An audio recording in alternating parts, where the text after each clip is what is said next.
Blog Talk Radio. So the Most High is going to stop the flowing of the people going into that country. Read.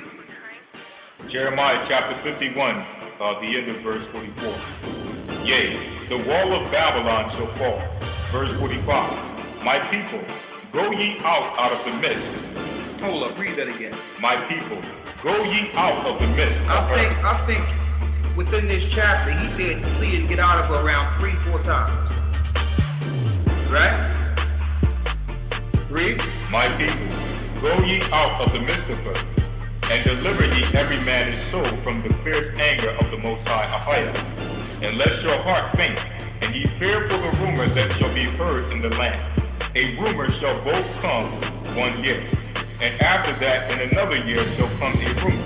And wars and rumors of wars. You hearing about it, and because it's not happening, you think it's not going to happen. Read. Verse 46, end of verse 46. And violence in the land, ruler against ruler. Verse 47. Therefore, behold, the days come that I will do judgment upon the graven images of Babylon, and her whole land shall be confounded, and all her slain shall fall in the midst of her. Then the heaven and the earth, and all that is therein, shall sing for Babylon, for the spoiler shall come up unto her from the north, saith the Most High AHAYAH. As Babylon hath caused the slain of Israel to fall, so as Babylon shall call the slain of all the earth. Ye that have escaped the sword, go away, stand not still.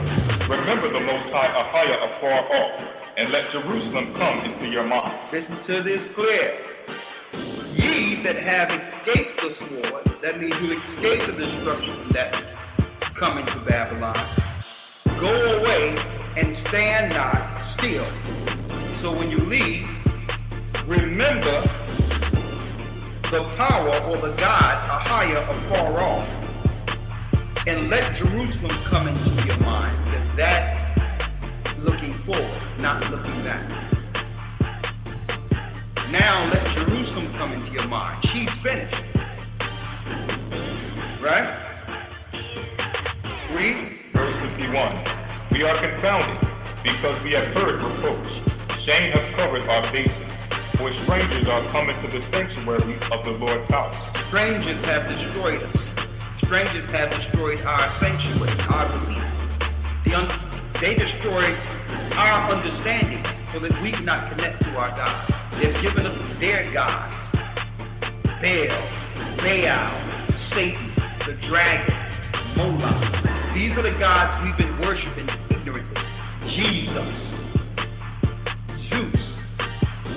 Okay, we ain't know nobody named Jesus. Total madness. And then when we wake up and understand these things, we say, well, hold up. I'm a stranger here. You dragged me here. And the Most High starts reviving us. They be like, okay, we have one who's the extremist. You're a terrorist. Read on. Jeremiah chapter 51, verse 52. Wherefore, behold, the days come, saith the Most High AHAYAH, that I will do judgment upon her graven images. He's going to destroy all your images and your idols. And man, if you even look at Washington, D.C., it's idol after idol, monuments of idols, obelisks, which is man's personal member. That's what an obelisk is. What's that, the Washington Monument? Idols every place. 5-pointed stars every place. But what if some did not believe? So what if you don't believe what we're teaching you? Paul asked, so what if some did not believe? Shall your unbelief make the faith of God without effect? You mean the Most High is going to stop his own program because you don't believe something? No, you're dead. That's what you are. Okay? His program was before us. And it will be well after us. And that's for the people that's walking out there and say, well, there's wars all the time. There've always been these situations. Every few years this happens. Nothing is going to change. That's a dead man. Shabbat Shalom, Barakatham, Watawada. Peaceful Sabbath. Bless you all. And thank you for tuning in to another live stream of Friday Night Sabbath coming out of Babylon here for the Gathering of Christ Church. where we connect the dots of our reality and current events with the Word of God and Bible prophecy. I'm your host, Brother and Elder Ramar Karab. It is 7:17 p.m. Central Standard Time, November 10th, 2023. And I pray you brothers and sisters out there are doing well this evening. You've had a blessed week. It's always very challenging this time of year, being that we are dealing with the highest pagan time of the year. The days become shorter. This is the time when all of the freaks come out, so to speak, starting with Halloween, which was a couple weeks ago, about a week and a half ago. And from there, now we're in the midst of their so-called Thanksgiving preparation and Christmas. So, this is definitely the tough time of the year to spiritually be on guard and be ready to deal with all the warfare happening that's out there in these streets, dealing with family, dealing with friends, maybe at your job. So I pray you brothers and sisters are standing strong. Not only are we dealing with that, we are dealing with some very, very highly prophetic times, which we're going to go into this evening. But before we do that, I want to give all praise, honor, glory to the Godhead, starting with the Heavenly Father. His name in the Hebrew is AHAYAH. His son, the world calls Jesus Christ. His name in the Hebrew is YASHAYA. And then we have the Holy Spirit, which is Ruach, and the Holy Spirit to make up the Godhead, or the Elohim, or some may know as the Elohim, for making it to another weekly Sabbath, another Friday night broadcast. It's always a blessing to partake in the Sabbath. It's always a blessing to be here before you brothers and sisters, bringing forth information in these last days while we are streaming live from the heart of Babylon, the belly of the beast here, and standing strong in these last days with everything that's up against us. All right. So definitely thankful and grateful, as it is very, very challenging, each and every day, each and every week. And so not taking that for granted. And I pray you brothers and sisters out there are very appreciative and grateful and humbled by all of this, all the blessings, everything that's been given to us, including a lot of the information that's being revealed right now in these last days. All right, so I'm going to go ahead and get tonight's title, and then we're going to go into some announcements before we go into the information for this evening. What is tonight's title and the content topic of discussion we'll be going into? Our title is, are we really ready for the wilderness? Are we really ready for the wilderness? So what we're going to be doing is we're going to be going into what is the wilderness. Are we ready? That's a question I will ask brothers and sisters now to think about. So whenever we come back to going into the information, I can get your answers, your responses on, are we ready? What does it mean to be ready? What is the wilderness? So we're going to go into all those things later. So stay tuned as we're going to dive deep in on prophecy this evening, continuing on with past broadcast things we've covered and discussed, and connecting from our previous broadcast weeks, live stream weeks, and continuing down this path of revelation and discovery of the mysteries, all the things that have been hidden from all the ages that are being revealed to us now.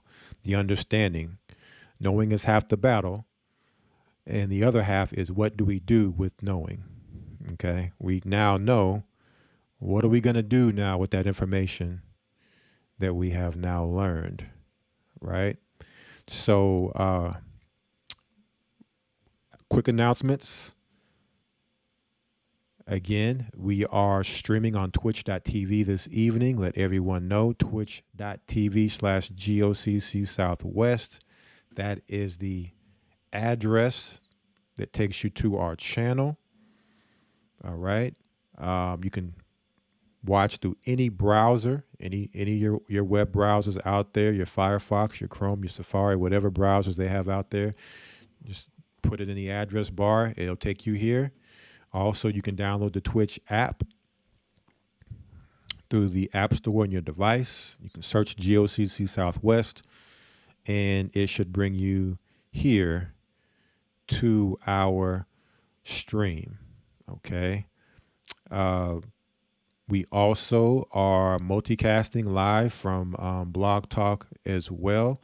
If you'd like to call in, you have a question, anything you would like to share, 515-605-9327. 515-605-9327 is the guest calling number. Press the number 1. Any comments, questions, and we will take your call. I'll check the call lines periodically here. All of our backup content is stored on our Odyssey channel. So this particular stream will only be on Twitch for 7 days. Okay. Only be here 7 days. So after 7 days, it will not be here on this channel. You will have to go to Odyssey, GOCC Southwest on odyssey.com. All right.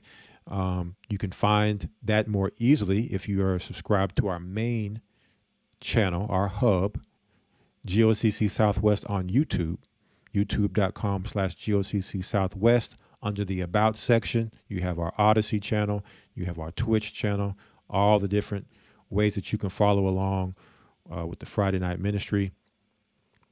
Here for this particular channel is there, as well as other links for the church. Okay. So everything's there. Make sure you're subscribed, because we, may do things periodically in other times, and you want to be notified. You're subscribed on YouTube. You should get all the notifications for whatever we are doing. All right. And so, also GOCC Media, the GOCC Media on YouTube, where we are streaming one Friday night out of the month, where we discuss things concerning health, fitness, and nutrition. So GOCC Fit is where we discuss those things on the GOCC Media. Make sure you're subscribed there. And that covers everything that we do here for Friday nights. All right. We also have our main church channels, on YouTube, A Gathering 144. Okay, our backup channel, GOCC NYC on YouTube. Okay, where you'll find our weekly Sabbath lessons, our weekly Wednesday broadcast, our Patreons for Fridays, on and on and on and on. So make sure that you are subscribed there so that you can stay in tune with the different broadcasts that are happening throughout the week for the main church streaming. We also have the Hebrew and Bible Academy. I'm not sure what week. I think we're week 7 now, somewhere around week 7 for this coming up Sunday. And so historytimes.org, if you would like to learn more about the Hebrew and Bible Academy, or you would like to enroll and join, historytimes.org. And we also have the church website, gatheringofchrist.org, that will take you to the Hebrew and Bible Academy from the church website. You also have the Hebrew calendar, the holy days, the GOCC network, church resources, on and on and on and on, things that the church has there on the main church website. Okay, so just want to make sure everybody knows the different ways that you can tune in, lock in, get locked in, get as much as you can while the opportunity is here for us to get it. And that I believe that is it for all of our announcements for this evening. So let me just make sure the chat is good. All right, the chat is good. Someone says that the stream is glitching. Is anybody else's stream glitching? Want to make sure that there are no issues going on before we get started. Want to make sure that it's clear.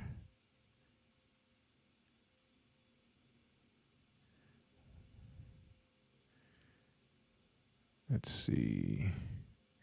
Okay, so if you are getting any glitching, it looks like it may be on your end. I do know sometimes in the past we had issues with the latency of the using this particular platform where people were having issues with streaming, but it seems like that is cleared up. So yes, I would look at your connection settings, using Wi-Fi or your cellular service. There could be an issue there. Maybe try the browser and view it through a browser. Just go to the URL twitch.tv/GOCC Southwest through the browser. Or I think you had said that somebody had said that they might need to update their app. So yeah, if you're not using the latest app, that could be an issue as well. Typically for me, I always find that the browser always works the best for me. So I use a browser. I'm old school when it comes to browsers. These apps, are so crazy. You have to update them, and there's always glitches with these apps. So I'm not an app guy. I'm more of a program guy and a browser guy. So, but hey, whatever works for you all. But there are many different ways that you can, many different, potential things that could be causing any type of issue that you may be having. So, but yeah, so let's go ahead and get back to our title. And I want to ask the question, and I want to get some feedback from you brothers and sisters with this question. All right. The title, content, and topic we'll be going into this evening is, are we really ready for the wilderness? Are we really ready for the wilderness? So for those of you that are a part of this church, and maybe even not, you may, I think most people with our church are familiar. We've, talk about the wilderness. Okay. And we understand prophetically as the society breaks down, there is a place that is, kind of generally spoke of as the wilderness.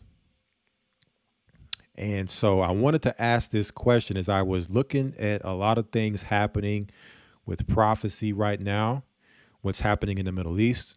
I'm looking at what's happening in Babylon, which is the United States of America. I'm looking at our communities, speaking of the black community, which also includes, Hispanics, Native Americans, those who are part of the lost tribes of Israel, the 12 tribes. Just even those of us who may be in the church and we're our everyday walk and walking in Christ and where we are spiritually, so many different angles to look at this question. So I wanted to ask, are we really ready for the wilderness? And I think so far I'm liking the answers I'm getting because I believe they're honest. And I didn't know if we were going to get the honest answer, right? Because I think, a lot of times when scenarios pose themselves, we always say we're ready, right? Or it may be even a scenario where we're like, well, even if I'm not ready, there's not much choice. We got to deal with it regardless if I'm ready or not. So if you have a job that you just got, you may not be ready for that job, but hey, you got to go to work starting tomorrow. So you better be ready, whether you're ready or not. Or you may have just had an unexpected child, whether that's, in marriage, out of marriage, and you're not ready. But whether you're ready or not, you still got to deal with that child that's coming, right? So just painting some different examples of, when I say ready, of course, regardless of whether we're ready or not, we have to go through what's coming, okay? Regardless of how much preparation, because when we say, are we ready, it also goes into, are we prepared? And there's only so much preparation that you can do, and only so much getting ready you can get ready for. However, there are some ways we can look at this as far as, well, am I doing enough? Am I doing all of what I could be doing, or am I being slothful? Am I being diligent enough? Am I in a place of complacency because knowledge maybe has me puffed up to where, because I have the knowledge, I'm good. And so therefore it may put you in a mind state of invincibility because of the knowledge. And it's good to have confidence. It's good to have faith, but there is actual being realistic. Okay. So it's just more so asking on the level of, are we doing the Father's will? Are we doing the things that are being given for us to do? That's within our control to be ready. And if we're falling short in those things, are we going to then shore up those shortcomings to get ready, to do the things that we are able to do? Or maybe we think we're ready, and then in this broadcast, we're going to go into a lot of scriptures, a lot of information. Maybe we might find out, what? I'm not ready, and I need to get it together. So that's more so what the question being asked is for. So let me see some of these responses here. You got good. Somebody says, good question. I'm not going to lie. I'm not completely ready. Again, I appreciate people's honesty. Somebody says, I don't think just yet, for real, but hey.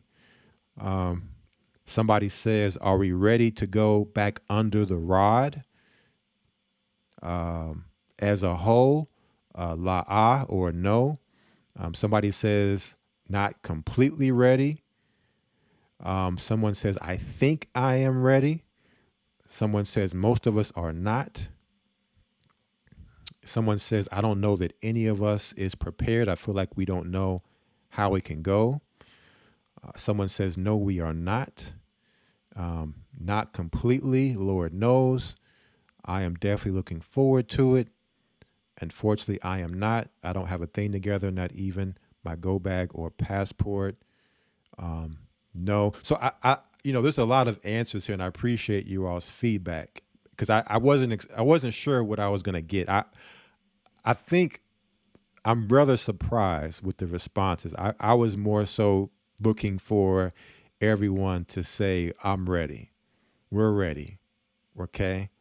And I think it's a humble thing to see people's response and be honest with themselves when it comes to being ready, because there's so much that goes into understanding when it comes to being ready.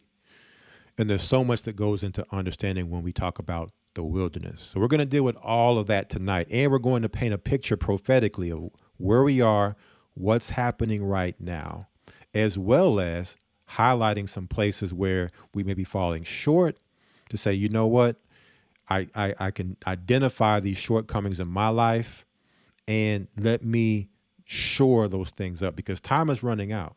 I don't know if people really paying attention to the world right now. Of course, what's happening in the Middle East is the biggest magnification prophetically happen right now. But there's all kind of stuff happening going on, within our community, other places in the world, things happening. And so we're seeing things unfolding, what we've read in prophecy for so long, that is very, very troubling to see, and know that, we're close to, a total collapse of our society. Okay. And we had to examine where we are because whatever we're dealing with and wherever we are when the collapse happens, when we go into the collapse, that's what we're bringing into it. So if we're living a life of chaos and a life of dysfunction and a life of disorder now, and our life is crazy, what's going to happen when things collapse and you're in that state going into a collapse, which is a global a global chaos. So you're going to be adding chaos to chaos, right? We'll be adding chaos to chaos. So we want to go in, we can only do so much, but we want to go in as prepared and ready from a spiritual standpoint, a mental standpoint, a physical standpoint, and an emotional standpoint of being ready as much as we can to where we're not painting a rosy picture of the apocalypse, right? I know a lot of people love the apocalyptic movies and the apocalyptic scriptures and all that, and hey, it's part of what's going to happen. So being scared of it isn't what we want to be, but at the same time, we might get into a place of sensationalizing it or romanticizing or glorifying the apocalypse as if it's this beautiful experience. All right. So that's what I really want people to take out of this, is that, we have to get those parts, those facets of life ready as much as we can. And just to make sure that brothers and sisters out there haven't become lukewarm in their walk. They haven't become complacent, haven't gotten to a place of, well, whatever happens, happens. You don't want to go into something just not really doing your part. I'll just say it like that. And when we go through the scriptures, it's going to make more sense, because I'm going to challenge people with some of the things we're going to go through prophetically to see where we are spiritually, mentally, physically, and emotional with handling different scenarios that are going to happen. Huge events that are going to happen in the world, that are happening right now.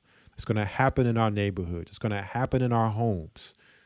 Okay. It's going to happen to us personally. Right. So I think we're off to a good start. So let me get the title once again while I get the first information we're going to go into tonight up and ready. Are we really ready for the wilderness? And I think with this picture, this thumbnail we have for our stream this evening, it kind of paints the picture of probably when people think wilderness, it's probably not what most people think of when they think, oh, we're going to the wilderness. Right? So maybe maybe the picture itself set the stage for the answers that people have responded with. Maybe if I put a picture up of paradise, a utopia, maybe people would have answered differently. But are we really ready for the wilderness? Let's go ahead and go to our first information tonight. And then we're going to go into the scriptures and break all, there's so many scriptures that I, probably, there's so much to go into. I can only go through so many scriptures. So there will be some that we do not touch, but we're going to go through a lot of scriptures on this. So,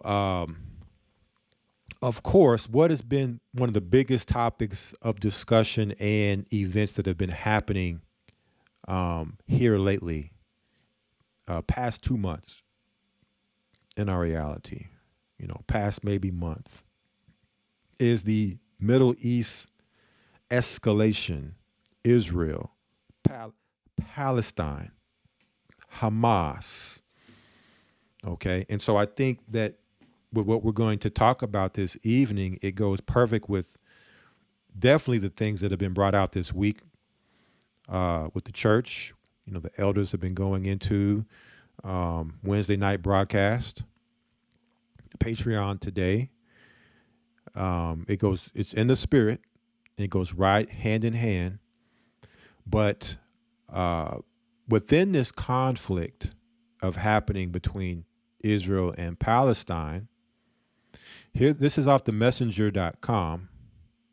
It says here, Iran threatens Israel through UN that it will take action over Gaza attack.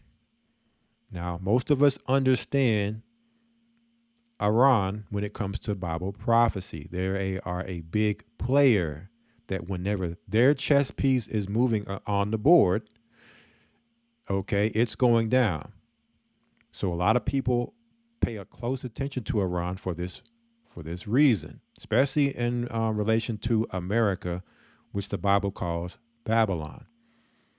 It says here, Iran's foreign minister warned of red lines that cannot be crossed.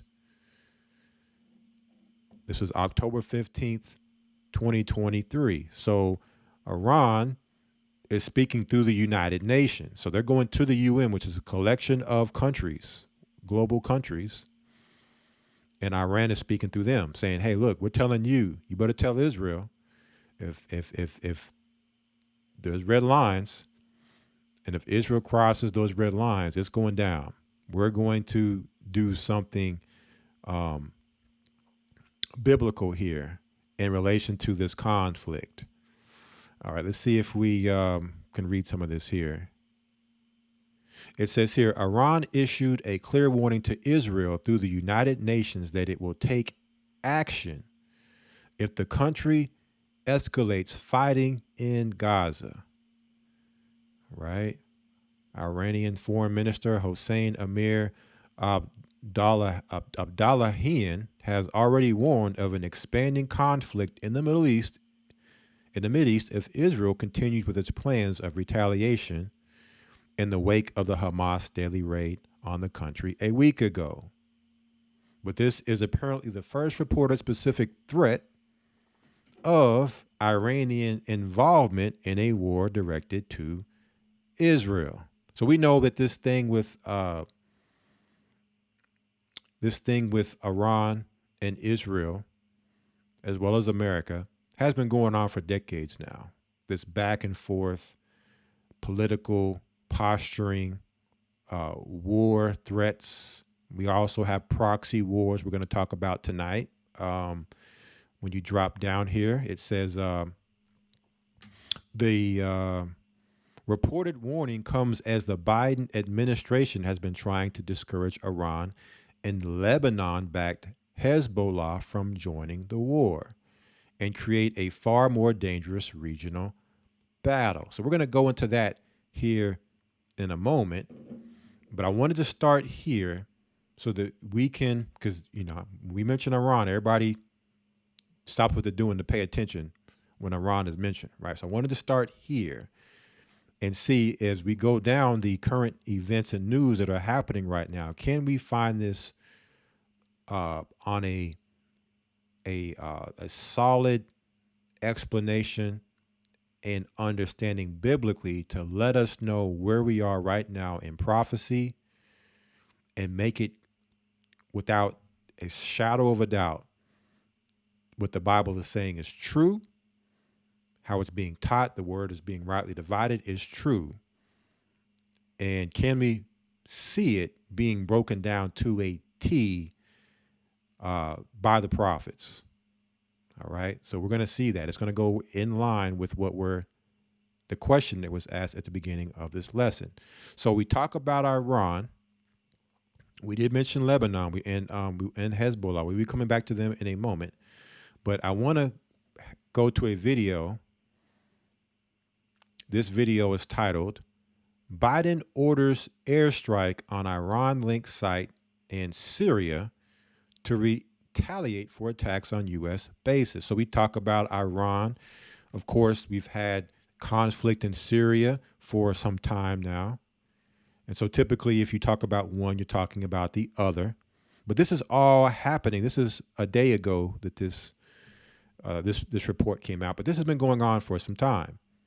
This is not anything new with Syria, you know, Israel, Iran, Lebanon, even Palestine, and that whole region of countries and players going at it. So let's check out this video here, this actual CBS News report. Okay. And then we'll come back to continue. Well, the U.S. carried out airstrikes inside Syria after weeks of drone and rocket attacks that have injured dozens of U.S. service members. Officials say the target in eastern Syria was a weapons warehouse with ties to Iran. Our Nancy Cordes has more on all of this for us. Nancy, good morning.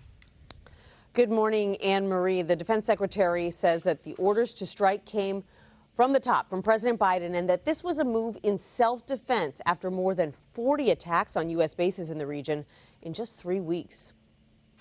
The strike was carried out by 2 U.S. F-15s. The target, the Pentagon says, was a weapons storage facility used by Iran's Revolutionary Guard located in eastern Syria. It was the second retaliatory strike by the U.S. in 2 weeks. It came in response to dozens of drone and rocket attacks on American bases in Iraq and Syria that wounded at least 46 service members, 25 of them with traumatic brain injuries. We're seeing an uptick in attacks. U.S. officials blame militant groups tied to Iran's Revolutionary Guard. Secretary of State Antony Blinken warned Iran this weekend not to use the war in Gaza as an excuse to target U.S. troops.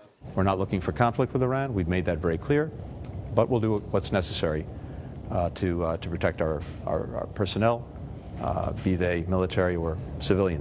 In another provocative move, an American Reaper drone worth about $30 million was shot down over the Red Sea by Iranian-backed Houthi rebels. The Houthis claim the drone was in Yemen's airspace, but a U.S. official tells CBS News it was shot down while in international airspace over international waters. Since the start of the Israel-Hamas war, the U.S. military has been steadily building up its presence in the region as a deterrent. 2 carrier strike groups have been sent there, and on Sunday, it was revealed that an Ohio-class nuclear submarine had crossed through the Suez Canal. It's a rare disclosure of its location by the Defense Department, Anne-Marie. So, Nancy, we heard the Secretary of State say that, the U.S. is going to do what's necessary. What we've seen so far is exactly what you point out, a buildup of U.S. Military prowess in the region. But what are the other options that the Biden administration can perhaps use to limit Iran's participation in this region? Right. It is a really tricky dance here because they want to strike back. They want to send a message to Iran and Iran-backed groups, but at the same time, they don't want to provoke them and create a wider conflict. And so what they've been doing is trying to aim at the supply chain of weaponry, of ammunition that these groups use to carry out their attacks on U.S. bases. And so they've been focusing on striking these weapons depots in Syria, just right along the Syria-Iraq border often, to try to keep those groups and the Iranian Revolutionary Guard from having the material it needs to strike the U.S. But they know that often these groups are striking the U.S. basically as a proxy because they want to strike Israel and they see the U.S. and Israel as interchangeable. And As a proxy, okay, so we're going to talk about the proxy, right? Very important to understand that there are different levels to warfare, but we're seeing Iran fighting in Syria, using Syria as a battlefield, as a proxy to go against Israel, to go against the U.S. We also see the U.S. with bases in Syria, right? So, there is this concern that because you have all these different groups that are linked to Iran but have slightly different motivations in this war, that they've got to be operating on many fronts at once. And while, yes, Anne-Marie, the U.S. has been building up its presence in the region, these bases are relatively small that the U.S. has in Syria, in Iraq, just a few thousand soldiers spread across all that territory. Nancy, thank you very much. And what we're seeing is a buildup, and we've seen this for some time now, especially around the times of, 2001, once we had the so-called 9/11 attacks on the Twin Towers, where now you have America Americans' military forces, their bases, and everything being set up in the Middle East on a high level, and mainly all around and surrounding Iran, right? And so this is just the continued escalation, but now we see this conflict happening with Palestinians and Israel, which is basically like pouring gasoline on this already proxy war that's been going on for some 20 plus years now. Okay. What else do we have? So we have Iran, we have Syria, we also have who? Lebanon. This is off AP News. Lebanon's militant Hezbollah leader threatens escalation with Israel as its war with Hamas rages on. All right, so here's your Hezbollah leader, who is actually pretty much running Lebanon. Okay. So we see Iran, we see Lebanon. It says here, Hezbollah leader Hassan Nasrallah said Friday that his powerful militia is already engaged in unprecedented fighting along the Lebanon-Israel border and threatened a further escalation as Israel's war with Hamas nears the 1 month mark.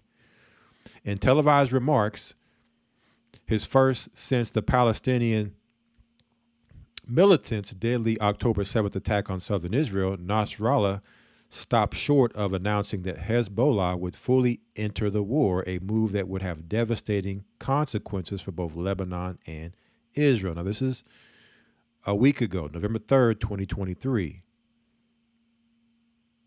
Okay, the U.S., Israel's strongest backer, has warned Hezbollah and its patron, Iran, against entering the fray and has sent warships to the Mediterranean, a move Nasrallah said will not scare us. Hezbollah is prepared for all options, he declared, and we can resort to them at any time. The fighting would not be limited to the scale seen so far, he added. In recent weeks, Hezbollah has fired rockets across the border daily, mainly hitting military targets in northern Israel, but it has a substantial arsenal capable of hitting anywhere in Israel and thousands of battle-hardened fighters. Right? It says here, some say I'm going to announce that we have entered the battle. We already entered the battle on October 8th. Okay. Basically saying that, once what happened with Palestine and Hamas, that they started hitting the Israel border to try to keep the Israeli army occupied, to try to draw attention away from dealing and going against the Palestinians.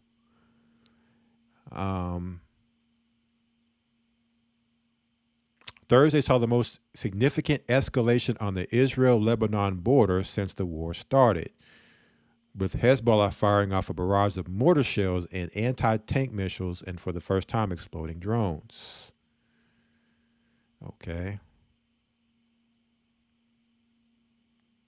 So, a lot of back and forth on a military warfare level, a lot of political warfare, a lot of words being said back and forth, accusations on both sides here.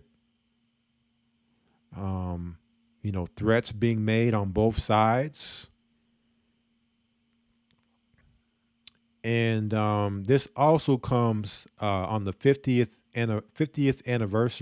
year anniversary of the Israeli 7-day war that happened back, the 70s, and which is a jubilee. So the timing is very, very interesting that this is happening. And also keep in mind, family, we just came out of Feast of Trumpets. Okay, every fall the trumpet is blown to warn the people, and then an atonement needs to be made. And then right after the atonement, what happens? Then we go into tabernacle. So every fall we're practicing and getting ourselves ready for, you know, when this society, all hell breaks loose, and to gather ourselves together and to, you know, live in the wilderness. So this comes with, you know, the timing. Keep in mind the timing of this happening. All right. One more thing here, and then I'm gonna show you another video, and then we're about to go into some scriptures on this. We have here, I'm gonna show this. It says off U.S. Civil Defense. It says the U.S. has shipped massive amounts of weapons and ammunition to Israel for the new Middle East war. This is not to fight a few terrorists hiding in tunnels under Gaza, but for a new attack to take on Hezbollah, Lebanon, Syria, and ultimately Iran. Okay? So what they're saying is that they're shipping in weapons, that there's no way all this weapons being sent in is for Gaza. There's no way. They would not need that kind of weaponry and ammunition to fight against Palestine. Okay? It says here, Iran is the key, and the reason the U.S. is deploying huge amounts of weapons, equipment, and ammunition. Keep an eye on things. They're about to explode. Probably no pun intended there. So we have Israel receiving 123 cargo planes and 7 ships, have delivered more than 7,000 tons of weapons. Keep in mind, a ton is 2,000 pounds. So, you know, 7,000 times 2,000 is what? 140,000 pounds. I'm just doing it off the top of my head, trying to, 1.4 million pounds of weapons and military equipment. Let's check out this video here.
Also keep in mind, family, that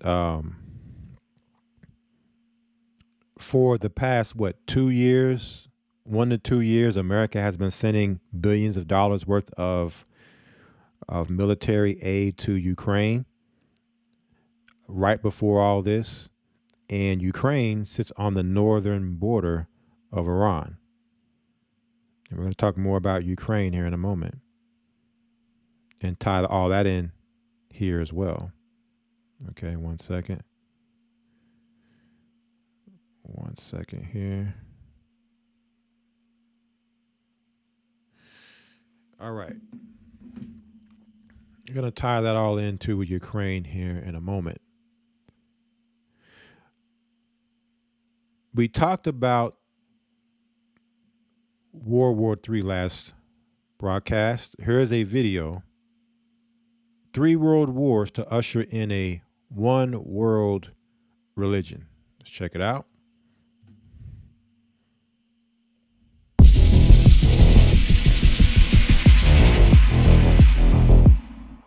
The infamous Albert Pike letter to Mazzini, known as the Illuminati Plan for 3 World Wars, was allegedly written by Albert Pike in 1871. The letter outlines a plan to foment 3 world wars in an attempt to take over the world. It is claimed that the letter was on display in the British Museum Library until 1977, but the British Museum denies this claim. Some suggest that the use of the word Nazism in 1871 proves that the letter is a fraud, and others say the same about Zionism. But Zionism existed back then. Zionism was made official in the late 1800s as a non-religious nationalist movement, arguing that the Bible was proof that Jews had a lawful claim to the land of Palestine, an area that was currently inhabited by a population that has lived there relatively peacefully for centuries. Around the alleged writing of this Albert Pike letter, Jews began immigrating to Palestine with the intention of someday creating a state of Israel, which did not happen until 1948, after World War II and the creation of the United Nations. Albert Pike joined the Fraternal Independent Order of Oddfellows in 1840. By 1859, he was elected Sovereign Grand Commander of the Scottish Rite's Southern Jurisdiction and remained Sovereign Grand Commander for the rest of his life. He was definitely aware of Zionism, and if this Illuminati plan is true, then his use of the word Nazi is plausible. Either way, the letter is worth a read, and the closer we get to the end game, the more accurate this letter appears to be. The Illuminati plan for 3 world wars. The First World War must be brought about in order to overthrow the czars in Russia and make that country a fortress of atheistic communism. The divergences caused by agents of the Illuminati between the British and Germanic empires will be used to foment this war. After the war, communism will be used to destroy other governments and weaken the religions. The Second World War must be fomented by taking advantage of the differences between the fascists and the political Zionists. This war must be brought about so that Nazism is destroyed and political Zionism is strong enough to institute a sovereign state of Israel in Palestine. During the Second World War, international communism must become strong enough to balance Christendom, which would be restrained and held in check until the time when we would need it for the final social cataclysm. The Third World War must be fomented by taking advantage of the differences caused by the agents of the Illuminati between the political Zionists and the leaders of Islam. The war must be conducted in such a way that Islam and political Zionism mutually destroy each other. Meanwhile, the other nations, once more divided on this issue, will be constrained to fight to the point of complete physical, moral, spiritual, and economic exhaustion. We shall unleash the nihilists and the atheists, and we shall provoke a formidable social cataclysm which in all its horror will show clearly to the nations the effect of absolute atheism, origin of savagery, and of the most bloody turmoil. Then everywhere, the citizens, obliged to defend themselves against the world minority of revolutionaries, will exterminate those destroyers of civilization. And the multitude, disillusioned with Christianity, whose deistic spirits will from that moment be without compass or direction, anxious for an ideal, but without knowing where to render its adoration, will receive the true light through the universal manifestation of the pure doctrine of Lucifer, brought finally out in the public view.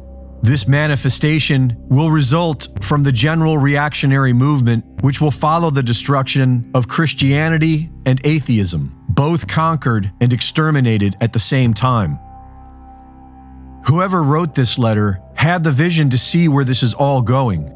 By manipulating our beliefs and emotions, mankind has been herded into these wars like cattle to the slaughter. Reporting for InfoWars, this is Greg Reese. So we've talked about the Albert Pike letter on numerous occasions. Talked about it last week, or the last broadcast, Friday night we did. I'm going to pull it up here.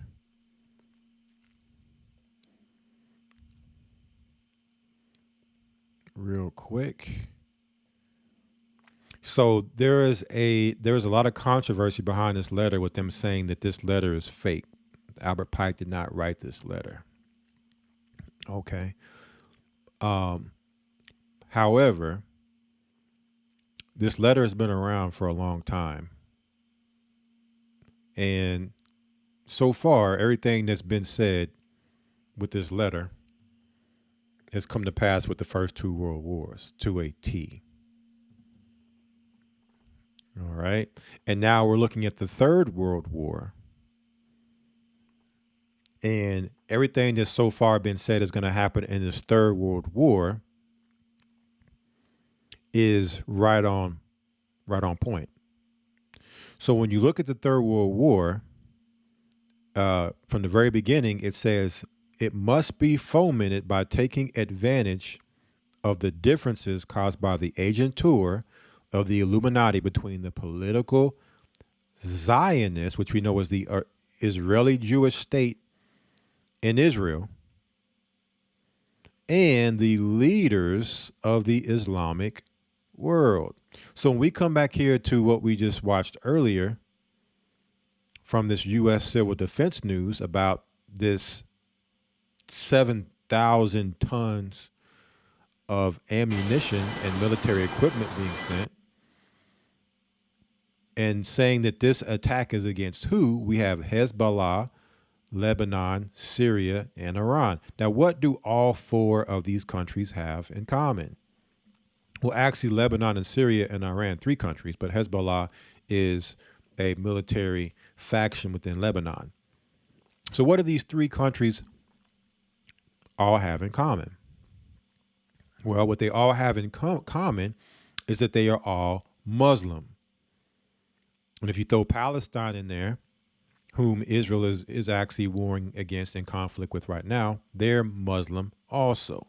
So you have four Muslim countries against Israel, which is political Zionism, because that country being put there in the Middle East was done in a political way after World War II through the Balfour Declaration. It says here that this difference has to be fomented through agents of the Illuminati between political Zionists, Israel, and the leaders of the Islamic world. So we're seeing that happening right now with all these Muslims standing up. You're even seeing Muslims standing up in countries all across the world protesting what's happening right now in Israel. So the Islamic world is being fomented, is being stirred up, because whenever you're killing their people, they get rowdy. So they're stirring up through Israel, the political Zionists, the Islamic world. It says here, the war must be conducted in such a way that Islam, the Muslim Arabic world, even though these particular people are not Arabs, but they are Muslim, okay? But they are sometimes looked at as Arabs, but they're not Arabs, okay?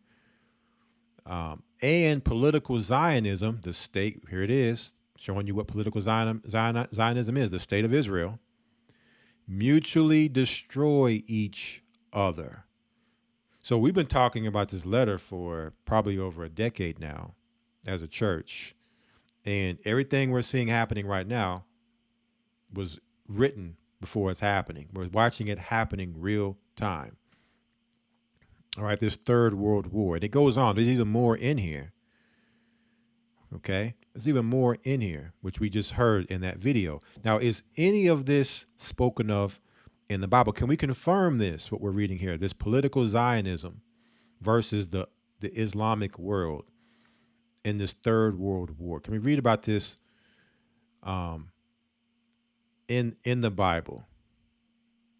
We're going to be able to go into that this evening. So, and that's going to take us into also our conversation, because at the same time that that this is happening, we also must have the discussion, well, where does this leave when this Third World War breaks out, if it were to break out according to their writings, and if we can confirm that in the Bible, then where does that leave us, the children of Israel?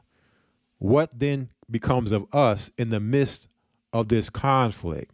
Right now, they would want us to choose a side. Are you on the side of the Palestinians, or are you on the side of the Israelis, the Jewish state, the Zionist Jewish state? They would want us to pick a side so that we can be in and part of the false left-right paradigm. See, because as long as we're picking a side, that means we're bought into their reality, the reality that they're actually presenting us and selling us as reality. But the minute we say, you know what, we don't have a side, we don't have a dog in this fight. See, that's what they don't want. Okay? Because once we disconnect, right? We disconnect from the matrix. All right. We say we have no parts in any of this. Now what are we connecting to? Right? Then that runs a threat of us connecting to our God, which they cannot have. All right. As long as we take a side, we are in the false left paradigm deception of their reality that they've created. Okay. So now let me talk about, are we really ready for the wilderness? Let's talk about the wilderness now. Because if this were to happen, the way it's being laid out, and if we can confirm this in the Bible, then where does that leave us? And now brings us into our discussion about the wilderness and our talk about the wilderness. So first things first, let's get the definition. Let me pull it back up here 1 second. What is the definition of wilderness? Let's get that first. What is the definition of wilderness?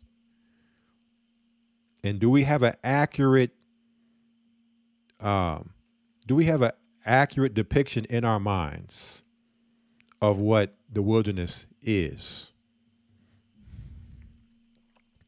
Or maybe we're dealing with a little bit of inaccuracy on what we think when we say wilderness.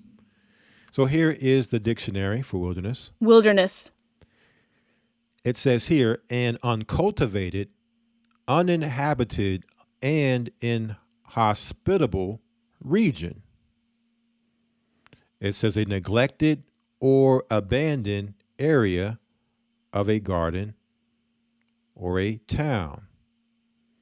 So we see uncultivated, uninhabited, and inhospitable, meaning no hospitality in the wilderness. All right. That doesn't sound like a place where, you're going to get the best treatment. Compared to how we have life now, we don't live, for most of us, in any type of wilderness setting. We're living in cities. We can go to the store. Our food is there. We don't have to hunt. We don't have to do any of that. The hospitality is laid out a la carte for the most part, living in these cities. So now what happens when we're living outside the city and it's inhospitable, uninhabited, uncultivated, meaning it's raw land. All right. There isn't food necessarily just growing on trees. All right. The steak that you buy, or the chicken you buy at the grocery store isn't just sitting on a tree somewhere and you pluck it from the tree to eat for dinner. Right? You would have to hunt. You would have to scavenge. You would have to salvage. You would have to cultivate. You'd have to do a lot of things to bring forth production, to bring forth what you need for sustainability in a wilderness setting.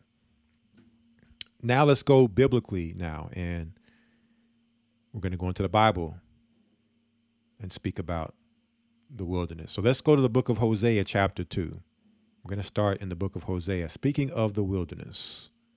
So we can first understand what is the wilderness before we talk about are we ready for it? So when we go to Hosea chapter 2, and we're starting at verse 14, it says, and this is what most people probably think about when they think about wilderness, right? Hosea 2 and 14. Therefore, behold, I will allure her and bring her into the wilderness and speak comfortably unto her. Okay, so when we hear that, that sounds very desirable. It seems very utopia like this paradise. Okay. When we look at the word wilderness here in the Strongs, what do we have? Hebrew Strongs 4057. We have in the sense of driving a pasture, that is open field where their cattle are driven, by implication a desert, right? Desert, which also deserted, right? Going back to uninhabitable, a desert. Also desert meaning very barren, very dry. You go to a desert, there's not much you're getting from a desert. Okay. Water, you're not seeing, in the desert, typically you're not seeing water. You're not seeing food, animals or plant for food. It says here, desert, south speech, wilderness. Okay. And we read verse 15. It says, and I will give her vineyards from thence, and the valley of Achor for a door of hope. And she shall sing there as in the days of her youth, and as in the day when she came up out of the land of Egypt.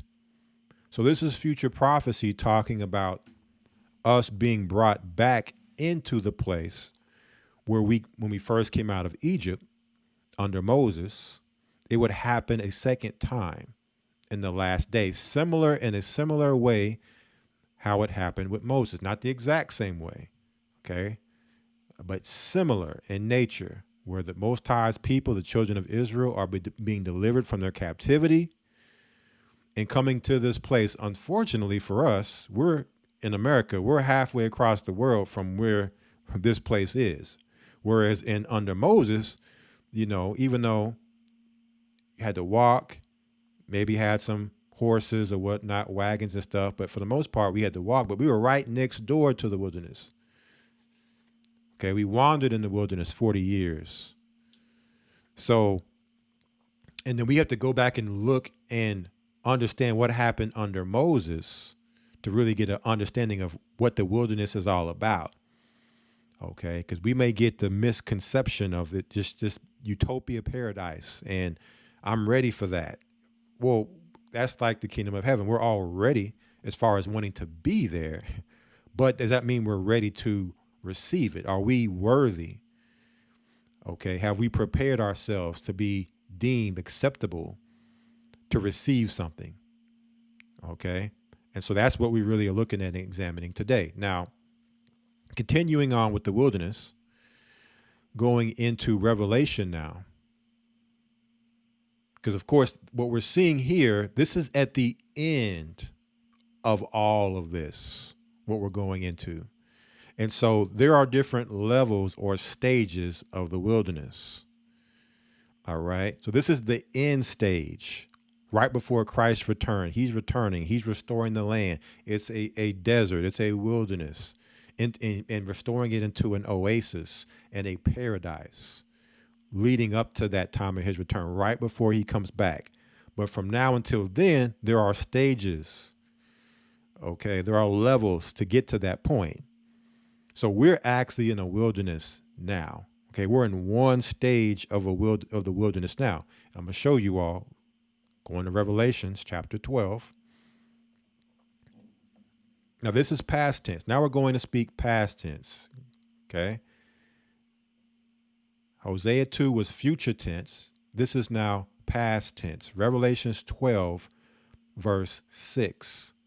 And it reads, and the woman fled into the wilderness, where she hath a place prepared of God, that they should feed her there 1,260 days. So we all know about, most of us know about 70 AD. Okay, the Romans came into our land.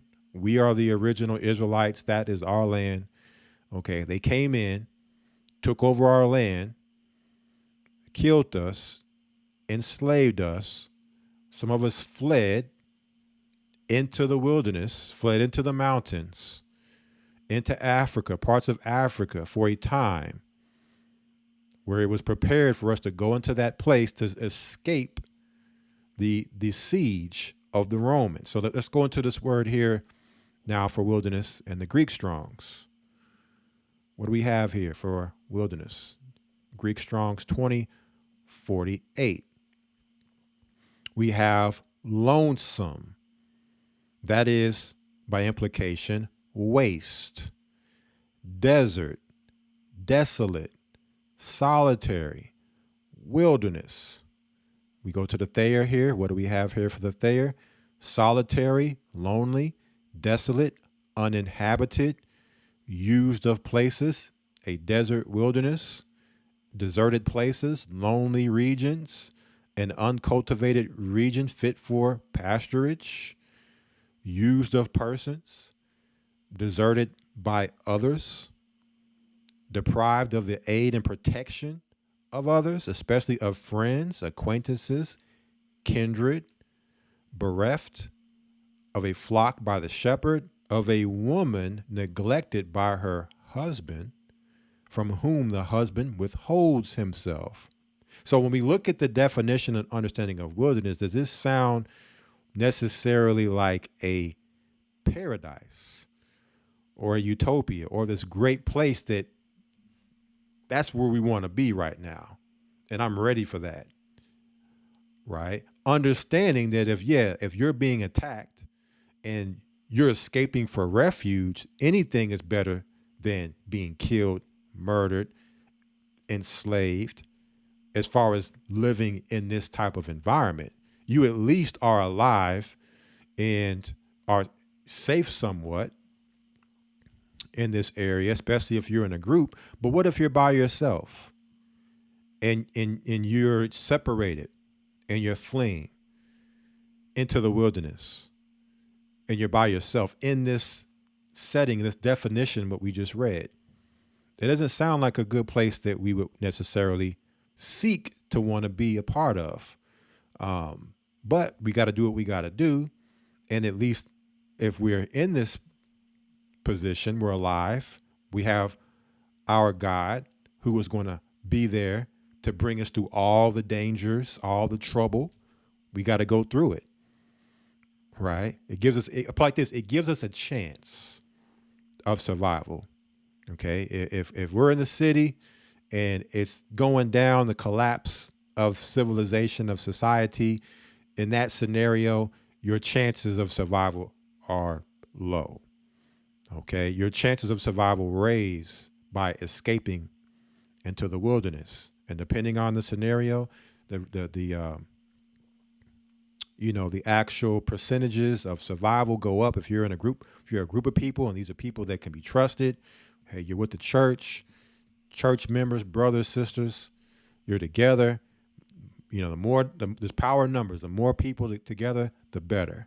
But just painting a picture, just beginning to show brothers and sisters, like to get to the end result of the wilderness that we think of, and we read Hosea chapter 2, it's a process.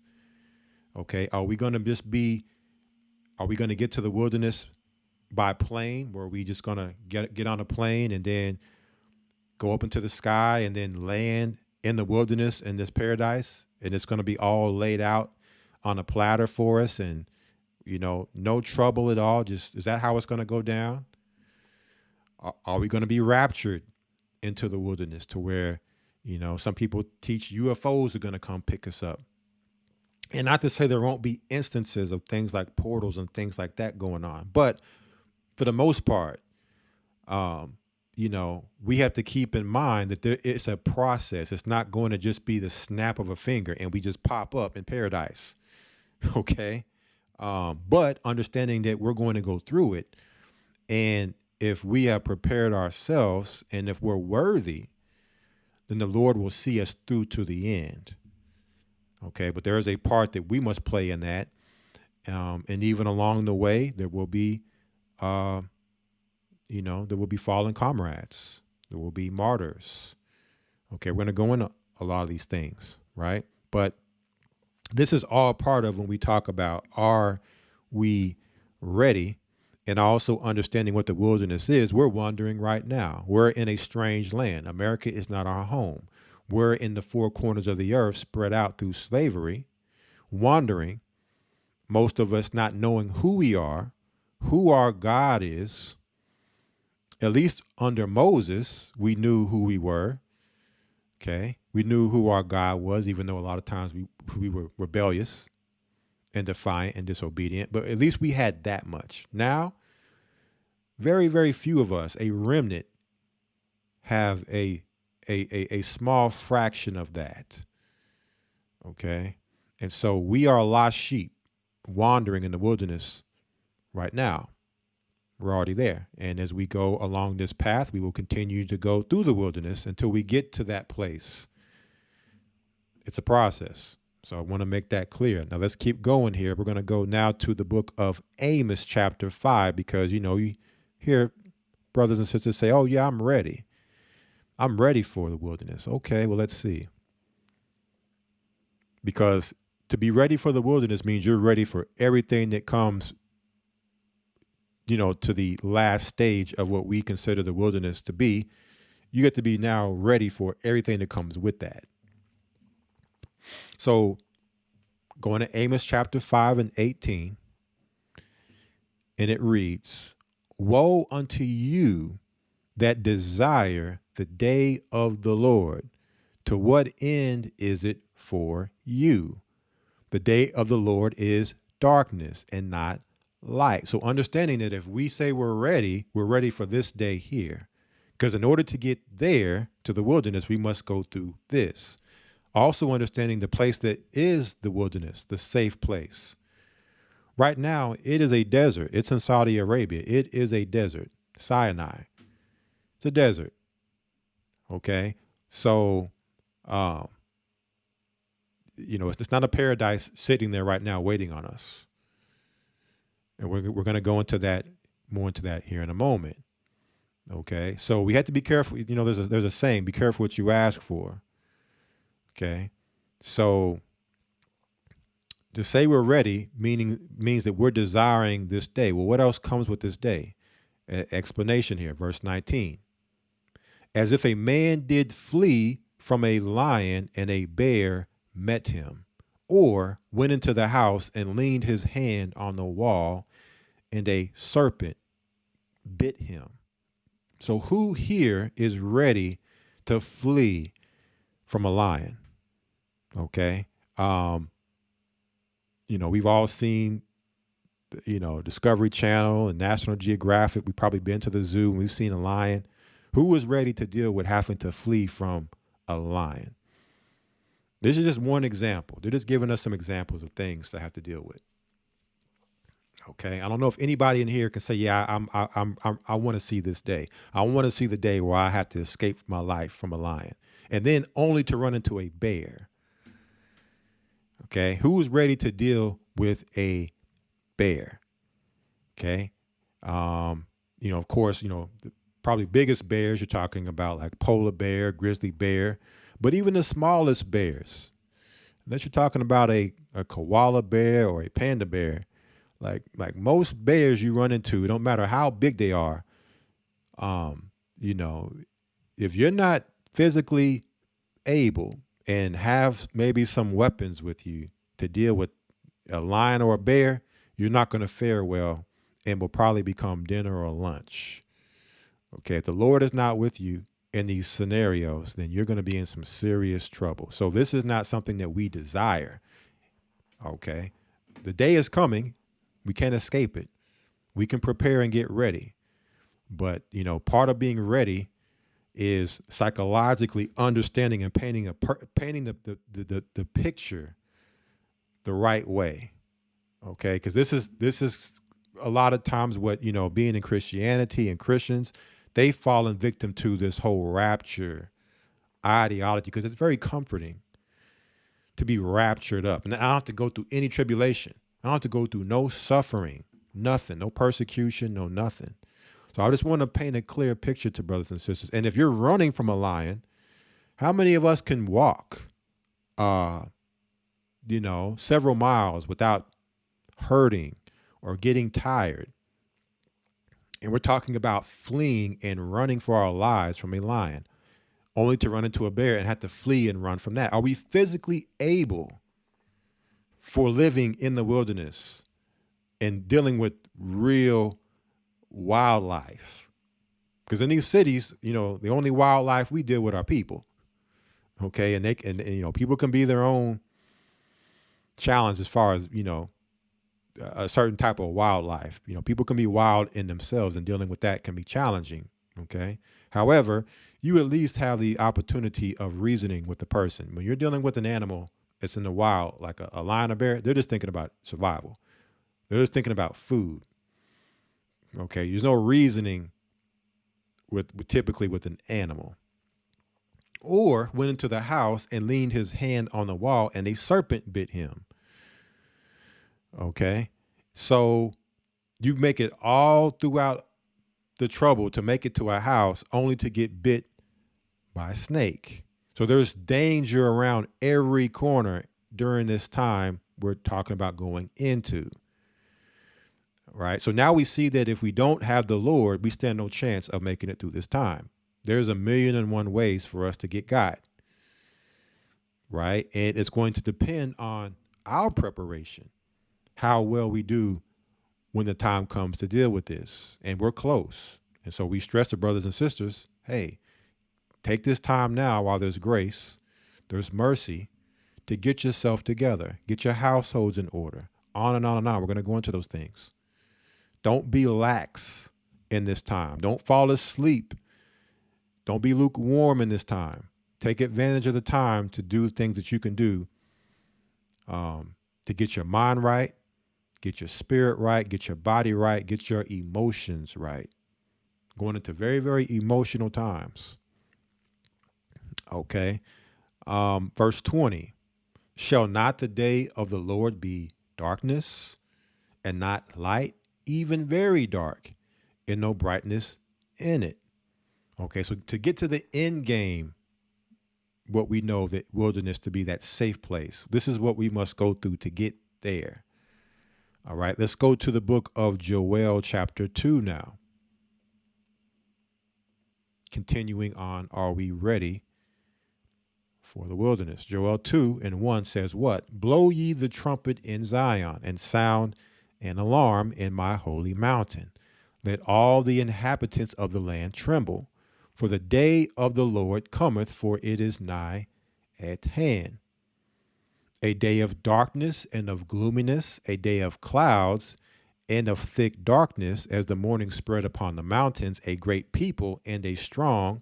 There hath not been ever the like, neither shall be any more after it, even to the years of many generations.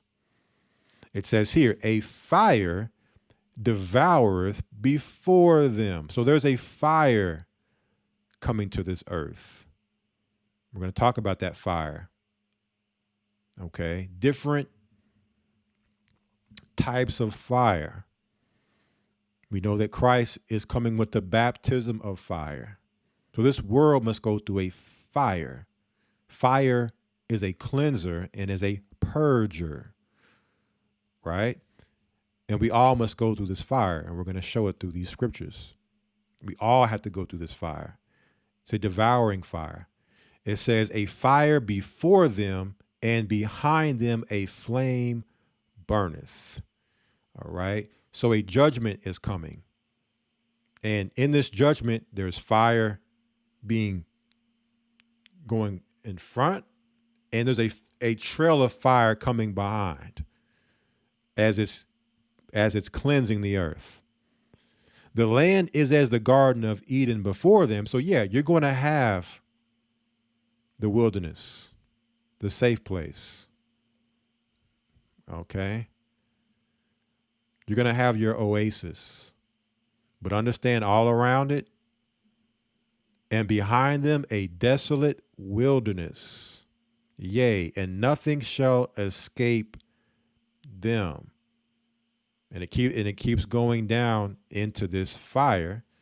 And whether you're talking about Satan's minions and the devices that the Lord would use of Satan's to bring forth the judgment, or the Most High God's angels that he would use, that he would also send Christ at the end to bring forth the judgment also. So either way, judgment's coming in the same way that the Most High will use Christ. Before Christ comes, he will use Satan, okay, and his workers to bring forth judgment before Christ comes to the earth.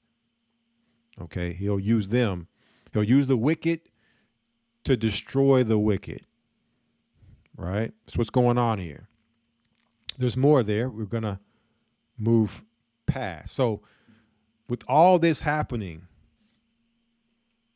and that's the thing, they want us to focus on joining a side in this war. But what about us in all this? They want us to choose a side, but what about us? Should we be focusing on a side with them?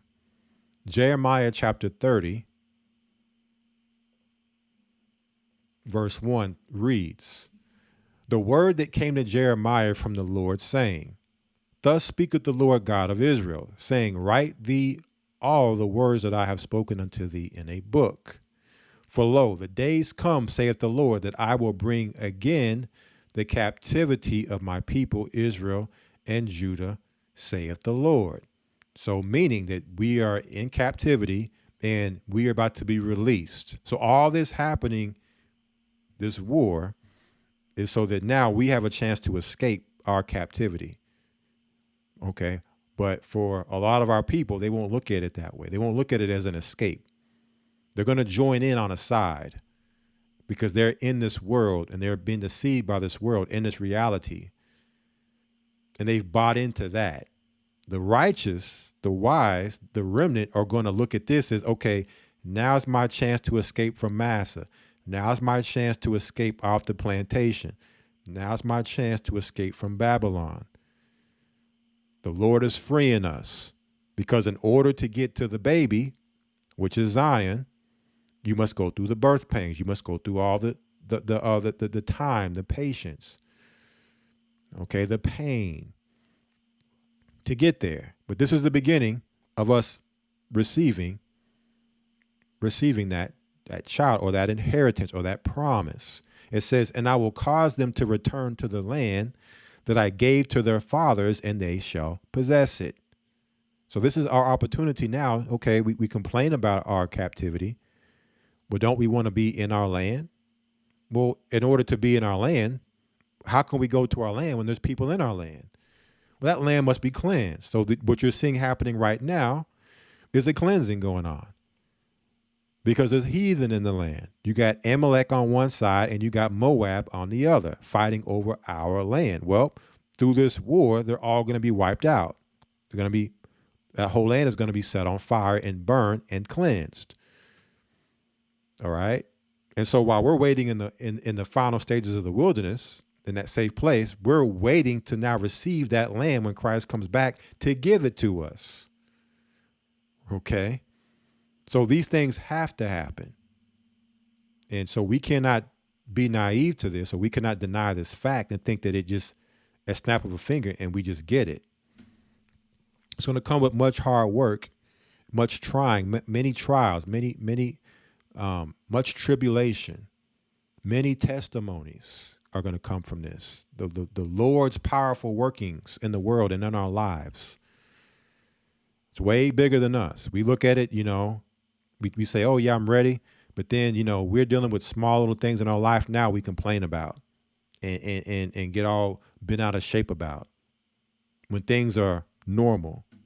So if we're complaining about these normal small things, what's going to happen when we, are fighting for our lives through this? And we've already been complaining when things were somewhat good. You see, so this is it's a mind state change. It's a state of being humble and being meek, being grateful, being appreciative, all these things where we have to now start to change our thinking. All right? Because the prideful aren't going to make it through this. If you're entitled and prideful and I'm an Israelite and I'm supposed to get this, or, whoever, sisters with attitudes, we're going to talk about sisters in a moment, entitled and expectant, like, you're not going to make it through this. You see, so there's a mentality change. We have to be realistic and look at the harsh reality of what's coming. And this is what we've been, telling people here in recent days and weeks with broadcasts and lessons that, hey, we got to get ready, right? We have to get ready because this is what's coming. It says here, verse 4, and these are the words that the Lord spake concerning Israel and concerning Judah. For thus saith the Lord, we have heard a voice of trembling, of fear, and not of peace. Ask ye now and see whether a man doeth travail with child. Wherefore do I see every man with his hands on his loins, as a woman in travail, and all faces are turned into paleness. So what would cause every man's hands to be on his loins as if he's a woman giving birth to a child? And what would it be for a black face to turn pale? I think it would take a whole lot going on for black to turn to pale. Verse 7, alas, which also means woe, for that day is great, so that none is like it. It is even the time of Jacob's trouble, but he shall be saved out of it. So I want brothers and sisters to know of the hope in all this. Yeah, we have to give it to you bitter. We have to give it to you raw, but we also are showing you the hope in this. There's a light at the end of the tunnel in all this. Okay. But we can't make it all peachy and roses 24/7. We have to look at the harsh reality here. And if it is the time, the day is great like none other, and it is the time of Jacob's trouble, do we have time to be worried about a conflict between Moab and Amalek in our land fighting, right? Fighting over our land. Do we have time to be getting involved in how ridiculous is it to think we would join a side on two nations that have participated in our destruction? And with this happening now, they'll sacrifice a few of their people in this, but now they've totally destroyed our image as a people. Now they can turn their sights to us and say, okay, now that we've got the world how we want it in chaos, we can now come over Jacob. We can now come after Jacob, God's chosen. Because if we can get rid of them and there's none of them left, we now get the land. We now get the promise. So we don't have time to be focused on other nations' squabbles, knowing that this all is coming and aimed at us. We have to be focused on what's going on in our community, what's going on with us as men, women, and children. And that should be our focus, starting personally, the man in the mirror, okay, then your house. If you're a man, okay, your order as a man. If you're a woman, your order as a woman in that house. Children, your order as children in that house, right? That's how you make it through this trouble.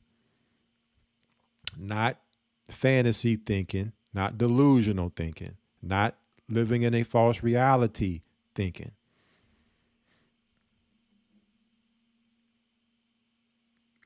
Okay. Now, let's go to, we're going to go now to, okay, so Jacob's trouble. What does that mean? If we are with pale faces, hands on loins, as a woman in travail, meaning, hey, this is showing you, hey, you're going to have some physical shape. You're talking about fleeing from a lion, fleeing from a bear. Okay, that's on the animal kingdom side. We're not talking about Esau, Ishmael, all these nations coming after us. Okay, so we're going to talk about the physical part in our shape with all this too. It all matters. Okay, it all matters. But what are, this is happening. That must mean we're having to live a certain lifestyle. How are we living under this condition we're seeing here? Jacob's trouble, what it looks like appears us running for our lives. 2nd Ezra 16, verse 40. It reads, O my people, hear my word. Make you ready to thy battle, and in those evils be even as pilgrims upon the earth. So I ask the question, how many brothers and sisters are ready to be a pilgrim in the earth? Okay? Only your clothes on your back. If you're blessed, you may have a bag with supplies in it, but you may not have that. You may barely have clothes on. When we see these evils, be ready to be a pilgrim in the earth. And when I say, are you ready? Doesn't mean that you got your bug out bag. That's good. That's a physical preparation. That's a resource level preparation. Are you mentally ready for that? Where's your mind at? Is your mind right? Are you in la la land? Okay. Are you in a delusional world? What about your spirituality, your righteousness? Okay. Your walk in Christ. Are you spiritually where you need to be able to walk as a pilgrim? Okay. And then, of course, you're the physical side. Okay. Because in order to survive as a pilgrim, you're going to have some level of physical health. Okay. So all these things matter, but understand this is all part of, are we ready for the wilderness, painting a accurate depiction and picture of what it means to be ready and all of what's in store that we can keep in mind as motivation to continue to keep preparing. Okay. From here, let's go to, because in this preparation and being ready, when Jacob's trouble happens, it's for a reason. We're going to go to Isaiah 11. Okay. Isaiah 11, because we are being prepared through our captivity being broken for us to now do something about that. What is it now, us being broken out of our captivity, becoming pilgrims? What is this leading to? Isaiah 11:11 reads, And it shall come to pass in that day that the Lord shall set his hand again the second time to recover the remnant of his people which shall be left from Assyria and from Egypt and from Pathros and from Cush and from Elam and from Shinar and from Hamath and from the islands of the sea. So this is happening a second time. Okay. A second time. The first time was under Moses. So now it's showing we've been scattered to the four corners of the earth. Our captivity is being broken. We're being turned into pilgrims. What are we seeing right now? A migrant crisis or a refugee crisis. This is a shadow of things to come where you don't have a home. We may consider America our home because it's all we know. The house or place we live in is our home. Okay, but we're wanderers. We're in the wilderness. This is not our home. It's not our rest. So we're being broken and driven from where we are to be led somewhere else, to be recovered this second time, the remnant out of all these countries that we've been oppressed in, enslaved in, to be brought somewhere. Verse 12. And he shall set up an ensign for the nations and shall assemble the outcasts of Israel. So we're outcasts. Okay. Look how we've been treated in these countries that we've been, that we've actually pretty much built all these countries up. America, built by slaves, home of the Native Americans. Okay, treated like outcasts. We look to get reparations. They take all the money, send it to Ukraine, sending money to Israel, sending money to Palestine. Migrants coming over to America, give it to them. We're treated like outcasts. Like, no, reparations, they get nothing. Well, don't worry about it. This is what is prepared and stored up for us to receive. Let them have that. That's temporal, what they're gaining right now. Yeah, we deserve ours, but would you rather have this or have what they're getting now?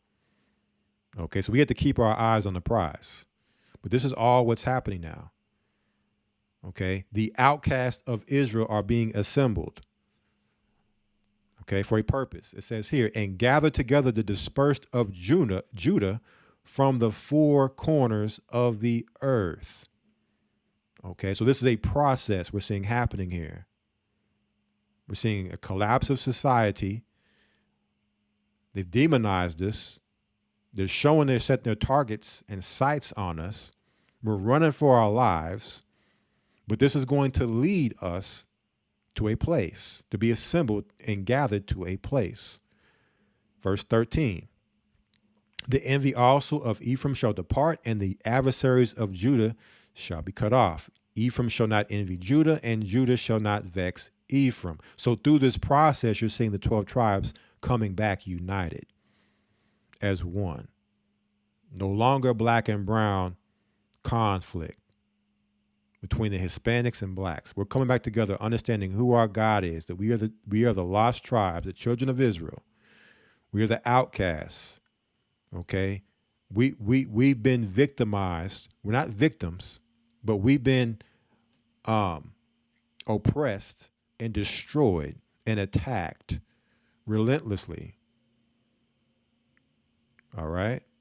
So we don't have any stake in this system. We could care less about your politics, your wars, because everything you're doing is aimed at us. Well, guess what? We're going to escape and flee to a place where we can finally receive what belongs to us. Okay, receive our inheritance. Verse 14, but they shall fly upon the shoulders of the Philistines towards the west.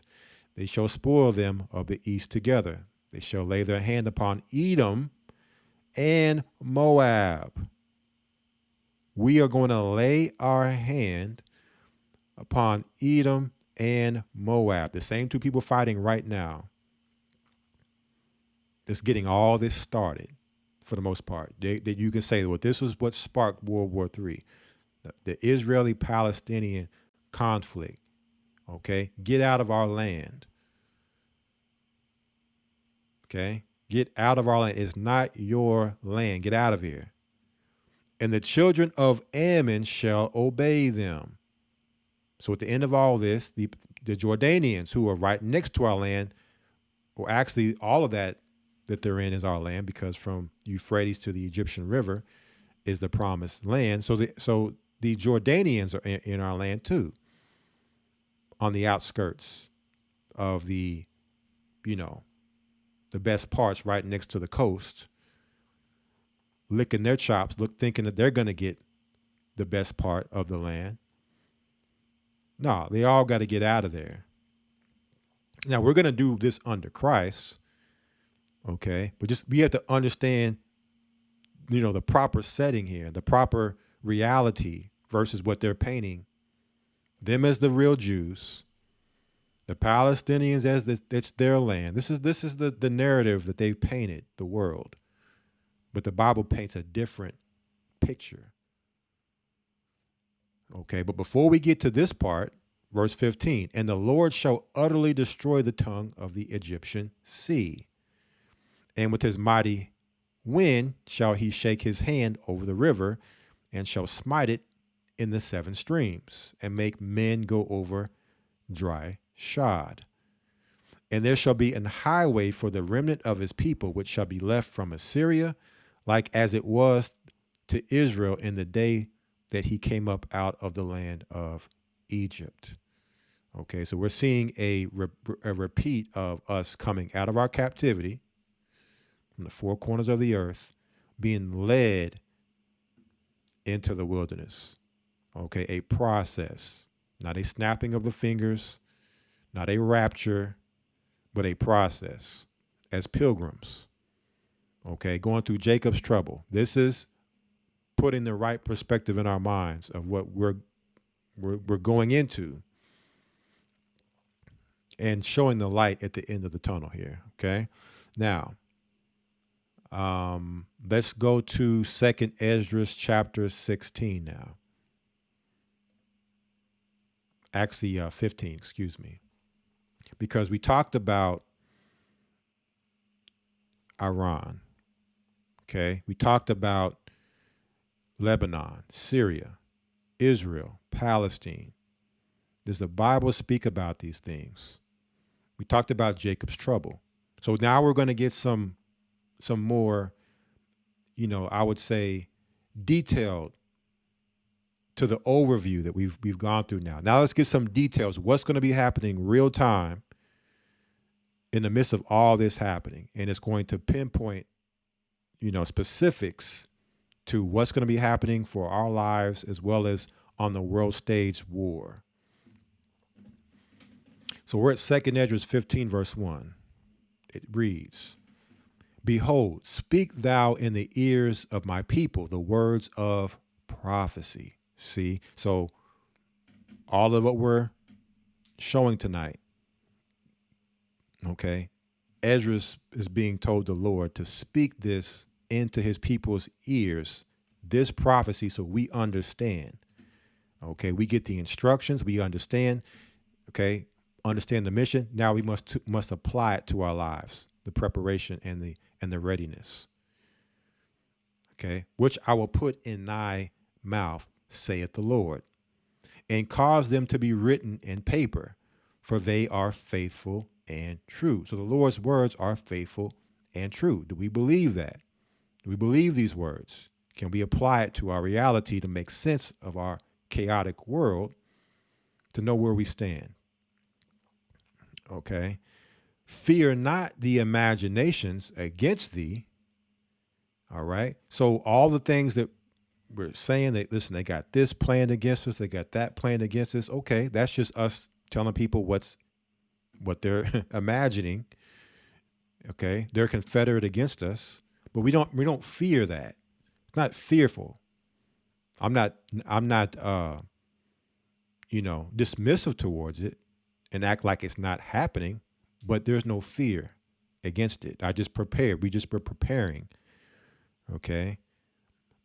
Preparing for, to get out the way. It says here, let not the incredulity of them trouble thee. Incredulity meaning their disbelief, the faithless, the atheists, those who don't believe, because if they believe, they wouldn't be doing what they're looking to do against us. Okay. Don't let that trouble you. The nihilists that speak against thee. For all the unfaithful shall die in their unfaithfulness. So that's what's coming to the incredulous, for their incredulity. Okay. They're going to die in their atheism. Albert Pike said they shall destroy atheism and find out atheism was a lie. Then be brought into the pure doctrine of Lucifer. They're going to die in that. Okay. So we're not fearing that. Understanding that at the end of this, they're going to get theirs. Okay, verse 5, behold, saith the Lord, I will bring plagues upon the world, the sword, famine, death, and destruction. All right, so when we talk about sword, we're talking about warfare, different levels of warfare. Most of the time we think about military warfare. What about the biological warfare? What about the syringe that they've given out during the lockdown and coming out of the lockdown that a lot of people went and stabbed themselves with? Okay, what is a syringe made out of? Metal. What is inside the solution? Metals. So we can look at the syringe also as a form of sword, which is bringing about plague, sickness, disease. We're going to talk about that here later. Famine, no food, death, and destruction. So I would say that none of us would say we are ready and desire that. Okay? It's going to happen, but we must get our minds right to be prepared for it happening. It says here in verse 6, for wickedness hath exceedingly polluted the whole earth, and their hurtful works are fulfilled. Therefore saith the Lord, I will hold my tongue no more as touching their wickedness. So we're coming to a point in time to where the Most High God has said, enough is enough, judgment time. Wickedness has filled the earth to a level where I cannot let it stand any longer. Which they profanely commit, neither will I suffer them in those things in which they wickedly exercise themselves. All type of darkness and wickedness, secret evil happening right now. And now it's being brought out to the light. All this in the closet, evil and wicked is being brought out to the public. The sacrifices that we've been worshiping Satan this whole time, they're bringing it all out. Most High said, you know what? Enough's enough. Behold, the innocent and righteous blood crieth unto me. Look at all the babies that died. Okay, that have died in this, whether it be through the abortions being set up, the babies being right now, with the innocent babies have no choice. They have no control over their parents sticking the in them or allowing that to be done to them. All right. And the souls of the just complain continually. So for us, we see all this stuff and we're constantly complaining. I'm ready for the wilderness. I'm ready for the kingdom. Right? I'm ready for their judgment. While we're just complaining all day, every day, seeing all this evil and wickedness happening. We just want it to be over. Okay? So we have to be careful what we ask for, because in order for it to be over, we must go through the fire. Verse 9, and therefore saith the Lord, I will surely avenge them and receive unto me all the innocent blood from among them. Okay, so we have to keep that in mind. Through this, we are being avenged, right? We will be avenged through all of this. Behold, my people is led as a flock to the slaughter. I will not suffer them now to dwell in the land of Egypt. So for somebody reading this, they may think this is talking about ancient Egypt, okay, or what we see the country of Egypt today. But remember, we read earlier that the Most High would recover us a second time. So we're in the second Egypt, or hold 2nd Ezra 16:15. Let's go to Revelation 11, also known as what? Revelation 11:8. And their dead bodies shall lie in the street of the great city, which spiritually is called Sodom and Egypt, where also our Lord was crucified. So this is the spiritual Egypt, also known as spiritual Sodom in America. And it's going to show you that here in a moment as we keep reading, that this is talking about the second Egypt, the modern day Egypt, the spiritual Egypt in America. Okay. The Most High said he will not suffer us to dwell in this land, meaning Jeremiah 30, he's going to bring again our captivity. He's going to break our bondage. We are led as a flock to the slaughter, okay, killing us all the day long. Verse 11, but I will bring them with a mighty hand and a stretched out arm. Is this not what we just read in Isaiah 11? That the Lord will set his hand again the second time. So we're seeing this happening. Okay. He's stretching his hand out to break Babylon to break the world for our escape, and smite Egypt with plagues as before, and will destroy all the land thereof. So just like how ancient Egypt had plagues as before, America will have plagues and has plagues now. And all the land will be destroyed in the process. Egypt shall mourn, and the foundation of it shall be smitten with the plague and punishment that God shall bring upon it. Right? So, in order for us to be free, America must fall.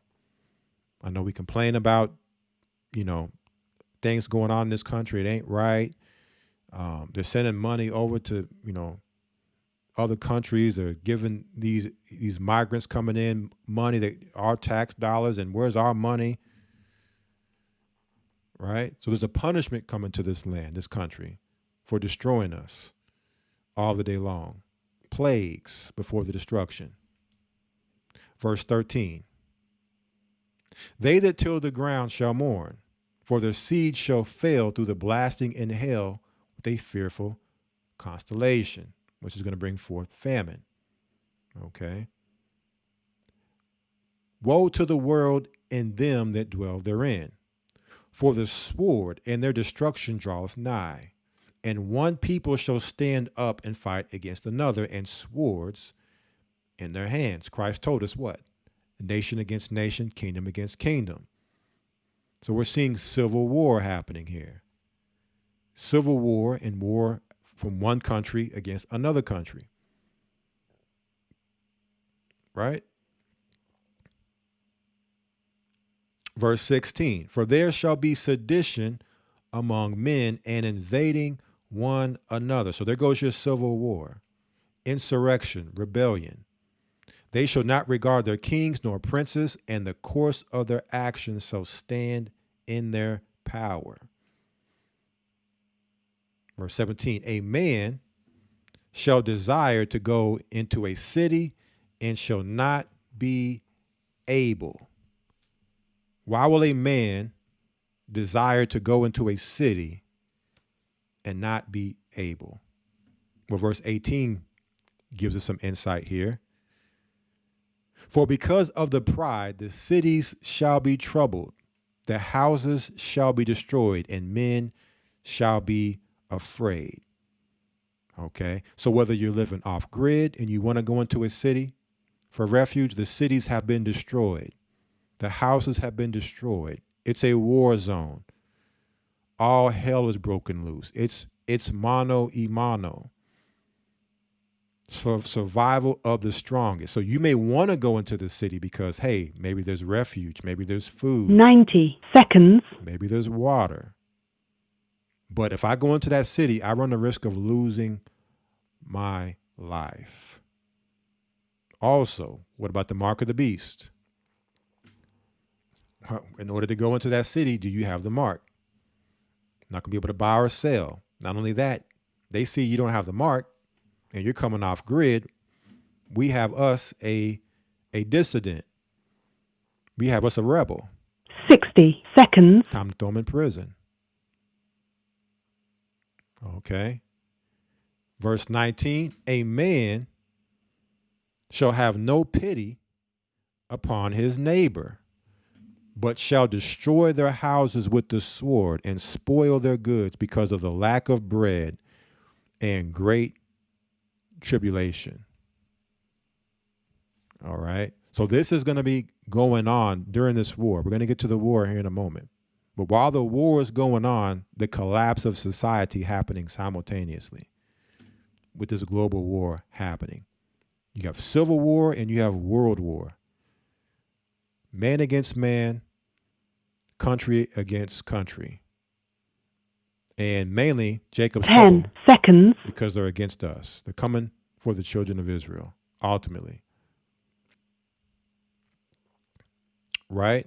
2nd Esdras 15 and 20 tells us, behold, saith God, I will call together all the kings of the earth to reverence me, which are from the rising of the sun, from the south, from the east, and Libanus, to turn themselves one against another and repay the things that they have done to them.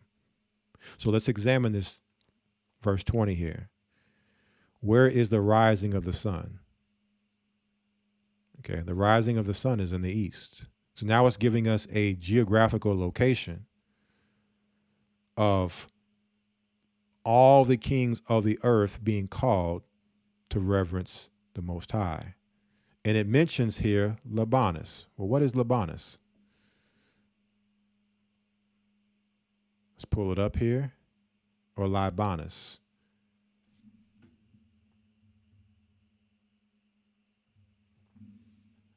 It says Libanus may refer to Mount Lebanon. What is Mount Lebanon? Is a mountain range in Lebanon. And what did we see here earlier?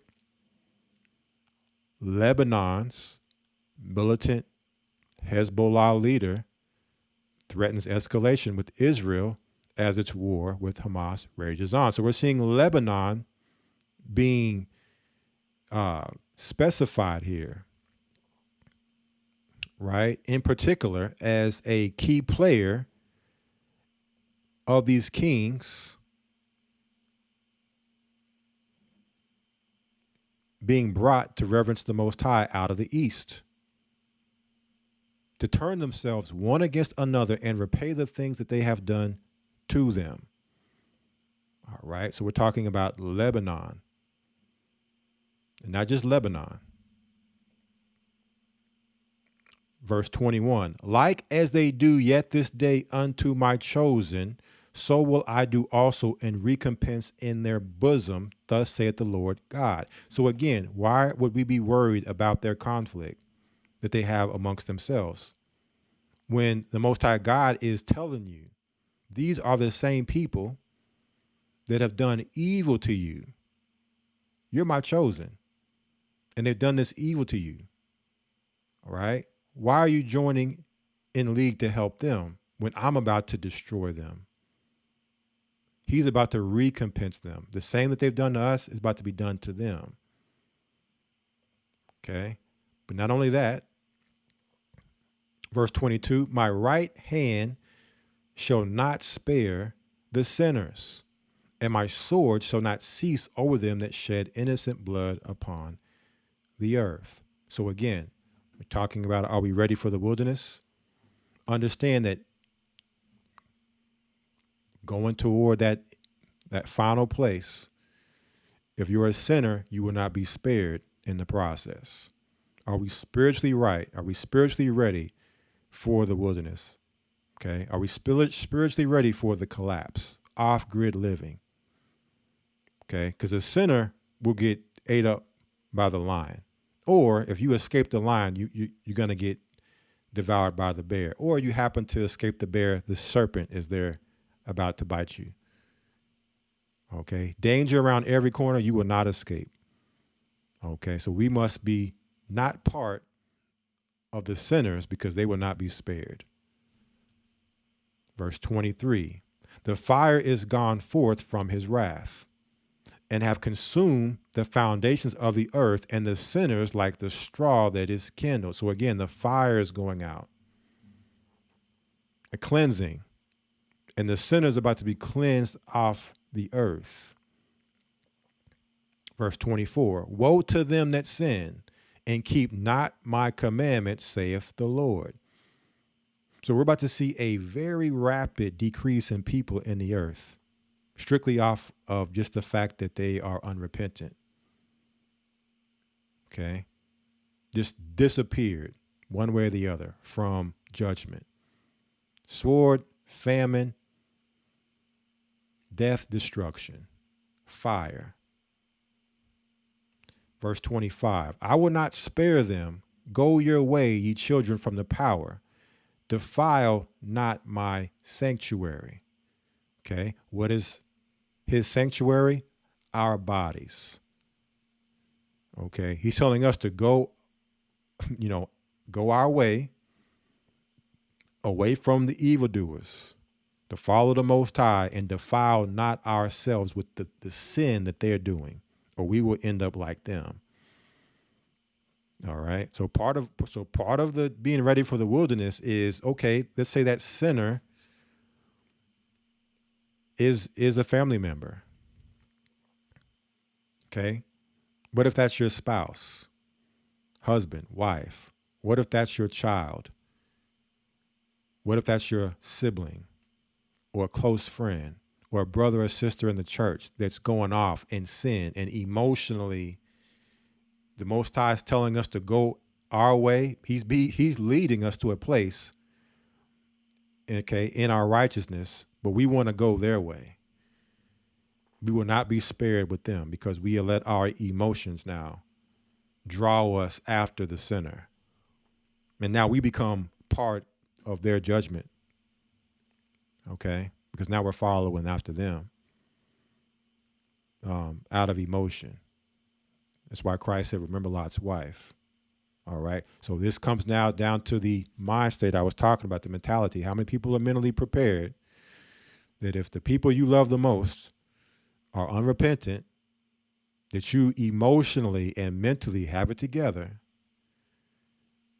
okay, to go the right way, not get caught up with those people.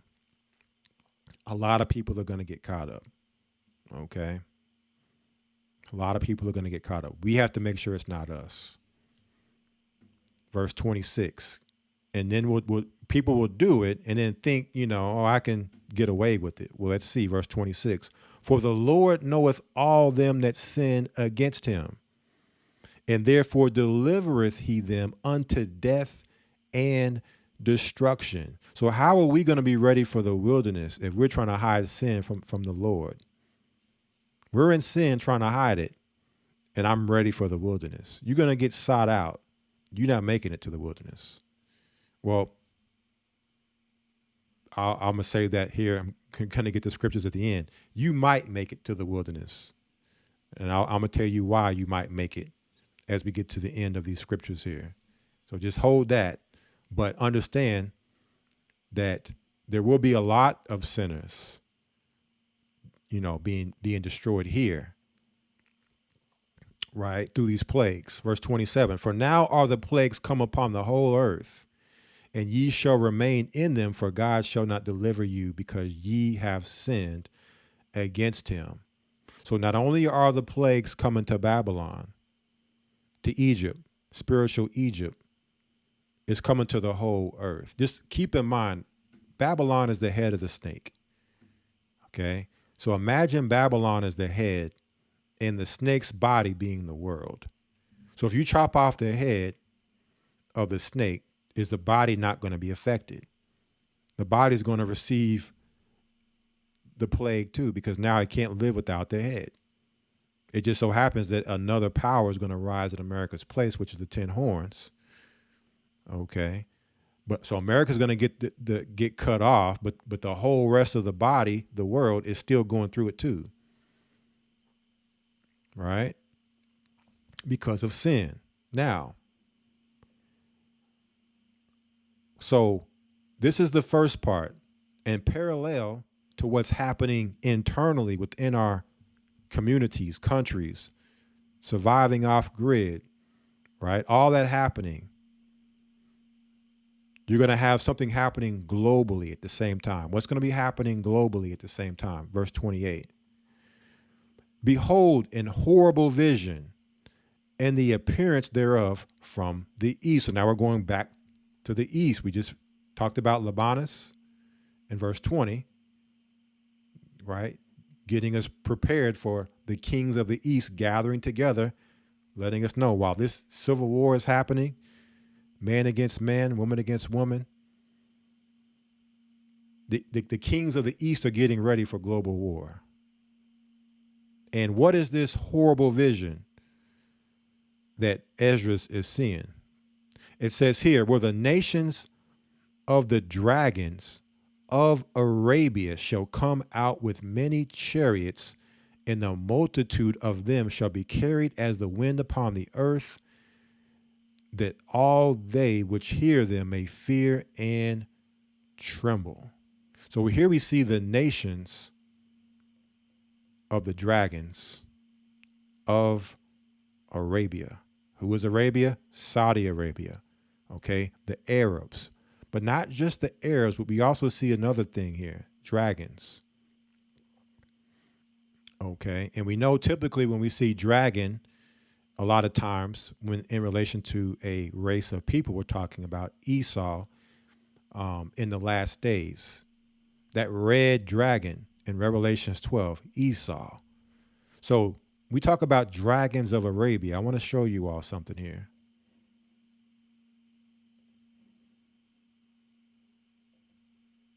We talked about this. This is JerusalemPost.com. Saudi royal family are descendants of Jews who fought Muhammad, Iranian general. This was January 15th, 2022. Let's see what this Iranian general is telling us or giving us some key insight here about these so-called Arabs, the royal family of the Saudis. Okay, because remember, Albert Pike told us that they would foment the differences between the political Zionists and leaders of the Islamic world. When you talk about the Saudi royal family, they are the leaders, a big part of the leadership of the Islamic world. And it says the war must be conducted in such a way that Islam, the Muslim Arabic world, and political Zionism, the state of Israel, mutually destroy each other. Well, how are they going to get that to happen? Well, if you have Esau posing as Arabs, dragons of Arabia, as the dragon, posing as Arabs, leading the Arab nation, not saying that the Arabs in Saudi Arabia are Edomites, but you have Esau, which we know Esau has already shown himself to come in and hijack culture, ethnicities. He's stolen our identity as Jews. We've seen other instances where he's come in. He's the last samurai, which we know is Japhet. And so we've seen Esau do this time and time again, where he'll go into a country and infiltrate and take over the leadership. He did it with the Sanhedrin with us in Jerusalem. There were Edomites in the Sanhedrin, converts. So could it be we're seeing Arab converts in the house of Saudi, and Edras is pointing this out, referring to them as the dragons of Arabia? Let's see what this Iranian general had to say. It says, we cannot bear to see injustice in a Muslim country that is perpetrated by the Zionists and the seed of the Jews. Okay, this was General Alariza Tangsiri. We cannot bear to see that Muslims are being slaughtered by people who call themselves Christians but are not. These are the very same Jews, and I'd better say Zionists, whose hearts have never aligned with Islam and even with the Prophet in his time. And this would explain a whole lot when it comes to the Arab culture, the Muslim culture, the direction of Saudi Arabia, where it seems like they are a big time puppet for Esau, if they've been infiltrated by undercover Edomites posing as Arabs, which are Zionist plants.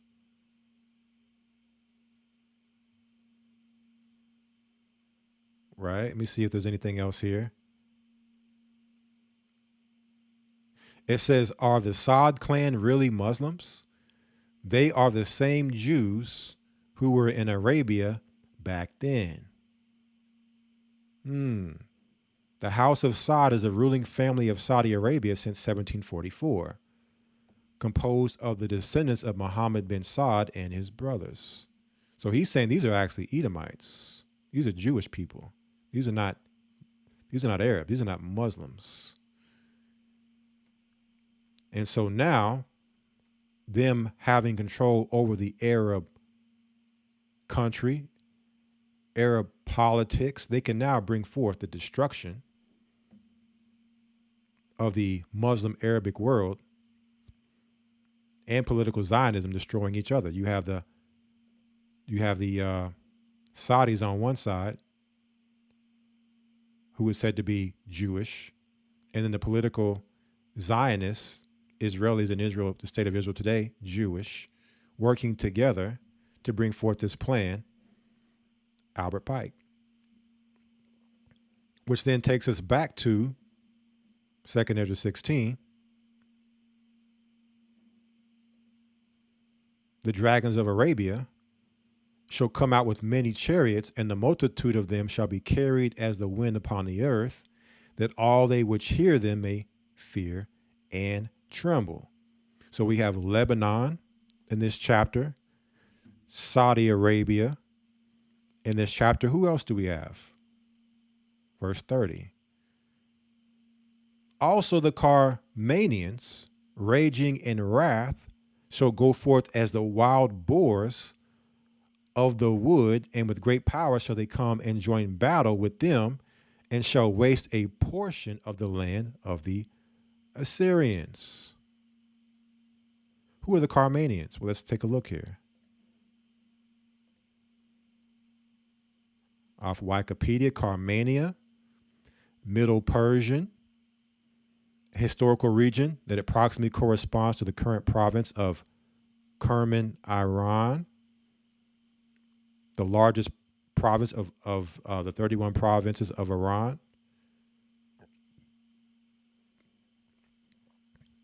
Okay, so we have Iran being spoken of, and again, some of these people go by different names. So Carmania may not be a name that we typically would see. We see the Medes in scripture. We see Persian, right? And now we're seeing Carmania. All right. So we're seeing Carmania, which is Iran, and Syria. And what did we see earlier? They shall waste a portion of the land of the Syrian. We see proxy war. Proxy war happening in Syria. Biden orders airstrike on Iran-linked site in Syria to retaliate for attacks on U.S. bases. So we're seeing Syrian land being decimated through a proxy war between Iran and the U.S. and its allies, exactly spoken of here in 2nd Ezra 15:30, about a portion of the land of the Assyrians shall be wasted with Iran in this battle. All right. So Iran is using Syria as a proxy battlefield to fight against the West. Now check this out, verse 31. And then shall the dragons have the upper hand, remembering their nature, and if they shall turn themselves conspiring together in great power to persecute them, then these shall be troubled, bled, and keep silence through their power, and shall flee. And from the land of the Assyrians shall the enemy besiege them. So we see this proxy war happening in Syria. And consume some of them, and in their hosts shall be fear and dread and strife among their kings. Behold, clouds from the east and from the north unto the south, and they are very horrible to look upon, full of wrath and storm. What kind of clouds are these that Ezra is seeing now happening in the east? Lebanon, Iran, in the land of Syria, all right, with the dragons of Arabia. And we know Esau is the, when it comes to warfare and the sword, he would excel at. So it would make sense why these dragons of Arabia are excelling in this war. But we're seeing these horrible storms, clouds, full of wrath and storm. What are we seeing? What is Ezra saying? He's describing it. Right? This is what Ezra is seeing, and he's trying to describe it in the best way he can in a vision, because there were no nuclear weapons during his time. But check out his description, verse 35. They shall smite one upon another, and they shall smite down a great multitude of stars upon the earth, even their own star, and blood shall be from the sword unto the belly. So what Ezra is seeing is he's seeing a fallen star, because of course when the angels fell, right, they come across the sky, they would call those falling stars or meteors. So when you see a missile drop out the sky, looks like a falling star coming to the earth, smiting the earth, causing a horrible vision of clouds full of wrath and storm, hitting the earth, hitting cities. And through this, verse 36 tells us what? And dung of men unto the camel's huff. Dung of men unto the camel's huff. What does it mean when it talks about the dung of men? Well, let's get a precept here. Let's go to 2 Ezra chapter 16 to get the precept. Dung of men with these clouds of storm. Horrible to look upon. 2 Ezra 16:23, it reads, and the dead shall be cast out as dung, and there shall be no man to comfort them, for the earth shall be wasted, and the cities shall be cast down. Okay? The dead, so many bodies piling up. The cities laid waste. The earth laid wasted. No man to comfort them. All right. And going back to the definition we read about wilderness, it told us loneliness, lonesome, solitude. So a lot of these scenarios, a lot of people are going to be by themselves in this, separated from family, separated from others, people dying. You're the last man standing. No one else around. You're in a desolate wilderness, ultimately trying to make it to the land where we'll be protected.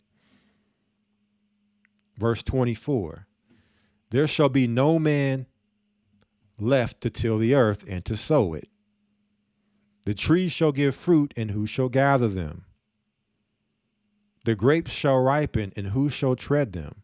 For all places shall be desolate of men. Okay? No men. So that one man shall desire to see another and to hear his voice. Right? So when I ask, are we ready for that, family? Are we really ready for the wilderness? Are we ready to be in a place to where we're all by ourselves and we desire to see another person just to hear their voice and can't? For a city there shall be 10 left, and 2 of the field, which shall hide themselves in the thick groves and in the clefts of the rocks. 10 people left in a city after it's been destroyed. Can you imagine that? Can you imagine 2 people in the field left who were out working in the field, who then have to go and hide themselves in the cave for safety? Hide themselves in the bushes and in the clefts of the rock for safety? It says here, as in an orchard of olives, upon every tree there are 3 or 4 olives. Or as when a vineyard is gathered, there are left clusters, some clusters of them that diligently seek through the vineyard. Even so, in those days there shall be 3 or 4 left by them that search their houses with the sword. Okay, so we're talking about a desolation of men, of course, through the desolation of the earth through fire, warfare, the earth being cleansed of sinners, you now have very few people left. And I want to actually show something here, and then I'm going to get a precept for that, a report off of yournews.com. Check this report out. Check out this report, family. Pfizer document shows Deagle's 2025 depopulation forecast is on target and not just an estimation. It's a Pfizer document. Who is Pfizer? Oh, yeah, they're the ones that put out your... Oh, yeah, them. They have a document that shows a depopulation number that they expect to be the earth to have a certain amount of people by 2025, which is just a month and a year away from the beginning of 2025.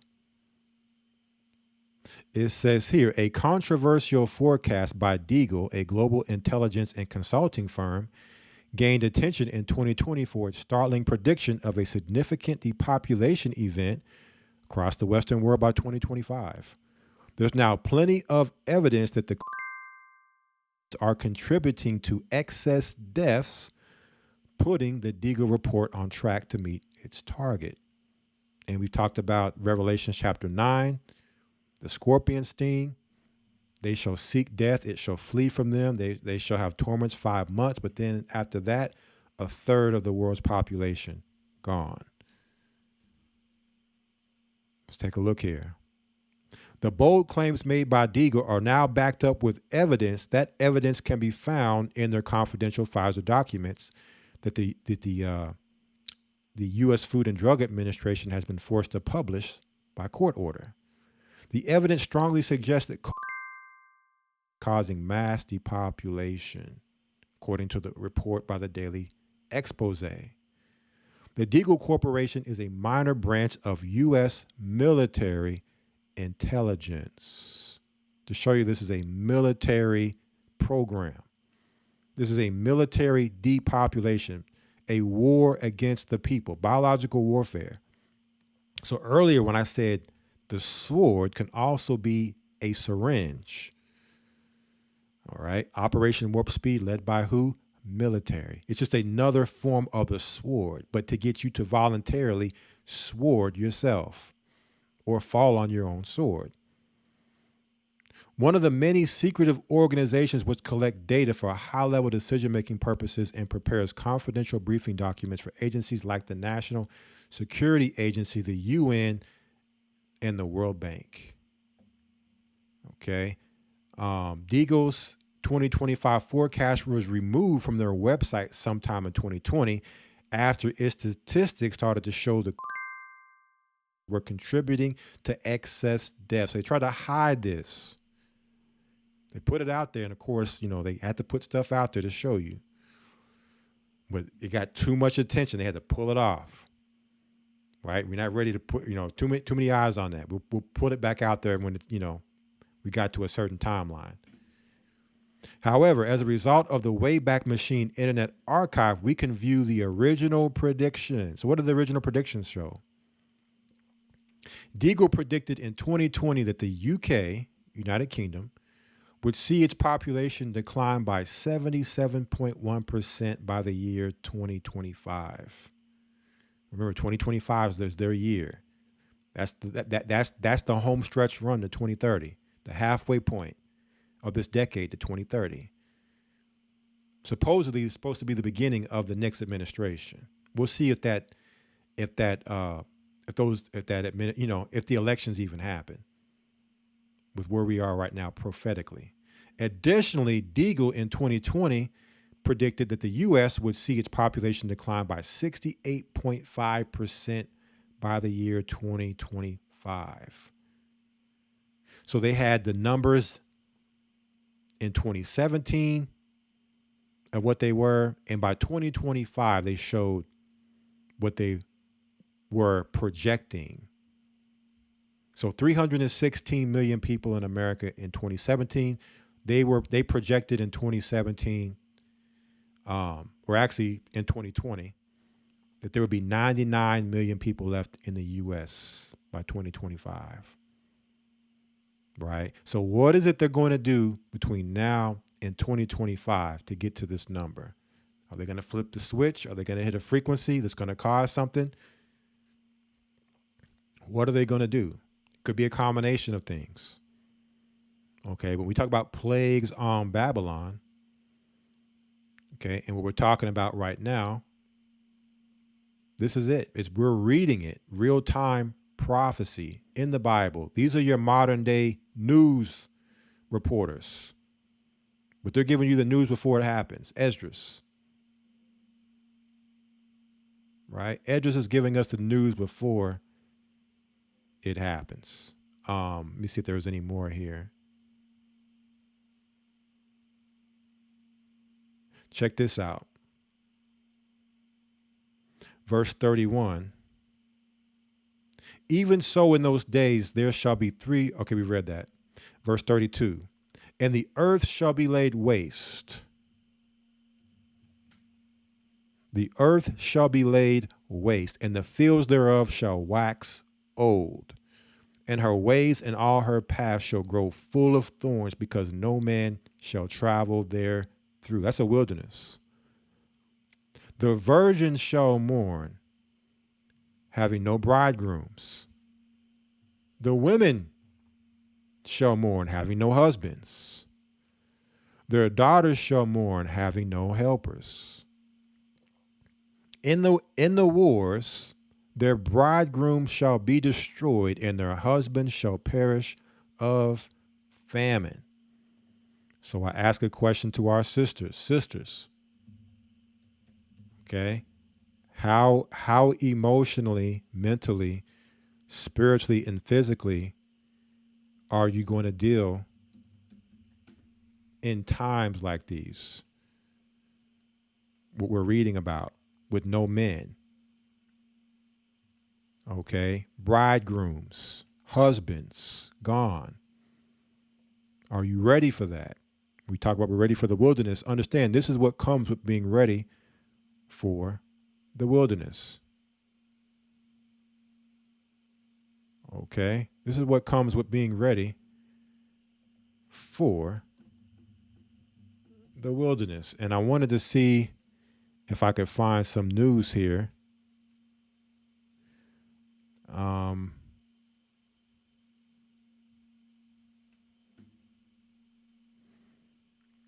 Because they're trying to do a lot of fact checking right now when it says that they're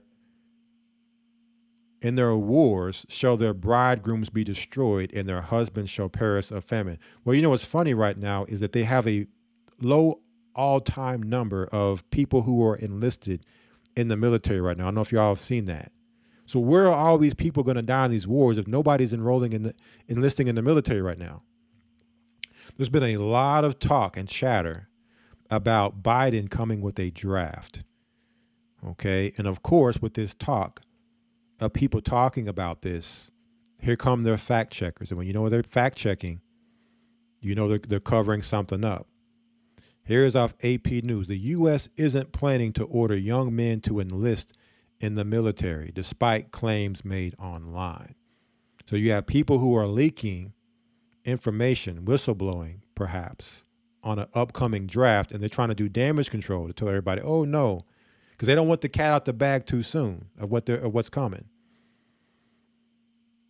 Okay, they want to string you along until the point to where now there is a draft, and then you can do about it. Versus before, you could have done maybe some preparation or, counter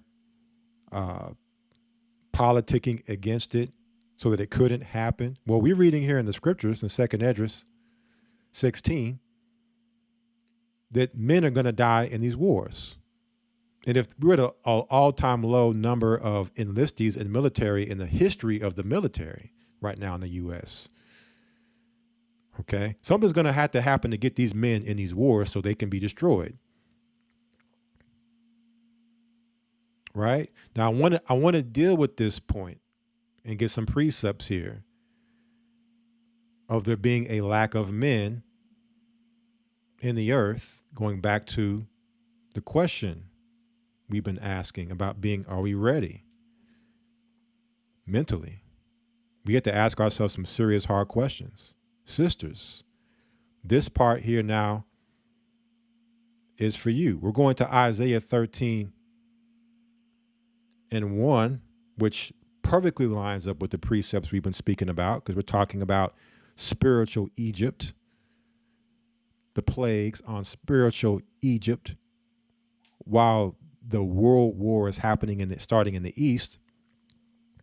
Isaiah 13:1 says the burden of Babylon, which Isaiah the son of Amoz did see. When you drop down to, so we know we're talking about Babylon, but also talks about the world in this, not just Babylon, talks about the sinners in this. Verse 9, behold, the day of the Lord cometh cruel, both with wrath and fierce anger, to lay the land desolate, and he shall destroy the sinners thereof out of it.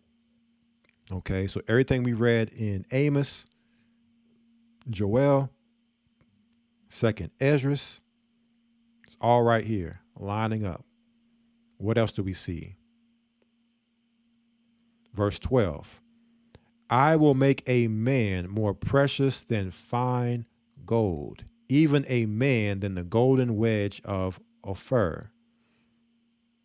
Okay. So with a lack of men now have value. If there's only one man left per however many people, per however many square miles, now that man has some serious value. Okay, because there's only certain things that a man can do that a woman can't. Right? And so without that man, a woman stands no chance, but at least with that man, she stands a chance of survival. Drop down to verse 16. With no men, what then happens? Verse 16. Their children also shall be dashed to pieces before their eyes. Their houses shall be spoiled. We read about that, 2nd Esdras 15. And their wives ravished. And they've set our sisters up for this destruction. There's no men around. The children are going to be dashed to pieces. Okay, destroyed. Women, in this situation, hey, you'll be sex slaves. And I've been talking to people about this. They've gotten our sisters desensitized with this harlot culture, Instagram, OnlyFans. It's going to be a smooth transition into being a sex slave. Okay, they've been throwing out all this sex trafficking lately in the news. They're transitioning. They're actually warming you up to the idea of this harsh reality to come, because the more you're desensitized to it, the easier it is for you to embrace it. So how easy will it be for women now who have harloted themselves out on Instagram, harloted themselves out on OnlyFans,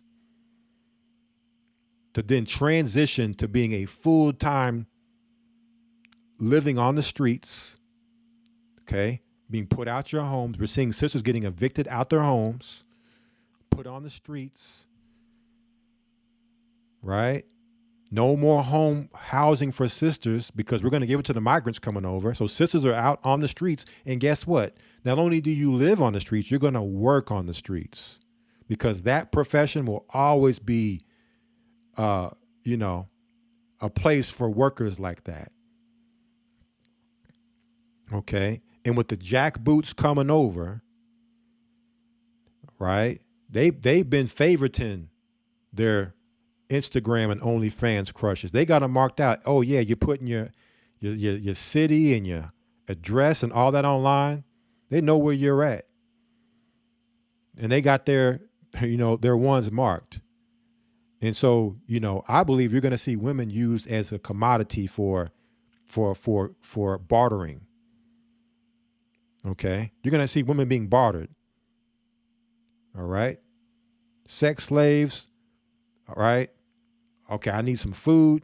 I'll trade you this woman for this food or for this resource. Right. Because these women were the independent, I don't need no man type women. Right. And so now they didn't need a good man, but you're going to get a man regardless. It's going to be a jackboot. It's going to be Satan's workers. Satan's men are going to be the men now. So it's one side or the other. Which man are you going to be under? That choice is winding down. It doesn't mean you have to have a husband. Right? There are men in the church that are leaders, shepherds, that can be a woman's covering. We're going to go into that in a moment. So that's not saying, oh, you need to go out and get a husband. That's not what this means. There's going to be plenty of women without husbands. Okay? But it's the mentality of women right now. The I don't need no man mentality, the disrespect. You had a sister call in this Wednesday on the broadcast. I know some of you all may have heard that. And the reason I'm speaking about this is because I screened the sister. When she called in the blog talk, I was screening the call. She called in with an attitude. Who are you?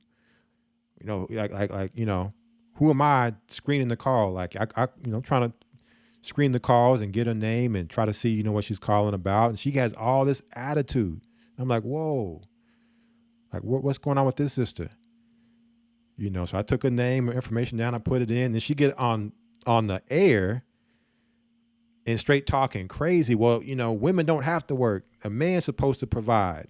Women aren't supposed to work. That type of mentality of just defiance and disrespect. These are the women, if they don't change that, they're going to end up what we're seeing here in Isaiah 13 and 16, with their children dashed to pieces and being ravished, being set up as sex slaves for the jackboots.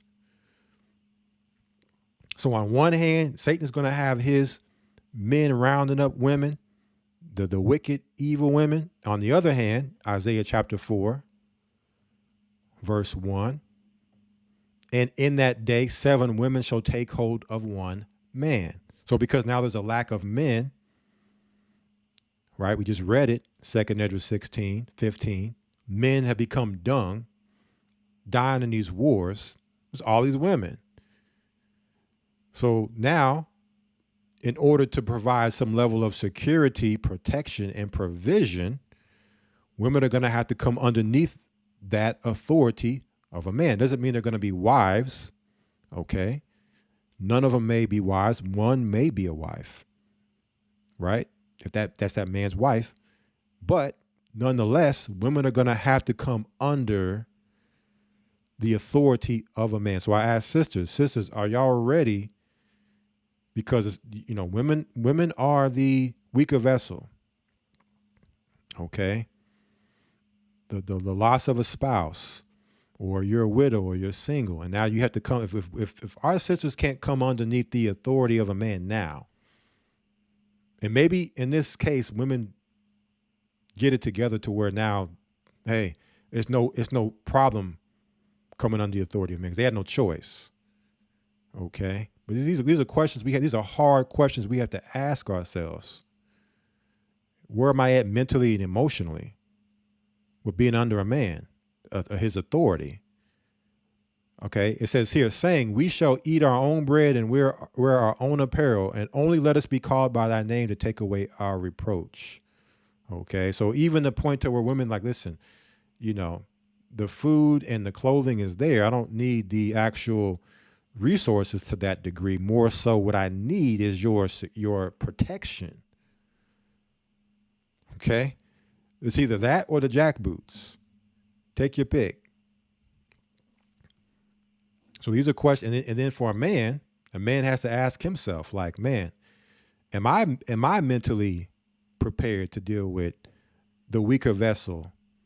Knowing that, men have experience with women to know how it is dealing with that weaker vessel. And now you're multiplying it by 7, right? Are you as a man mentally ready to deal with all the craziness going on and dealing with keeping and holding women down in all that weakness and emotion? Okay, so it's not just the women have to get their mind ready and right. That for men to have some maturity in this situation and not be what we just read in Isaiah 13 and 16, become a ravisher and a man going buck wild because there's no other men around. And now I can just, I got all these women, and lose your mind. And that's the sinner is talking about being destroyed. You'll be moved out the way eventually, right? You'll be just another man bit the dust.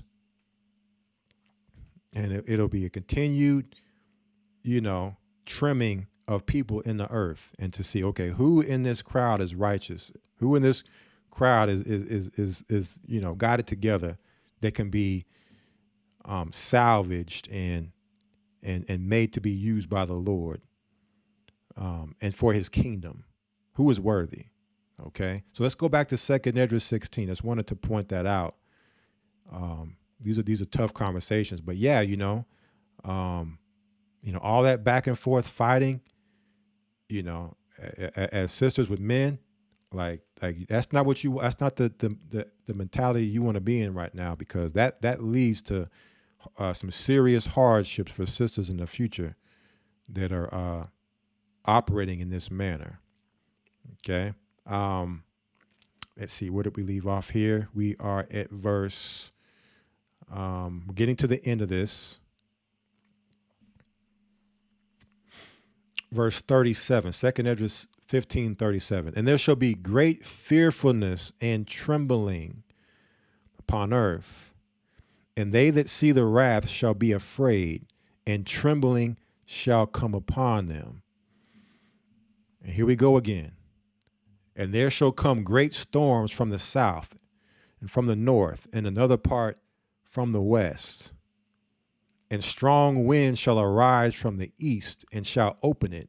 And the cloud which he raised up in wrath, and the star stirred to cause fear toward the east and west wind, shall be destroyed.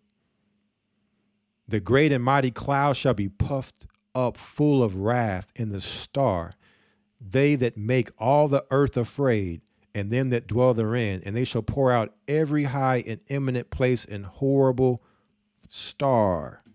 So what type of great cloud puffed up full of wrath and star will make the whole earth afraid? Somebody would have to tell me what this is if it's not what you're seeing here on your screen right now. All right. That's what Esdras is seeing. World War III in the east between Iran, the Saudis, the Arabs, Arab leaders, political Zionists, right? Israel, Lebanon, Syria, right? But that's just where it's starting. The Valley of Jehoshaphat, that's where it starts. Verse 41, fire and hail. There goes that fire again. Okay, remember, fire is a cleanser. So this is cleansing the earth. And flying swords, and many waters, that all fields may be full, in all rivers with the abundance of great waters. Okay, so what is a flying sword? So a flying sword, you're talking about a missile. Okay, artillery, bullets. All right, military weaponry that flies. In our time, is what it would be. A flying sword, or also the scripture refers to it as arrow or as hail. Hail coming out the sky of fire. Verse 42, and they shall break down the cities and walls and mountains and hills, trees of the wood and grass of the meadows and their corn. Okay, it's going to be a wasteland, a desolation, or a wilderness. Okay. Now, after they're finished doing that, what comes next? We're at verse 43 to show you earlier when we were talking about Egypt, who this is talking about. Verse 43 says, and they shall go steadfastly unto Babylon and make her afraid They shall come to her and besiege her. The star in all wrath shall they pour out upon her. So basically what they're doing over there in the Middle East right now is a dress rehearsal. They're testing their nukes and their missiles out now. Okay? But eventually they're going to bring them over to Babylon when they're done. Then shall the dust and smoke, there it goes. You see the smoke right now, do what? Go up unto the heaven. And all they that be about her shall bewail her.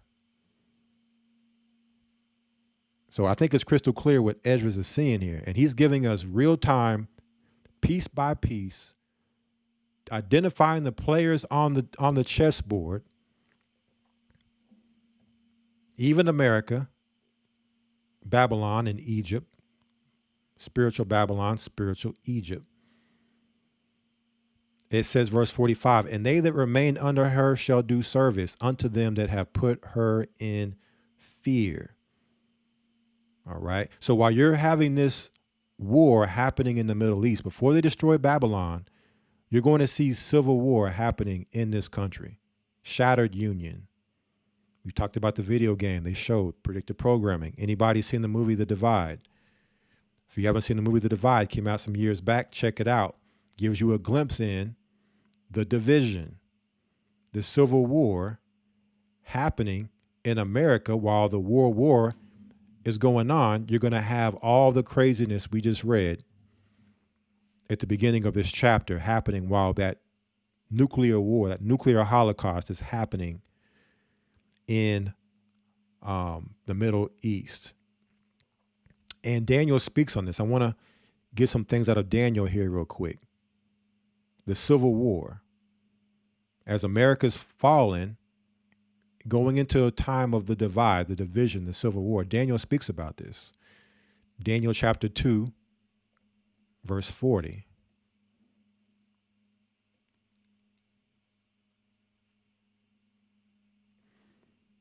Speaking about the four kingdoms.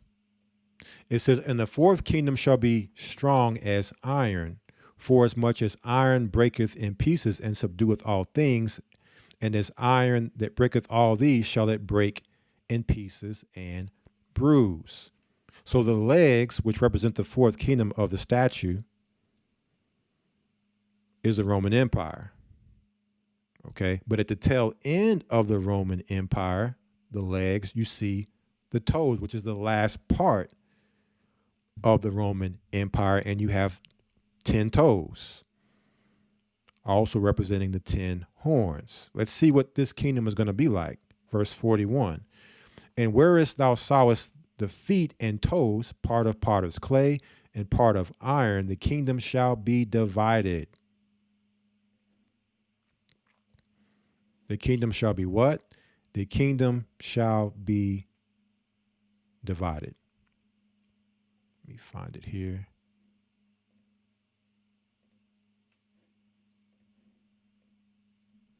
Okay, the kingdom shall be divided.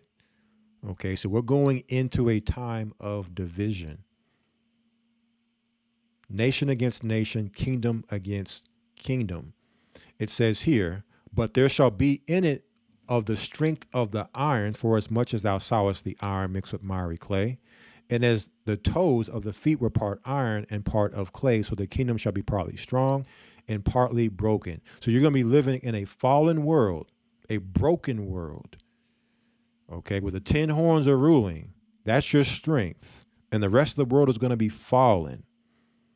Okay, mankind is going to be in a fallen state, mixed cyborgs, half man, half machine, right? Everything is divided. You can't make out anything from anything because it's so mixed and put together and hybridized. You're going to have a ruling elite class, the 10 horns, that are strong, and the rest of the world weak. Mankind fallen, the population, plagues, famine, cyborgs, the world, the cities in ruin. Right. So Daniel spoke about that. And also speaking about leading up to Second Esdras, what we just read, where Babylon, they then turned their nukes towards Babylon. Okay. Once the collapse happens in Babylon, we read about them, the neighbors shall not have pity on, man shall not have pity on his neighbor, and invading homes and searching the home with the sword and all that going on, right? You're talking about collapse of society. Well, in that, you're going to have the mark of the beast be implemented. Okay. So before the destruction of Babylon, Revelation 13 tells us the beast that cometh out of the earth, which is America, which is Babylon, that beast shall bring forth a mark. Okay. And he, both rich and poor, free and bond, young and old, on and on, gonna have to get that mark. Okay. And if you don't get it, you'll be put to death. Not gonna be able to buy or sell without it. Okay. Well, once that is implemented within this collapse, Daniel also tells us something else here that's key. We're going to go to chapter 12, verse 11. It tells us, and from the time that the daily sacrifice shall be taken away, and the abomination that maketh desolate set up, there shall be 1,290 days. So when the daily sacrifice is taken away, your ability to work, to buy and sell, okay, your ability to buy food, okay, because you have to have the mark to have it. Once that is set up, the abomination of desolation, that is their attack on Israel, Jacob's trouble. Once all this is happening, now we have a certain amount of days to make it to the wilderness. There shall be 1,290 days, which is like 3.5 years. Okay, time and a half of times to make it to the wilderness. Verse 12, blessed is he that waiteth and cometh to the 1,330 days. But go thy way till the end be, for thou shalt rest and stand in thy lot at the end of the days. Okay, so once the collapse happens, they've been talking about this money thing, these banks now. A lot of talk about these banks and what's going on with these banks. The digital dollar. Okay, the economy on the verge of collapse. They're sending money, billions over here and billions over there. Well, at some point, it all has to come to an end and collapse. And then here comes the mark of the beast. Okay, the collapse of society. So once that starts, it gives us a time where we now have to set foot as pilgrims to do exactly what we've read so far tonight, to make our way towards Zion. All right. We now must make our way east into those areas where the 7 streams will be split for us to go into the wilderness. And it doesn't mean every man for himself. That's what they want us to be like, every man for himself. We must come together now, plan, strategize, grow in the spirit. So when it happens, regardless of whether we're alone or with people, okay, we are led by the Spirit. We are in order. Because now here's the final part of the wilderness, right? Saying, are we ready? Are we ready for the wilderness? Let's go to Ezekiel 20.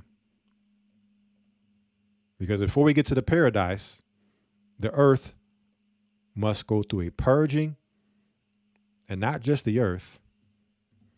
Ezekiel 20:33 reads, As I live, saith the Lord God, surely with a mighty hand and with a stretched out arm and with fury poured out will I rule over you. And I will bring you out from the people, and I will gather you out of the countries wherein ye are scattered, with a mighty hand and a stretched out arm, and with fury poured out. We've read this 3 or 4 times now in other chapters of the Bible, other books of the Bible. Okay? We read this in Isaiah. We read this in Esdras, being gathered a second time, gathered out of the 4 corners of the earth, our captivity being broken, all right, being gathered out from amongst our oppressor, with fury poured out. Verse 35, and I will bring you into the wilderness of the people. I will bring you into the wilderness of the people, and there will I plead with you face to face. I will judge you. The Most High is going to now judge. So the sinners that have escaped the judgment to make it to the wilderness may think they're safe.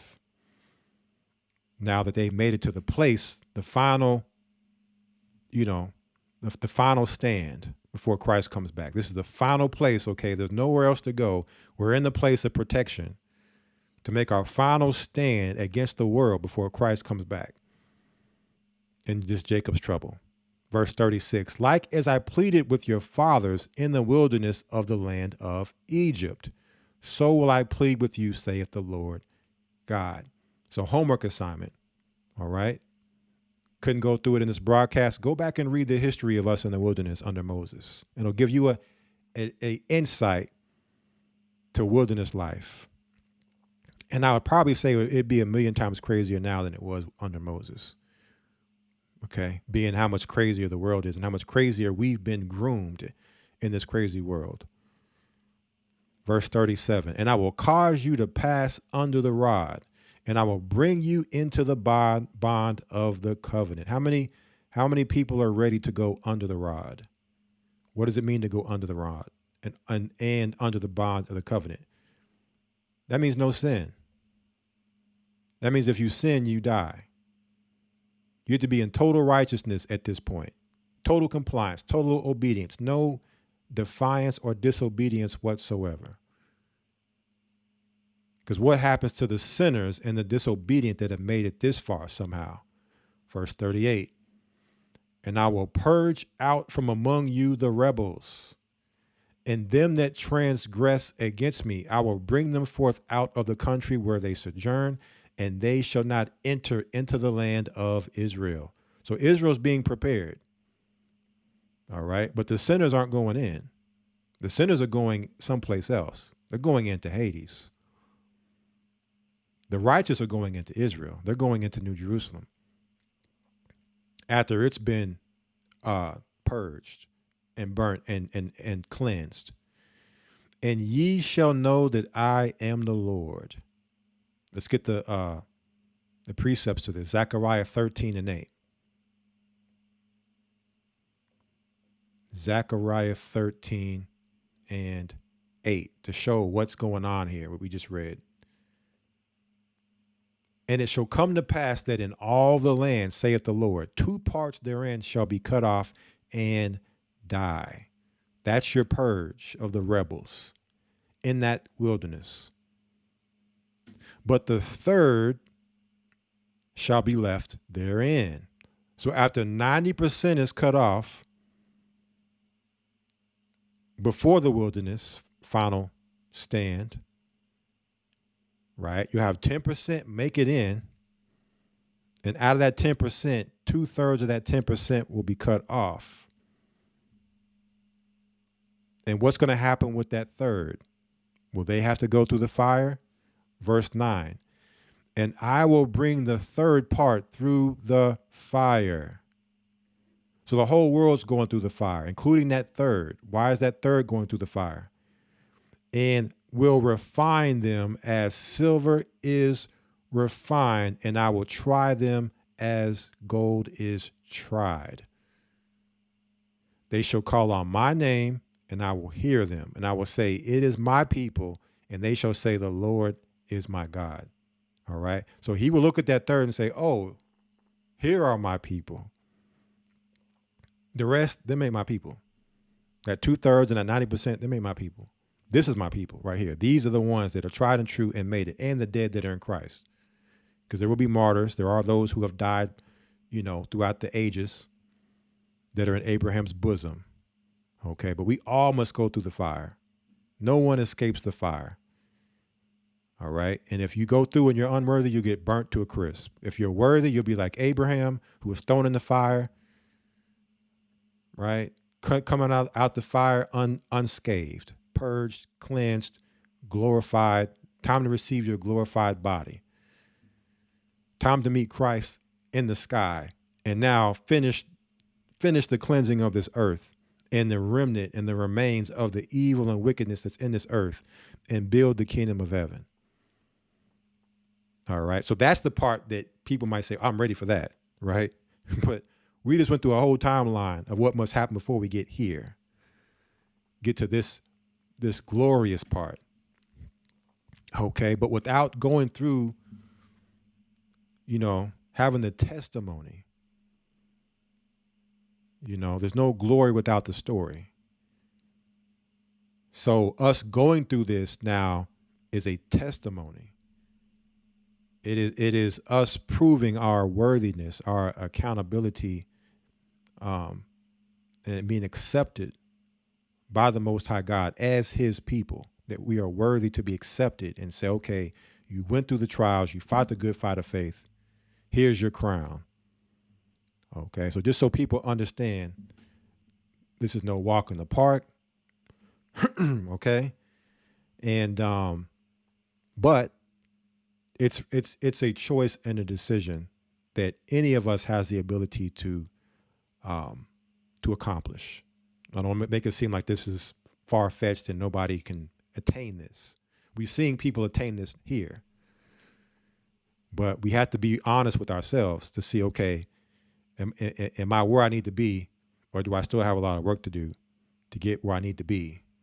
And not that maybe I'll just overnight or at any point, it's going to be a work in progress all the way to the kingdom. It's not tomorrow you wake up, or a week from now, or however long from now you wake up and everything's fine. It's just keeping that in mind and constantly every day working. Okay, not being lukewarm, getting lax, getting slothful, being diligent, right? Because it's very easy in this walk to get distracted and get caught up with the nonsense and the foolishness of this world. It's not an easy task, but the straight and narrow, it never said that it was an easy path to walk, but we can do all things through Christ, which strengthens us. So just speaking on that, and I'm going to go into some things when it comes to our work, to make ourselves ready and to take this time as grace and mercy to prepare.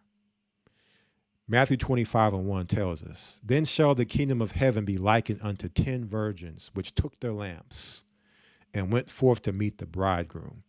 And 5 of them were wise, and 5 were foolish." So even Daniel tells us, the wicked shall do wickedly and not understand, but the wise shall understand and do exploits. So the wise understand that a day of darkness is coming. In order to see through the dark, you need light. That means I must have oil for my lamp to see through. Okay, that oil is our righteousness. Okay, our preparation. Okay, kingdom cometh not by observation. Like, these crowns aren't just being handed out for the sake of being handed out. It comes with faith and works, right? Verse 3, "They that were foolish took their lamps and took no oil with them." So that means anybody can be this. It could be somebody baptized in the church, got no oil. Doesn't mean you're in the world, you don't believe in the Bible, whatever. No, you could be in the church with no oil. You could be thinking you're in the walk of Christ, baptized with no oil. Okay? Verse 4, "But the wise took oil in their vessels with their lamps." All right, so we went through a lot of those things tonight on the spiritual side. We're going to go into some physical things here in a moment. Hopefully we can get through. I don't have a lot more left here, so hopefully we can go into some. On the physical side, I Talked about our health earlier. And, that's a big part. Okay. You don't want to go into the wilderness off grid, being sick and not being healthy as best as you can. Right. So now's the time to get there. Because if we're having a hard time living and being sick now, how much harder is it going to be when, you're going without food, you're in a wilderness, no pharmacies. All you have is the dirt and what's coming out the dirt and your God for survival. Right? All you have is the land, the wilderness land to live off of. So let me pull this up here. Okay. So continuing on, just finishing out here real quick with talking about the destruction of the earth, because it's not just happening through military. How many of you all are familiar with what happened in Acapulco, Mexico? I'm going to show this video here. Weather modification blamed for Mexico hurricane. Cat 5 storm devastates Acapulco. Let's check this out here.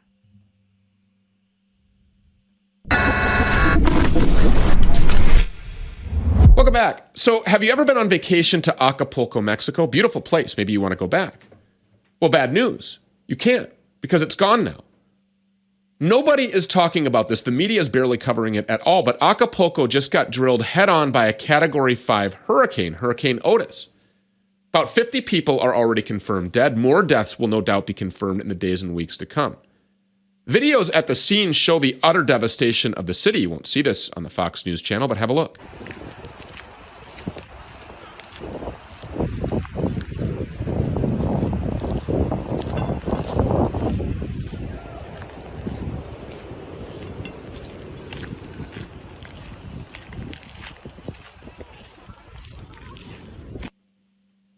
So that looks like Gaza after a Zionist-funded bombing campaign. And despite that massive destruction.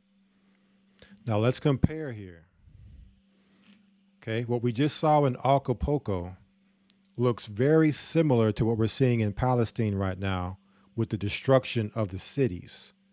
So whether it's through military warfare or it's through weather warfare, the cities are being made desolate. Okay.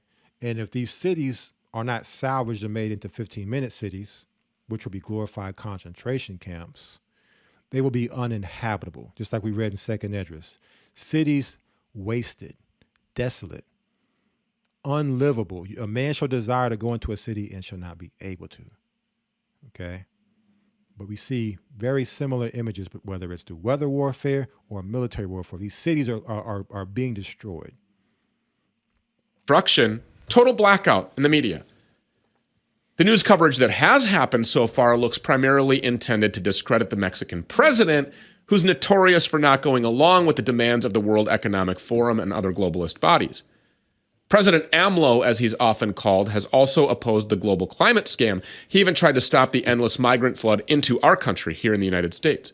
He's a president that worked well with Donald Trump. He was one of the last leaders to recognize Joe Biden's victory in 2020. Well, now, suddenly, out of nowhere, his country is smashed by devastating hurricanes. Not just one, multiples. That may not just be a coincidence. Jeff Berwick is a freedom fighter against two of mankind's greatest enemies, the state and central banks. He's the chief editor of Dollar Vigilante and founder of Anarchapulco. He's an Acapulco resident, and he joins us now. Jeff, thank you so much for coming. We appreciate you being here. Appreciate it as well, Stu. Yeah, so why is this Category 5 hurricane being hidden? Well, I think we should start at the beginning. On Tuesday of last week, at about 6 o'clock in the evening, I just heard from one person on Twitter that there was a hurricane near Acapulco. I was a little surprised because I hadn't known about anything. I started watching on some of the weather sort of things with like people who track these sort of storms. And very quickly, it went from a tropical storm to a Cat 1 to a Cat 2 to a Cat 3 to a Cat 4 in a couple of hours. And I went on all kinds of sites where they talk about these things, and everyone was shocked. They said, how did our models miss this? Then they said it looks like it might turn into a Category 5 pretty soon, and it's headed straight towards Acapulco. And they said by the tracking, it looks like it's going to hit at 6 in the morning. So I tried to warn everyone I could that evening in Acapulco. Hardly anyone listened to me, but it was still, no one was talking about it. Everyone I talked to in Acapulco said they hadn't heard about it. Everything was fine there. I must have the wrong information. And then the storm actually hit just after midnight. So it went from nothing to a Cat 5 in a matter of hours. There was no one talking about it anywhere in the world, including the media, and hit into Acapulco at a Cat 5. It's actually the biggest, by far the biggest storm that's ever hit Mexico. Some people say the winds might have topped out at even 300 miles an hour. The hurricane actually came with zero rain, no rain whatsoever, which is unheard of. Even at the University of Miami, the meteorologist guy there said that they've never seen anything like this. This rewrites everything they know about tropical storms and hurricanes. And he said it was like there was a mystery ingredient added into this. And so this storm came out of nowhere. It just popped up into a Category 5, in a matter of a split second. And then it was like it had a mystery ingredient mixed in, because it was unlike any hurricane that's ever been recorded. Now listen to the description of this hurricane. I think we know what that is, HARP and those sort of things. This was definitely a weapon attack, a weather weapon attack on Mexico. They've been under attack, as you mentioned, for all the things they've been doing, as well as not going along with the scam. They never had any sort of laws for.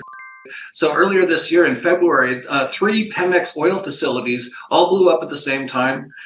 You might not even know about this because no one knows about all these hurricanes. Puerto Vallarta was hit by a Category 4 dead on just a few weeks ago. Then Cabo was hit by a Category 4, which actually was about a 1 by the time it hit, just a week or so ago, or a couple weeks ago. And then the 3 biggest cities on the West Coast all got hit dead on by Cat 4s or Cat 5s in the last month, and hardly anyone even knows about them. And with everything going on in Gaza, I actually don't blame people for not knowing what's going on in Acapulco right now, but it really has been very hidden. Even the Mexican media has barely said anything about it. No mainstream media has barely said anything about it.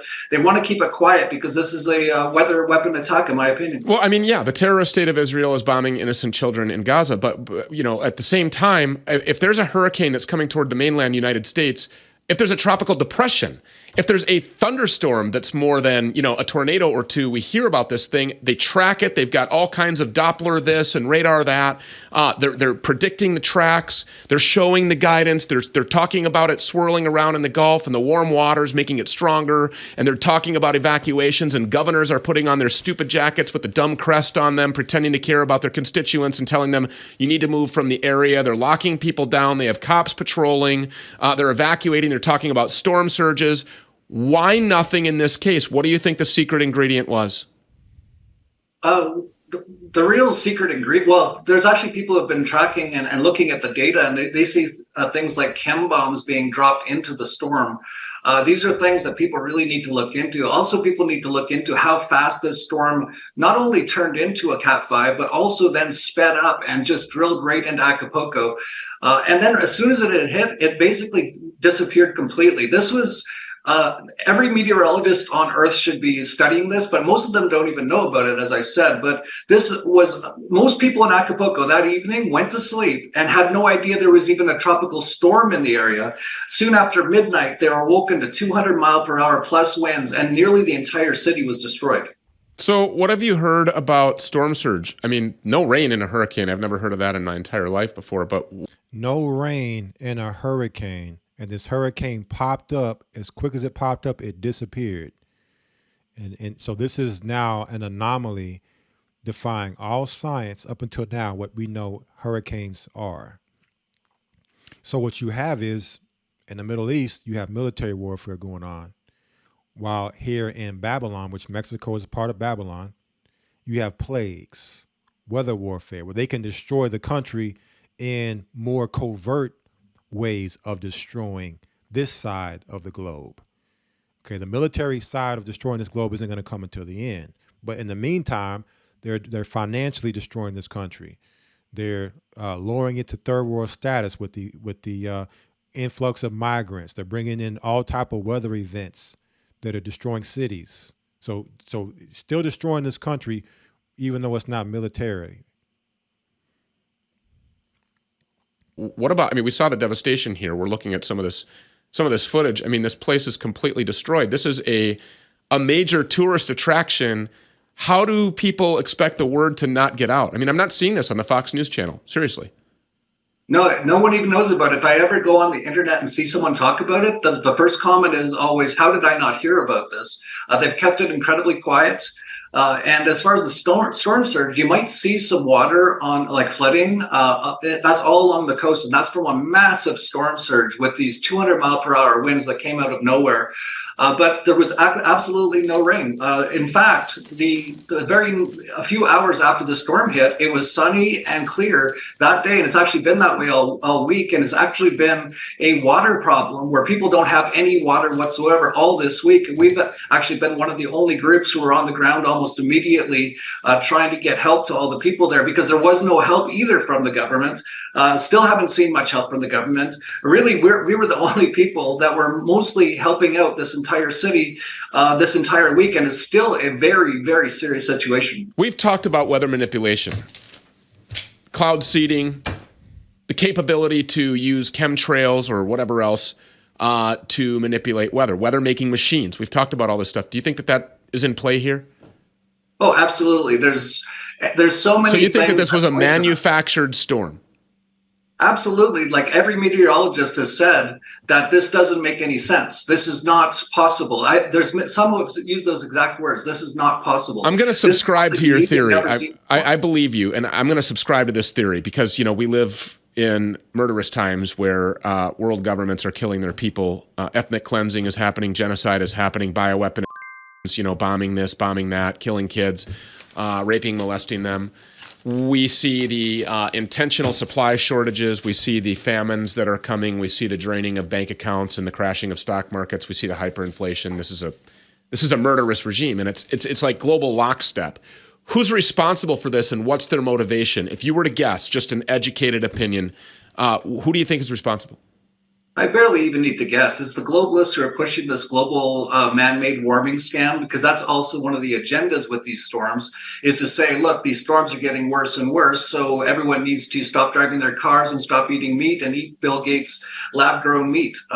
It also is because Mexico has not fallen in line with the New World Order agenda. They've also kind of signed up with BRICS.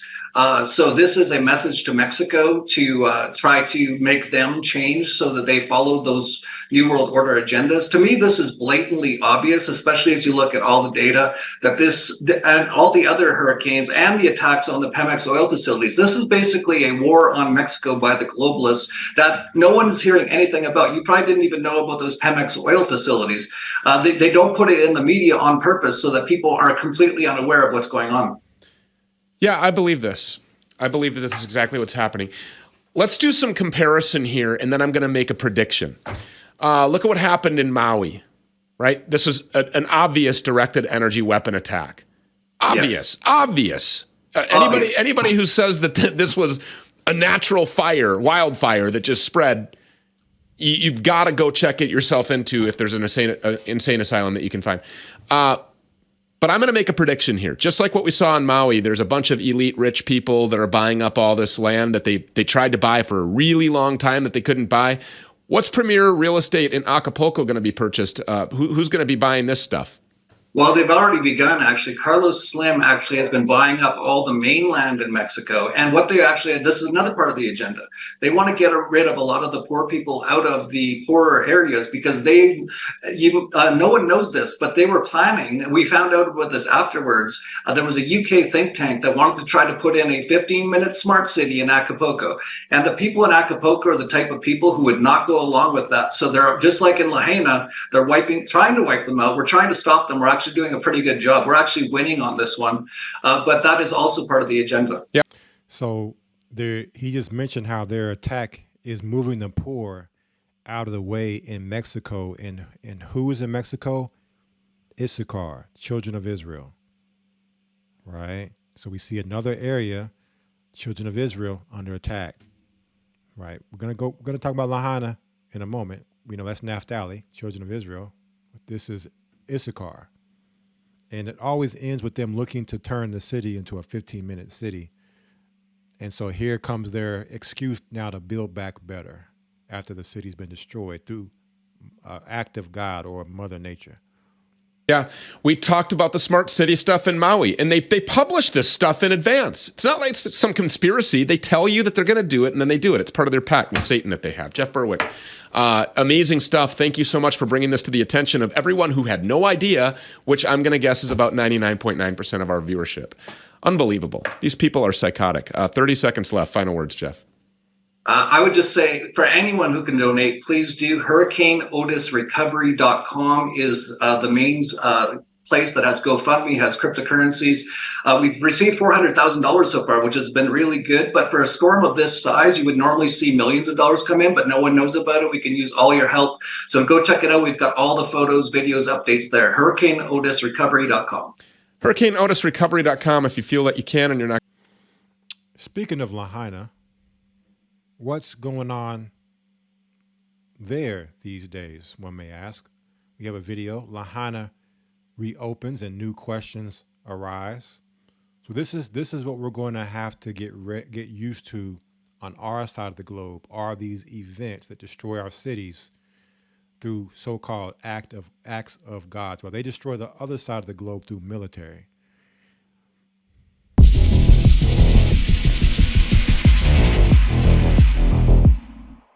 Much like other recent fires, such as Paradise, California, there have been several anomalies involving the recent fires in Maui. In the middle of an area untouched by fire, a random car with melted glass and melted aluminum alloy wheels and NORAD-tracked CCP satellites directly above all three fires at the time of ignition. Many people are saying it's directed energy weapons, and we are not getting any answers from our criminal government. The people of Lahaina have been given access back into their neighborhood, and there are more of these anomalies being discovered. A viral video of the Lahaina Pentecostal Church shows what appears at first glance to be an electrical fire in the ceiling. But how is everything in the church pristine, except for a portion of the roof seam and the wall at one end? Many are saying this looks like a laser cut through the roof.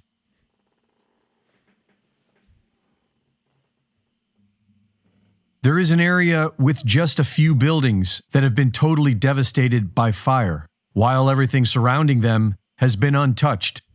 It is unclear as to how these random buildings caught fire. And obviously the building next door is fully intact, no structural damage, no fire damage whatsoever. And then you have this building here. You can see the scuba tanks in there. This was one of the dive shops. You can see it's completely and utterly burned from the inside out. And there are automobiles in untouched areas that somehow completely burned out. Once again, with melted glass and aluminum. Right? Little parking lot, gravel. Everything's looking good. Those cars are probably working somewhere. These have been here for a while.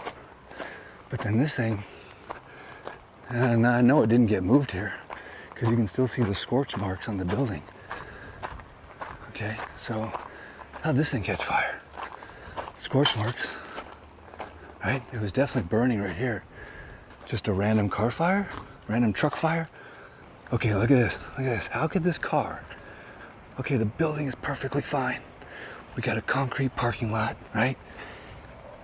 I mean, even the trees are still good. And yet we got this guy. I mean, this car is melted, bro. This thing got absolutely melted. I mean, there's nothing. Someone probably threw that water bottle in there, but look at this thing, man. Now talk to me, people. Somebody, not a conspiracy theorist, but somebody that understands something about fires. Tell me, in the midst of this fire, is there an ember that's big enough that could float over here, incinerate this car, melt it, and nothing else around it? I don't think it was moved here, right? I don't think it was moved here. That's just tripping me out. How did it catch fire? What happened? I don't even see flame marks back there. I see marks here, brown, black. You can see it happened here, right? The wood survived the fire, but other objects were turned to piles of ash. In many of these piles, the ash appears to have been metal. Why is all this on fire? Or why did it all, there's not even a structure here. But again, I don't know, just piles of ashes of stuff that was clearly made out of some kind of tin foil or metal or something. I don't know, the metal really took a hammering on this fire. If you were metal, I mean wood, you're kind of good, right? Wood, yeah, you're not too bad. You're metal, you're done. We aren't getting any answers. The victims of Lahaina are being ignored while the government funnels money to Israel. And the metal culvert is melted. Look at the metal culvert. Look at that. That's a metal culvert, man. It melted. And just a little bit of grass, right? Why is that metal culvert charred? And a frog has been found at ground. Now check this frog out, family, and tell me if anybody has ever seen this happen in a fire before. Zero, frozen in mid-jump, suggesting an instantaneous flash of high energy. This right here is a toad that is petrified or mummified in mid-leap.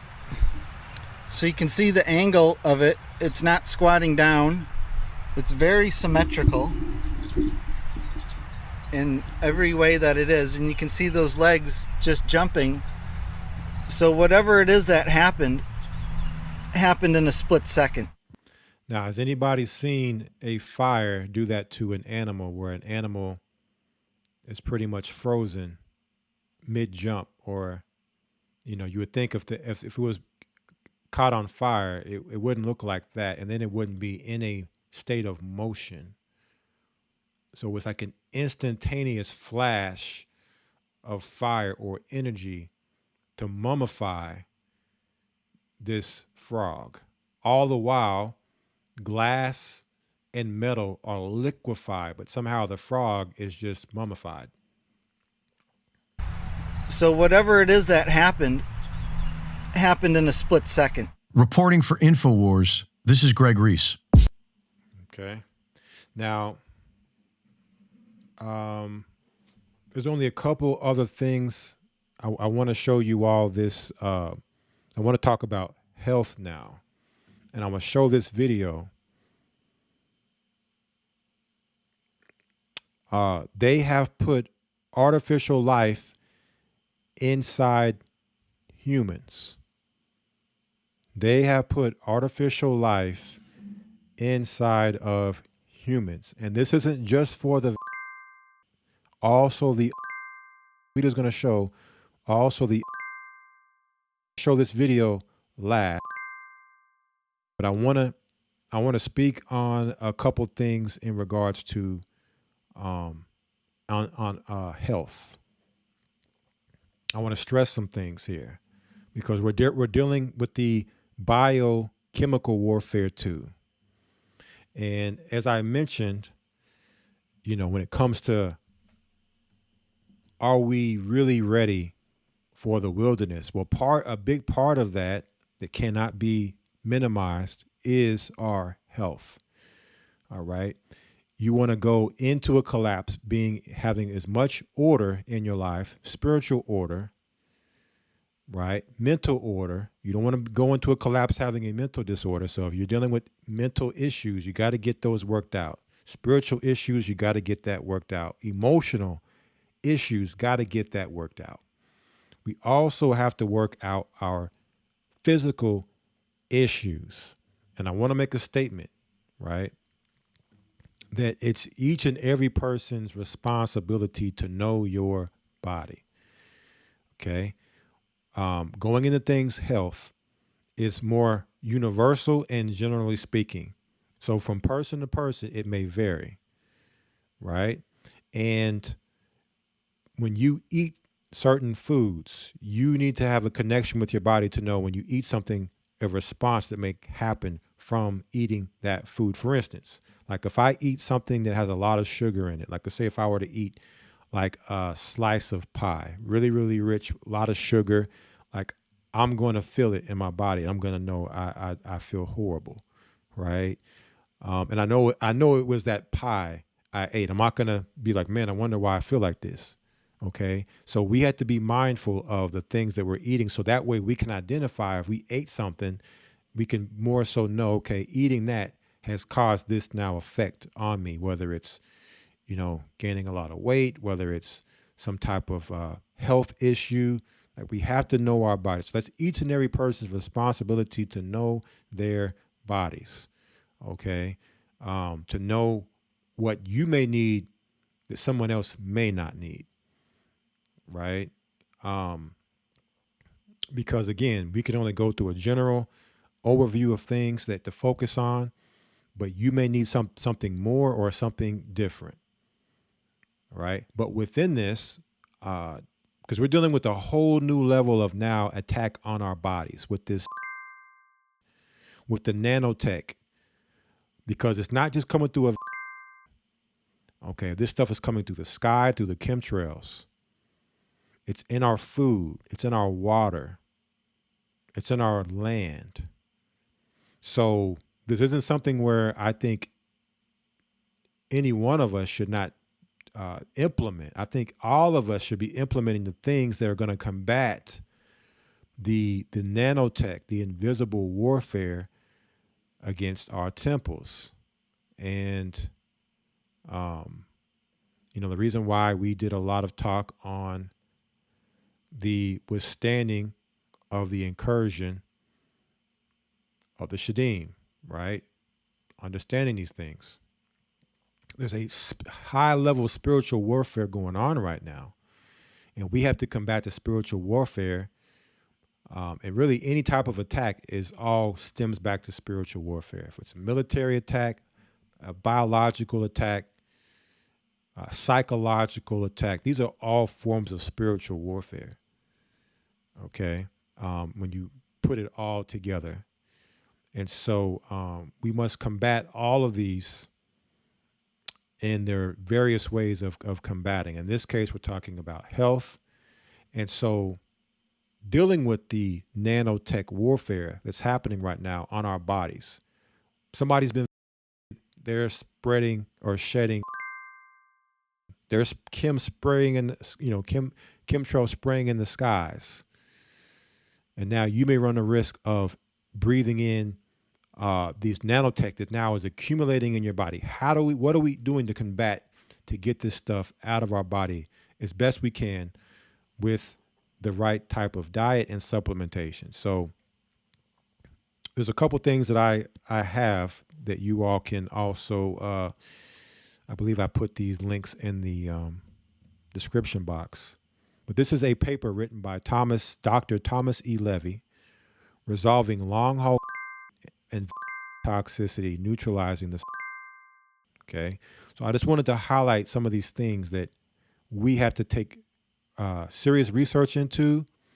I can speak for myself when it comes to, what I've used and what's worked for me.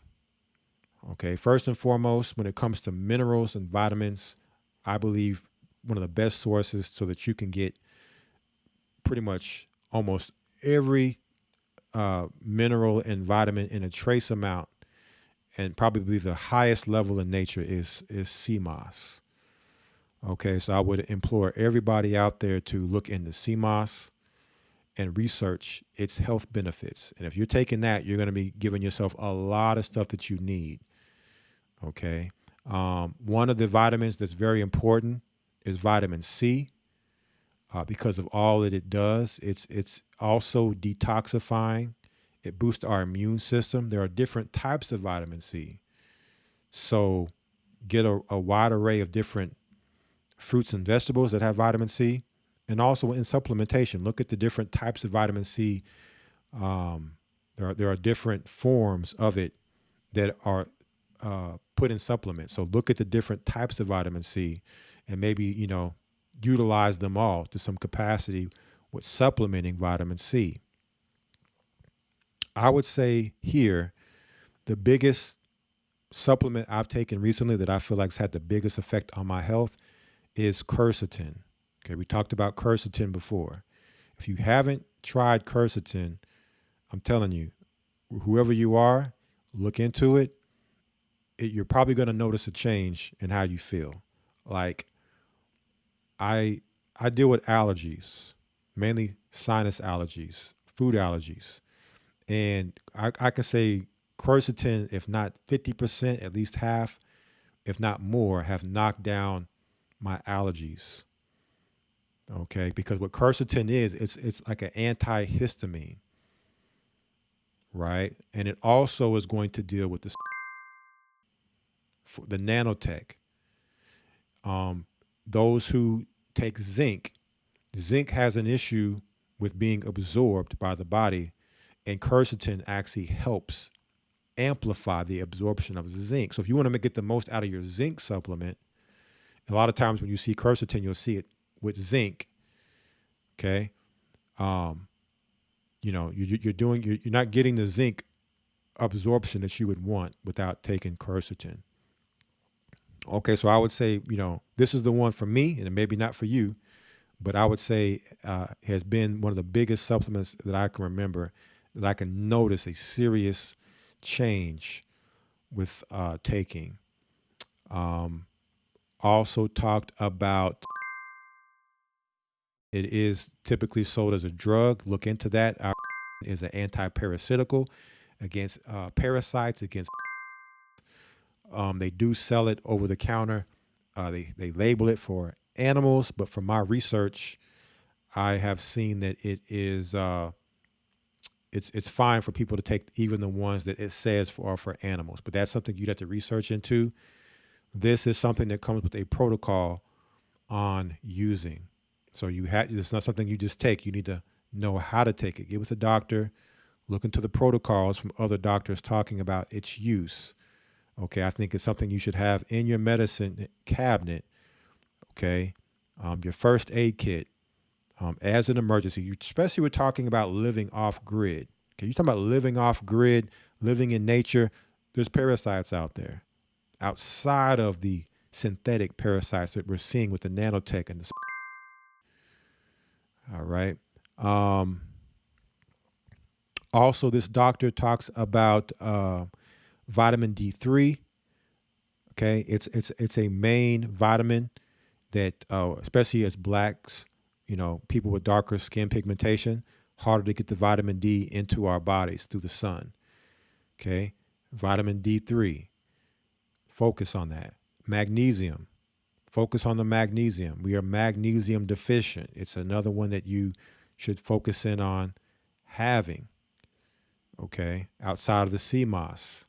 Vitamin K2. Typically, when you get the vitamin D3, you can get it with the K2 also. Okay, we see zinc here, right? Zinc, iodine. Typically, when you talk about your CMOS is in your sea vegetables, they're going to have a lot of iodine in them. So you probably may not need. It's okay to maybe have it, just to have it, because they have the actual tinctures of iodine, the Legal solution of it to have, because you may not always have CMOS.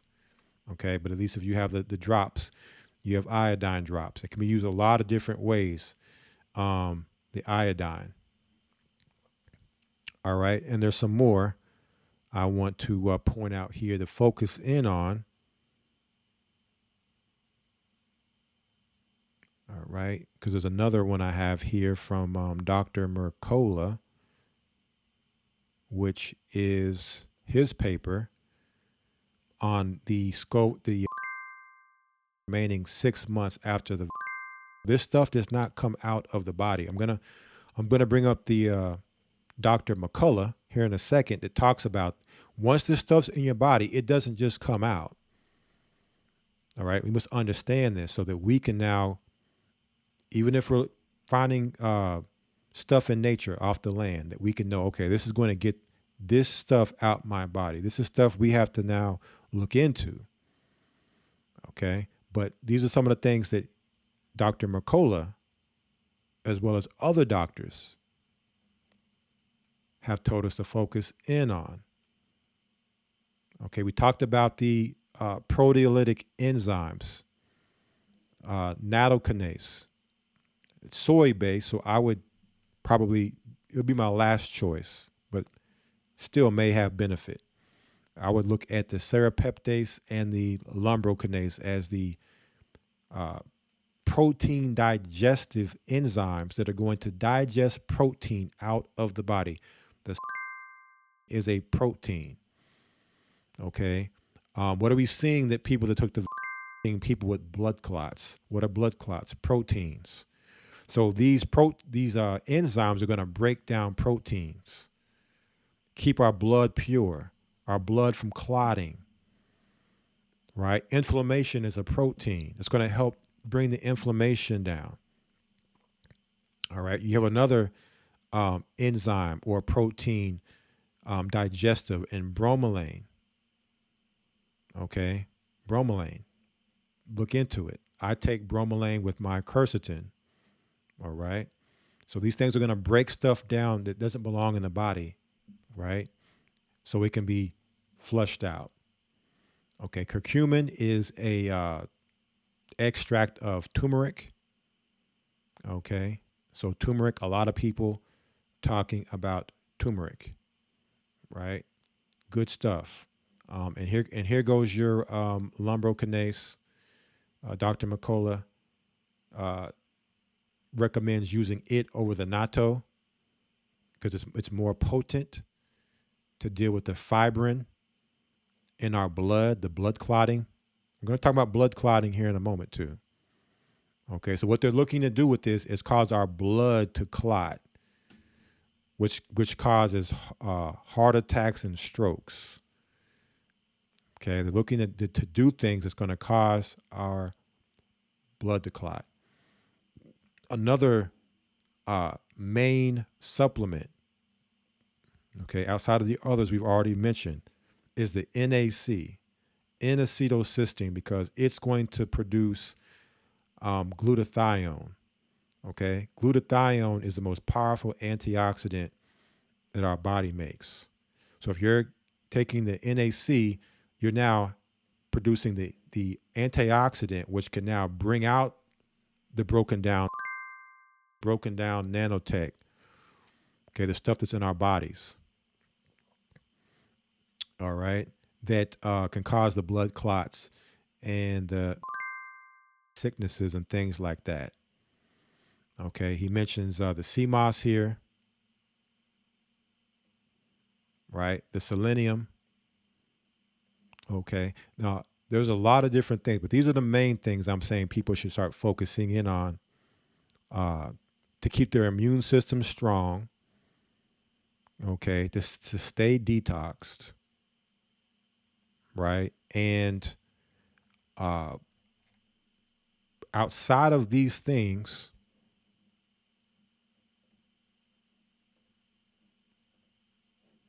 because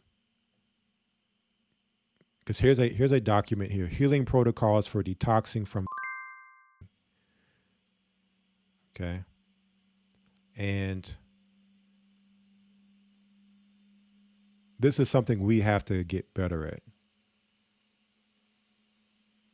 outside of the supplements.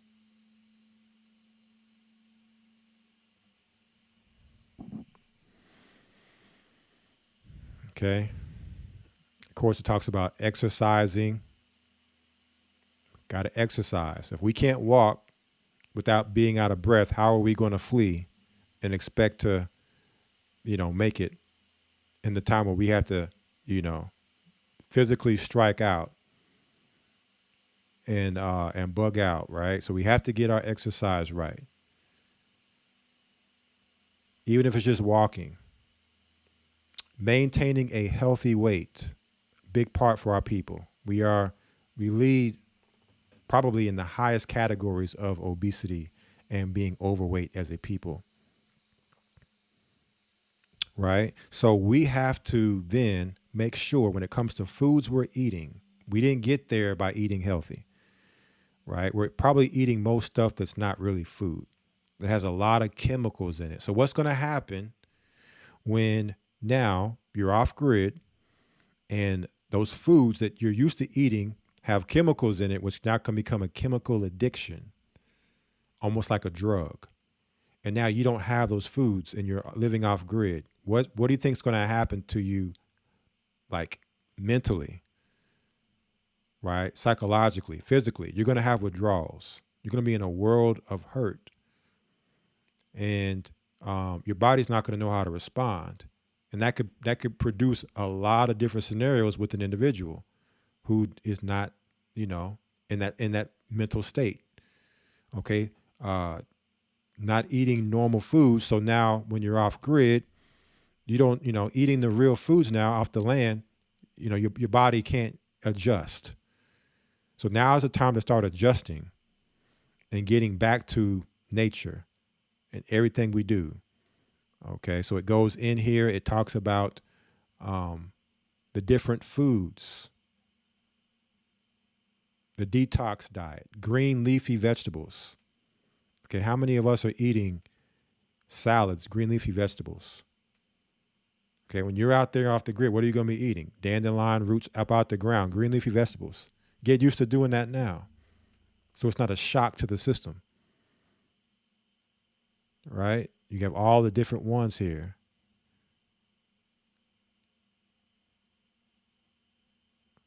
All right. Getting used to eating things that come out the ground. We talk a lot about this in our GOCC Fit. Okay. And, if you're at a normal, healthy weight, you're exercising, you feel good in your body, how much better now are you going to be prepared or ready to live in a wilderness type scenario versus, can't really move, your body's hurting, a lot because you're just not in the proper weight that you should be. Okay. And there is this document here, Natural and Holistic Protocols. And I was reading this. I'm just going to give an overview of what I was reading. How they've taken a lot of what you would say are the ingredients in the solution. They've studied snakes, and they've actually mimicked, either they've taken real snake poison or they've actually created artificial snake poison, and they've put it as part of the ingredients in the. Check this out. All right. You have two different types of snakes whose venom do two different type of things. You have one snake whose venom causes the blood to clot. Okay. When you get bit by the snake, it causes blood clotting. There is a reaction in the body which reacts to actually keep the blood from clotting. All right. You have another snake, which their poison, when you're bit, actually inhibits the mechanism which causes your blood not to clot. It attacks that, but it doesn't cause blood clotting. But you don't have a snake in nature that does both. Well, they've combined two different snakes' poison characteristics or attributes to where now, through this, and this is why we're seeing so much clotting happening with people that take these, seeing these clots and these fibers being brought out of people that can't be broken down. They're just dying of these clots, right? And these two things that they put in this that they're discovering is that taking two snakes, one snake causes clotting, the other snake causes the anti-clotting mechanism not to work, and they've combined them for the first time ever for this to exist, to where now when you clot, you're also inhibited for the body to fight against the clotting. So that's been turned off. And that doesn't exist in any snake or any animal where you have that happening in the same poison. Okay, so they've combined that, which doesn't even exist in nature. Okay, this is what this document is talking about. This doesn't even exist in nature, but somehow they've been able to combine it, put it in this. So now when you start to clot, the thing that would then cause your blood to not clot is now been turned off. And you just have this continuous clotting in the body until you die. That's something that they're finding out that they have done now with this solution, which is causing a lot of these people to die with these clots. And that's what this particular document is going into, talking about. They've studied snakes. Okay, it's got Revelation 9 all over it. All right, the scorpion sting and the snake venom, and they've taken that out of nature and they combined it, and now it's in the to some capacity, artificial or real, and it explains what's going on with these clots. And speaking of that, now going over to this video here. Well, actually, let me show this real quick. I want to share something with you all. Dr. McCullough speaking about how this what it does in the body. All right.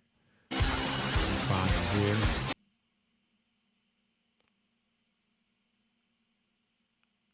So you all can hear this. Dr. McCullough speaking about this. Okay. Orders will ship within one business day from the Tackrite warehouse in New York. Here's Dr. Peter McCullough. And we are here at the Reawaken America tour with my friend and personal hero, Dr. Peter McCullough. He's been on this broadcast many, many times, but we are so, so grateful to finally have a sit down in person with him after so many over Zoom. Dr. McCullough, thank you. Thank you so much for your time. Thank you so much. It's great to meet you in person. America loves Z Media, Maria Z. She is the sweetheart, the darling of America, and she's bringing you the truth. So great to be on with you. Thank you, Dr. McCullough. So he's just released some very, very important information. He's published a paper. Everyone needs to know about it. Dr. McCullough, please tell us what you've discovered and what people need to be doing right now. Just like I brought the world the very first treatment protocol for and others also contributed, the McCullough protocol, yesterday I published the very first detoxification protocol for people who've had multiple rounds of or both, and that is to get the body to start to clear the out of its system. What we know is with the and with the surface protein on the which is very detrimental, it causes disease, causes blood clotting, tissue damage. It doesn't leave the body. The human body can't break it down. And what we've discovered is that 3 natural substances, in fact, aid the body in doing this, and we use them in combination because this is a difficult problem to treat. And they include nattokinase, which is a derivative of the breakdown of soy, bromelain, derived from the stems of pineapple, and curcumin, derived from turmeric. Now, here are the doses. Nattokinase, 2,000 units twice a day, bromelain, 500 milligrams a day, and curcumin, 500 milligrams twice a day. How long? About 3 to 12 months to detoxify the body. I've had enough experience with this in my clinic that I know that this will help. I can't make any therapeutic claims because large clinical trials have not been completed, but none are planned at this point in time, and we have to take action.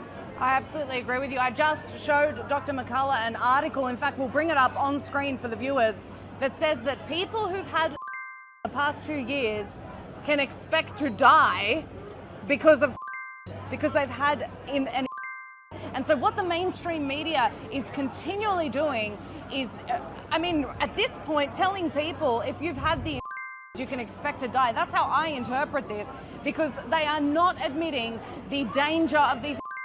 They are saying doctors are baffled, Dr. McCullough. They're absolutely baffled as to why people are dying. Are you baffled? I can tell you I'm not baffled. It's a deception campaign to try to blame for all the cardiac arrests, blood clots, and other horrific things we're seeing now.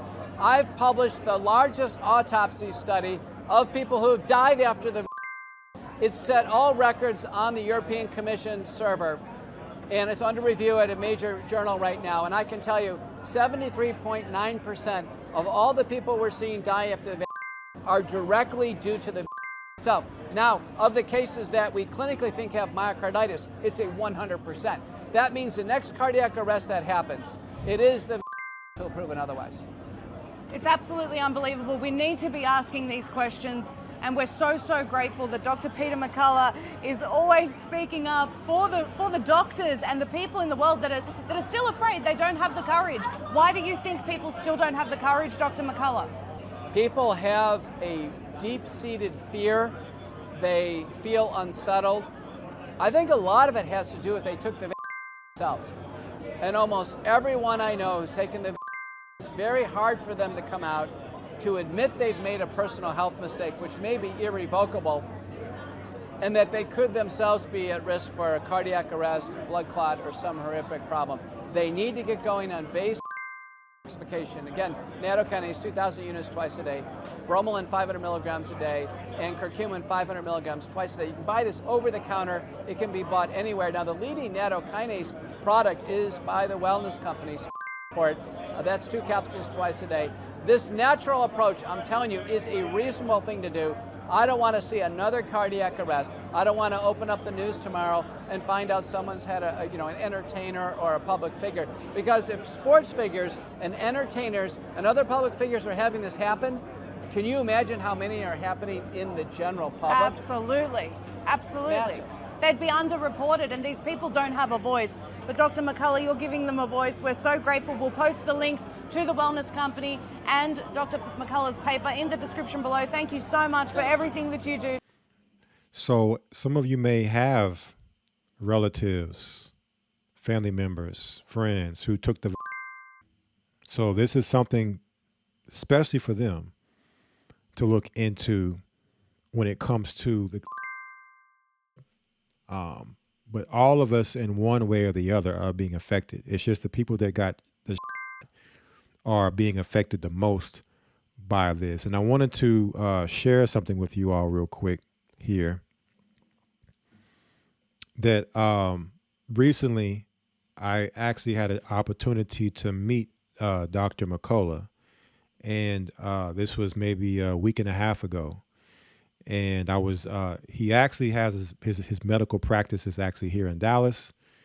And it was a family member, went to the doctor for them and wasn't, had no intentions of meeting him. I said, hey, if he's working there, I trust the doctors there, good doctors. So he went there. Just so happened he's a cardiologist. It happened to be an issue where, he wanted to take a look, they wanted to take a look at the heart. They pulled him in. And so that's a whole testimony for another time. But speaking with him, one of the things I remember speaking to him, because, I think he's kind of moved away from the natto because it's soy-based. But they sell serapeptase at their office. And so I was speaking to him and I said, well, I take a lumbrokinase. And he said, that's good too. So I wanted to share with you all the proteolytic enzymes, because I think everybody should be taking these, right? And there's different companies out there. You may see Doctor's Best is a company that you probably see a lot out there with supplements. I haven't taken this particular one from them, but I have taken some of their other products. But you also have, to me, from what I've researched, to be the most powerful enzyme is the lumbrokinase. I actually have taken this one here by Doublewood Supplements. And so remember, luciferase is an enzyme. It's a protein. Okay, so these luciferases and these quantum dot things are showing up in people's blood that are not. All right, so Lucifer has his enzymes that he's throwing at us, but nature has, the Most High has his enzyme. This actually comes from, I believe, earthworms, which are, all the different bacteria and enzymes in our soil typically are there because of worms and bugs. So those enzymes and bacteria should be in our food, but because our soil has been poisoned and tainted and over-tilled, we cannot get these enzymes anymore in our soil. So now we have to get them through things like this, supplements, where we can get what we should be getting. And so these enzymes go throughout the body and break down the proteins that should not be in our body. The nanotech, the machine, the metals and things like this, go in there, break this stuff down, get it out the body. And of course, I talked about the chlorella and spirulina. They are binders. They're going to bind to the stuff that's in our body that shouldn't be there and pull it out. Okay, so spirulina, chlorella, high in minerals, high in vitamins also. So you're getting replaced with vitamins and minerals, as well as taking stuff out the body once it's been broken down. And you can take spirulina and chlorella every day. Okay, green tea. You can drink green tea every day. Green tea does similar when it comes to detox, daily detox. All right. Now, before I show this video here, before we conclude with this, they have put artificial life inside humans. This is crazy too. When y'all see this, y'all gonna be tripping out off of what they now have done with the spraying, the food, the water that is getting into our bodies. That we have to take, health measures to make sure we're eating good, detoxing, getting the right things in our body. Okay. As best as we can. Of course, you can only do so much, but we have to be mindful and not even put any type of effort into the attack to fight back, right? A sister last Friday on GOCC Fit, we talked about copper, and she was asking about the chlorine dioxide, which is said to be a detoxifying agent. And she asked me to speak on it. And I told her I would speak on it off of YouTube. All right. Because basically, if you speak about chlorine dioxide having any type of healing effect, you can be arrested. Okay. You can't make any health claims with it, or there's people being arrested for speaking about it. Right. You have claims out there that it's bleach. It's not bleach. It's close to bleach, but it's not bleach. Okay. I would tell people, if you're interested in chlorine dioxide, there are protocols out there. You would need to research and look into it, look into the protocols. And if it's something you feel like can help you, I would say, hey, it's your choice whether or not you utilize it. I can attest to using it myself.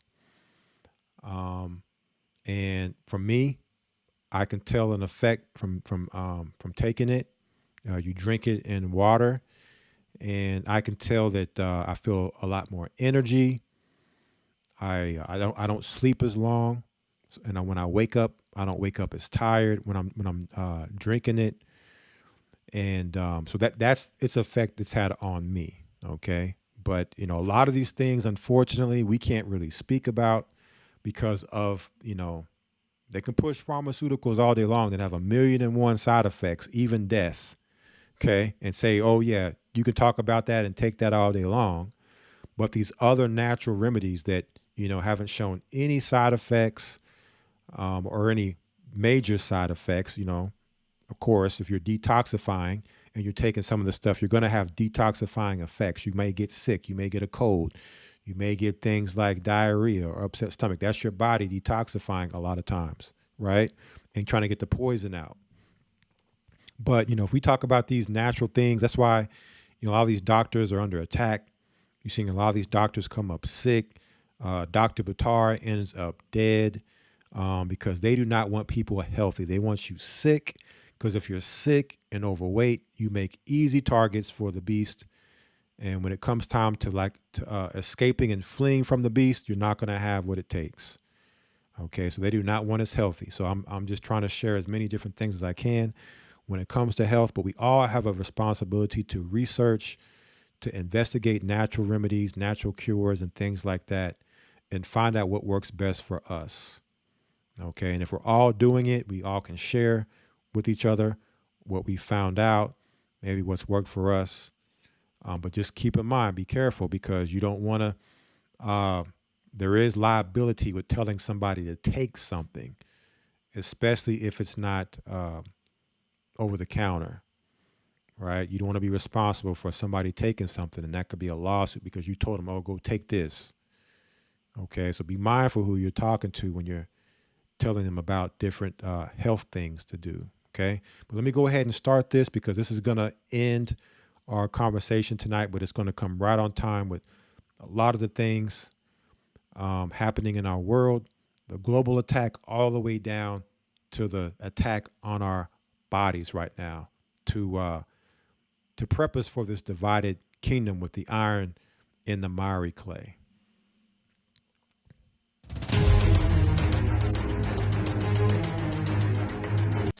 Researching this biological and technological attack on humanity through our food supply, through every single aspect of our lives, including air, water, you name it. And what's happened is there's been a flip. More members of the scientific community are now joining in on the research. They're not afraid anymore. They're starting to speak up, and so much so that we now have a mountain of evidence that Dr. Mahacha and the people at the National American Renaissance Movement have been able to start legal action. This is action that can be adopted in every single country based on this evidence, and Dr. Mahacha is going to come and present us with new evidence as well as explain the legal action right after this short break. Don't go anywhere. Z Media. Well, we're joined by Dr. Anna Mahacha. She has a lot of new information for us. She has been working tirelessly, and let me tell you, if you're not subscribed to her Substack, you need to be. It's on your screen right now. Dr. Anna Mahacha, thank you so much for joining us. We really appreciate your time. Thank you so much for giving me the opportunity to give you an update. Yes, we want an update. So you've been working on dental anesthetics. You've been working on childhood. You've been posting some stuff on Substack that relates to, other people's findings that confirm your work. It looks like, I'm very hopeful, a lot more people are starting to look at this, Dr. Anna. Yes, they really are. And what was so interesting, there was a recent medical conference in New Zealand, actually, where there were 800 people attending, and Dr. David Nixon did microscopy, and one other microscoper was there. And they confirmed that everyone had these filaments in their blood now, regardless of their status. And so she's going to show these filaments that are in people's blood, regardless of your status, meaning whether you've been or not, she's showing this stuff in everyone's blood. So if we're not, where is this stuff coming from that's in our bodies? I think, this is becoming more and more prevalent. We've been confirmed over and over again. Today, I'm going to show some of the different that I've looked at and how this self-assembling technology works and how it really works in relationship to this uploading in the cloud and having what's called bidirectional telemetry. So that means something that, there's a sender in the body that can send information, but on the other hand, there can also be editing into the human beings, and how this quantum dot technology, these microbots relate to that. I want to explain that more, and then show a lot of images so that people can really see for themselves, because they have to make up their own minds. Well, Dr. Anna, I did a huge series recently on Uncensored about the UN 100 2045 agenda, which is basically describing what they call the age of global enlightenment, which to them means ushering in their version of religion. The UN's talking about entities from the future, telling them to go really hard with Agenda 2030 and how they need to create an AI world society. All human beings are objects, and you won't live real life. You'll live life in the metaverse. And they talk about, thoughts being connected, not only connected, but monitored. You have to think the right thoughts inside the AI world society. You need to be governed and controlled. So everything that you're talking about it looks like the building blocks for this dystopian nightmare that these people are presenting to us in their literature. I also want to touch on some of the legal action as well, because that's huge. You're not just presenting the findings, but you're doing something with them. I just admire everything that you're doing so much, Dr. Anna. So should we go through the presentation first? Absolutely. All right, let's do that. All right, so what I really want to discuss is how the are biological and technological weapons and how they're very similar, and that these are really new research findings that discuss this bidirectional telemetry, the quantum dots, the micro robots, and answer a lot of questions. And the image that you see are some of these classical findings that we see, we call hydrogel filaments. And what I've really come up with is that because the building blocks are biosensors, and I'll explain more about that, that clearly these filaments are also true technology. And these have been sort of my recent contemplations, and I will explain more about this. So first, I just want to explain that, from ingestible to edible electronics, there has been a huge historical development. There used to be in the 1960s and 70s, there were letters about this ingestible endoscopy, meaning being able to swallow a camera that can look at things. In 1988, there was body temperature monitoring. Then in 2001, there actually was this capsule that was approved by the FDA where people could just swallow it, and it would use a camera to look at the gastrointestinal tract. Then there were ingestible event markers, FDA approved in 2017. There were organic field effect transistors on pills that were biodegradable that have been around since 2010. So basically what she's showing is the history of ingestible and edible electronics, getting this stuff in our bodies so they can map out and look at our bodies on a technological level. So she's showing the history from the 50s all the way up to now, what they've been using and how this relates to the nanotech that's getting in our bodies now. Okay. And RFID chip-like silk-based sensors in 2012, tattoo as for edible electronics. We know that there is a lot going on with these biosensors, and we now know that there are plans to actually aerosolize the and we're inhaling all these nanoparticles, but they have a purpose, and there's a misnomer in the sense of, for this whole idea about getting. There's also this biosensing ability that comes with it, and I'm going to show you more about that. Well, Dr. Anna, there's a lot of literature from organizations, for example, like that talk about the wireless body area network, and they show diagrams in the past of, wearable biosensors, and then they show implanted biosensors that are sending signals through Bluetooth or through the cloud. So everything that you're saying, I've seen the literature on it. And here, what do we have here? We see this in the body, okay, connecting and usually connecting to our cells. All right, so how do we get rid of the protein? Through the food enzymes, the lumbrokinase, the serrapeptase, the nattokinase. This is what is now going to break down, as she's showing these different proteins that are getting into the body. It's going to break them down, dissolve them, and get them out the body. Absolutely, you're totally right. And I'll show a little bit more how this has evolved to artificial cells. This whole idea of conjugated polymer-based electronics. So polymers, remember, is what we found in the blood. Gupper Carnicum and I have looked at the blood clots there. There's polymer hydrogel, and we've also looked at near-infrared spectroscopy images. So these polymers are part of this technology. And these biosensors have been, for example, used to detect all kinds of things, including antibodies. So they call it, instead of an antibody, a nanobody, but it's really a sensor for different specific things and reasons. And there's biosensing abilities for neurology, for all kinds of biochemical things, for analytics, so different chemistries. They can be biosensors for temperature, for everything you can imagine. And this is already existing now. And so this is what I want to show is the first world xenobot. It's a living robot.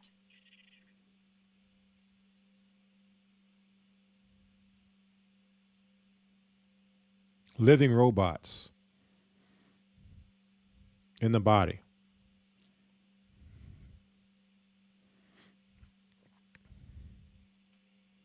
So what is important about this is that DARPA developed this. Okay, anything that comes from DARPA, remember, it can be used for dual use, and they're talking in this video about the ability to actually engineer tissues and do all kinds of things that that are all about synthetic biology.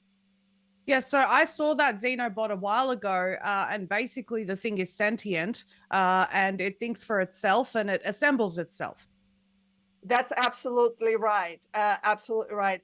And so then we have Dr. Akildit's work, who is a Georgetown professor who discussed that the are nothing but graphene-based plasmonic nano antennas.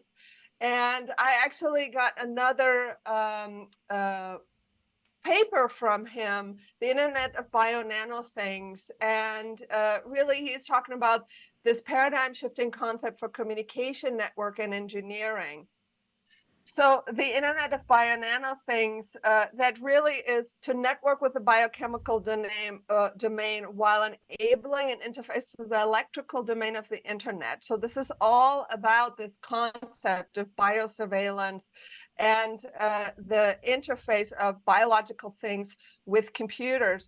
And so there's this parallel between our cellular structures and actually components of an Internet of Things device. And what they were really doing was figuring out how to merge biology with electronics, and they actually did this.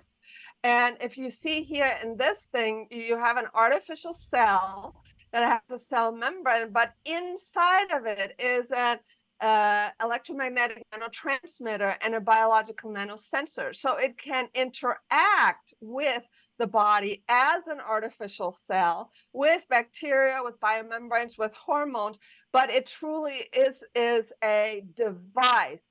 See that, family?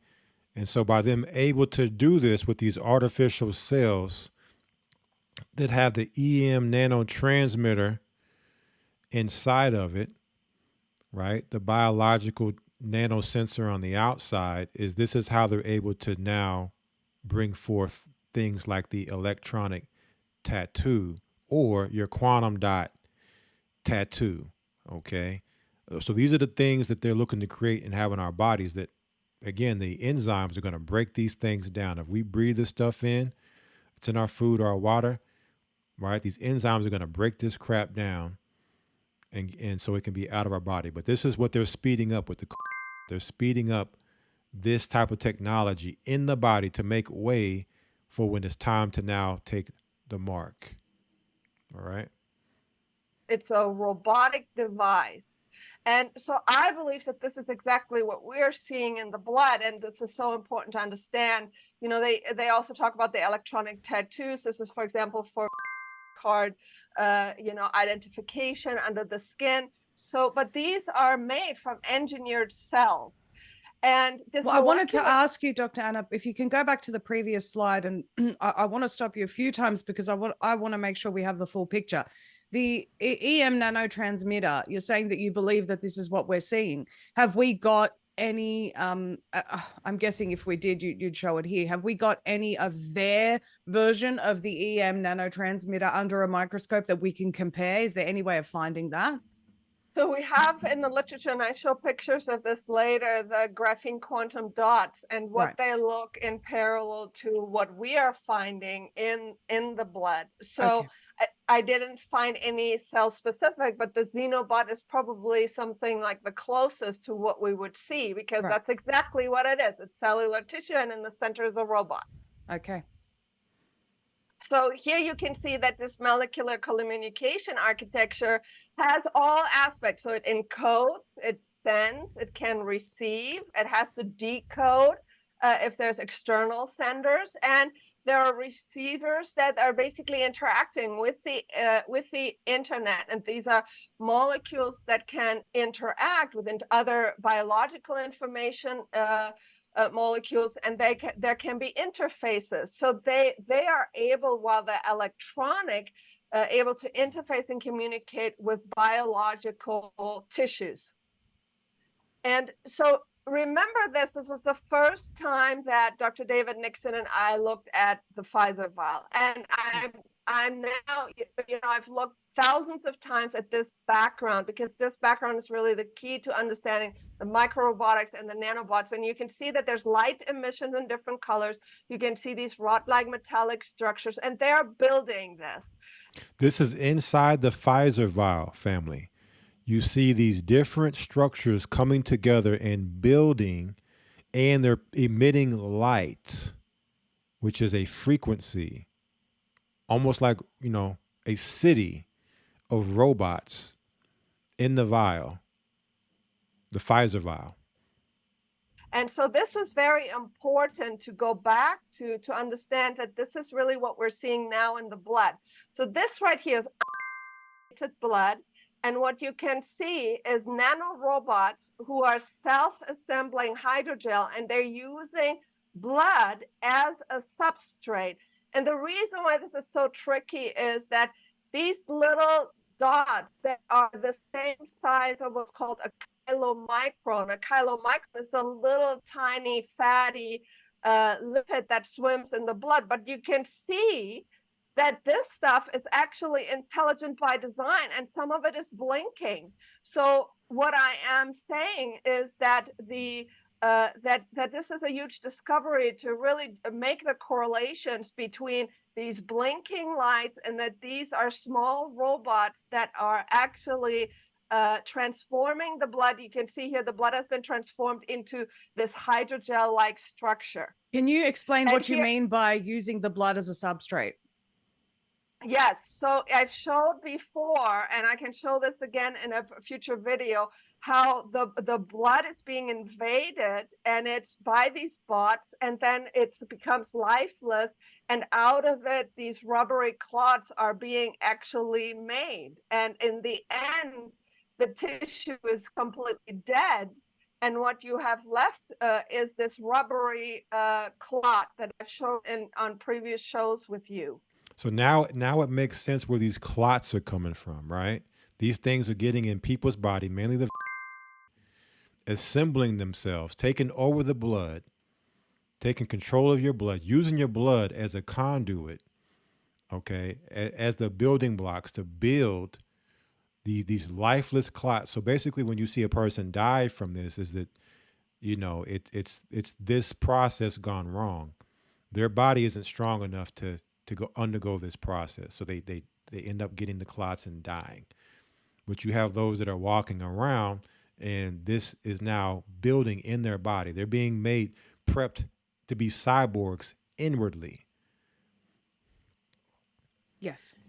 So here you can see this is another individual who was exposed to, and I'm showing the different forms of these micro robots. Okay, so this is what I call quantum dot-like technology, but you can see this is clearly intelligent. One red blood cell that you see here is about 7 microns. So this is in the size of somewhere around 500 nanometers. It appears larger than it really is, but you can see it blinks, and it is intelligent. So they are emitting different light frequencies, like the orange, the green, the blue, and this is the communication for them to coordinate what they're doing. And what I said earlier is they're using the blood, they're invading the cells, and literally sucking the life force out of them. And then that is also creating the clumping. And this is something that Clifford Carnicom has just proven, that I will show a little bit later.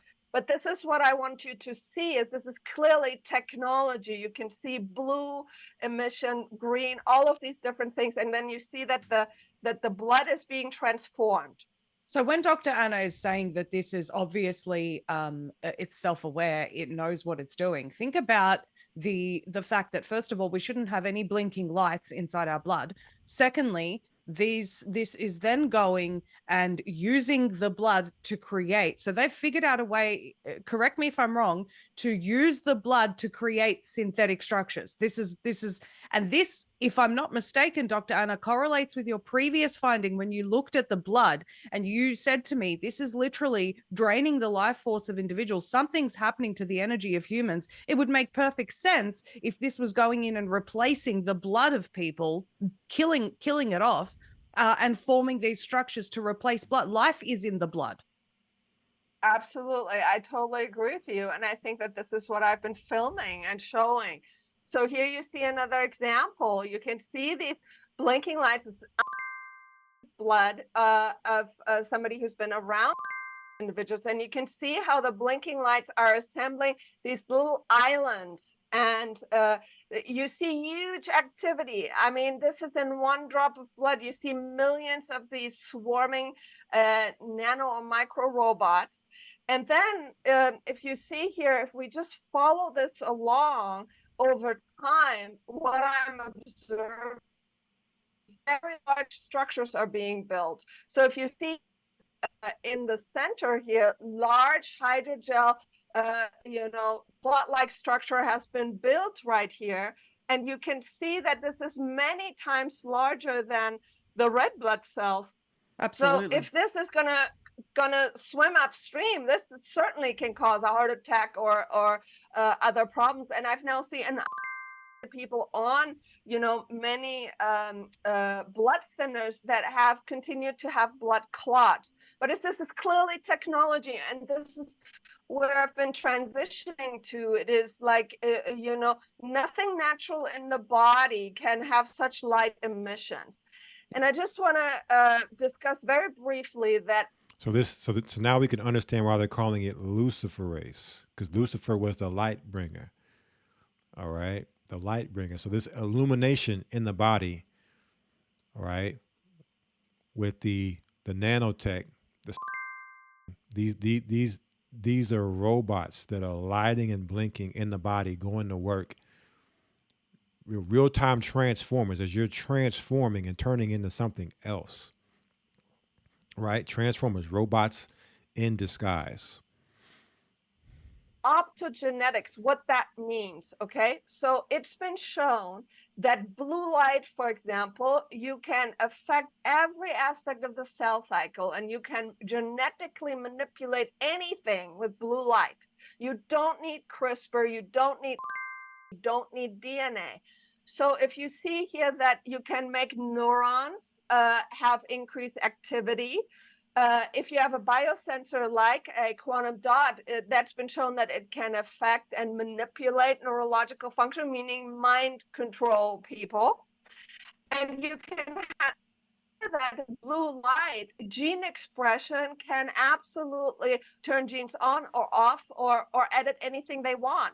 And so what I want to show you here, this is again on blood. Remember we were talking about. This is blood. I want y'all to see this. This is somebody who hasn't taken the. Why does their blood have glowing robots moving around and building inside of it? You see how this spot is emitting blue light, very clear, in extreme, very strong. What I've seen is they attack the blood cells. You see here, they're kind of attaching to the cell membrane. But this is a communication, not just with these other robots, but it is, you see how it wants to go into the cell. Yes. And so it uses the light emission as I think as a part of the weapon as well as part of the communication. Plus, you can see that it's definitely sending information. I mean, that light emission is a frequency.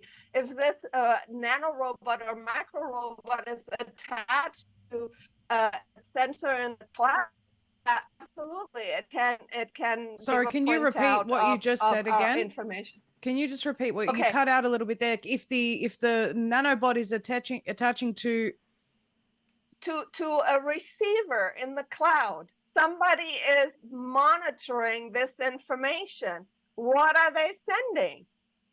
I have a question about the nanobots.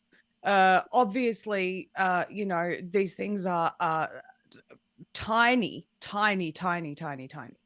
Is there any way of getting any closer to look at the actual nanobots? I mean, I know we can see there's activity there. It's flashing. I'm astounded at this. Can we get any closer? Can we look at its composition, or are we talking insane tech needed for that? Yes, I mean it will be very sophisticated. So I don't have. It would be more like an electron microscope, and I don't have that. So the highest magnification my microscope goes to is 4,000x, and you know. So, but I mean, I think that when we are observing it in relationship also to the blood, we can definitely garner quite a bit of information. But yeah, you can see it's clearly present. Here you see another case, another individual. So this is what I've been looking for now in live blood analysis, really the smaller bots, because I don't need a big filament in the blood to see whether or not somebody's contaminated. If you have these nanorobots, you're contaminated, and they can create anything if they want to in the blood, but they are part and parcel of creating these filaments. And the reason why I'm saying now the filaments are technology is because the bots become part of the filaments, and we've shown that over and over. And I'll show you this in the how it self-assembles. So the filaments themselves are technology. They have the biosensors in them, part and parcel. Here, I want to show how intelligent these things are. So blood, and I just want you to watch here how these little robots are swimming, and they're able to evade the cells, and they know exactly, you know, where to swim, and how to, you know, not run into things. I mean, this totally intelligent design. Is it being directed from outside, or have they been pre-programmed? What's the likelihood? I think that they look intelligent themselves, and that they are literally this artificial synthetic life form that have a hive mind. If you see here, they're part and parcel of developing and creating the larger hydrogel, and that they have this program, you know, in them. It's kind of like the xenobot, that it's not a robot that's externally manipulated. No, no, no. This stuff already is pre-programmed. It's intelligent, and it can create an artificial life form because it is that life form. And remember, family, this is blood she's looking at. It's one thing to say, okay, this is somebody that took the This is somebody that did not take the which what she's breaking down and showing here. I understand. It makes sense in light of the xenobot example. Yes. So, and you can see again, you know, that they communicate via blue and red light. So here, remember that I had showed you the insulin, and I just want people to remember how the little bots were actually assembling the hydrogel kind of clots. So this is the stuff that we see, you know, in the blood. This is what the clots are being part of, are made of. And then you can see this enormous swarming. And so this footage in insulin became really important to also be able to identify in other and drugs, what exactly are we looking at? And so this right here now is, we're going into the research about childhood and what I saw in them. So this right here is diphtheria and tetanus. And you can see that that there are more these spherical objects that are swimming around, but the same filaments that we have seen in the blood have developed the same kind of clot-like material. So, and this is childhood that she's now looking at. Okay, tetanus shot. Remember how they always tell us, oh yeah, you got to take a tetanus shot like every what, 10 years. So this is not even a. She's showing this in other also. So this isn't something that just started. This war has been waged on us for decades now.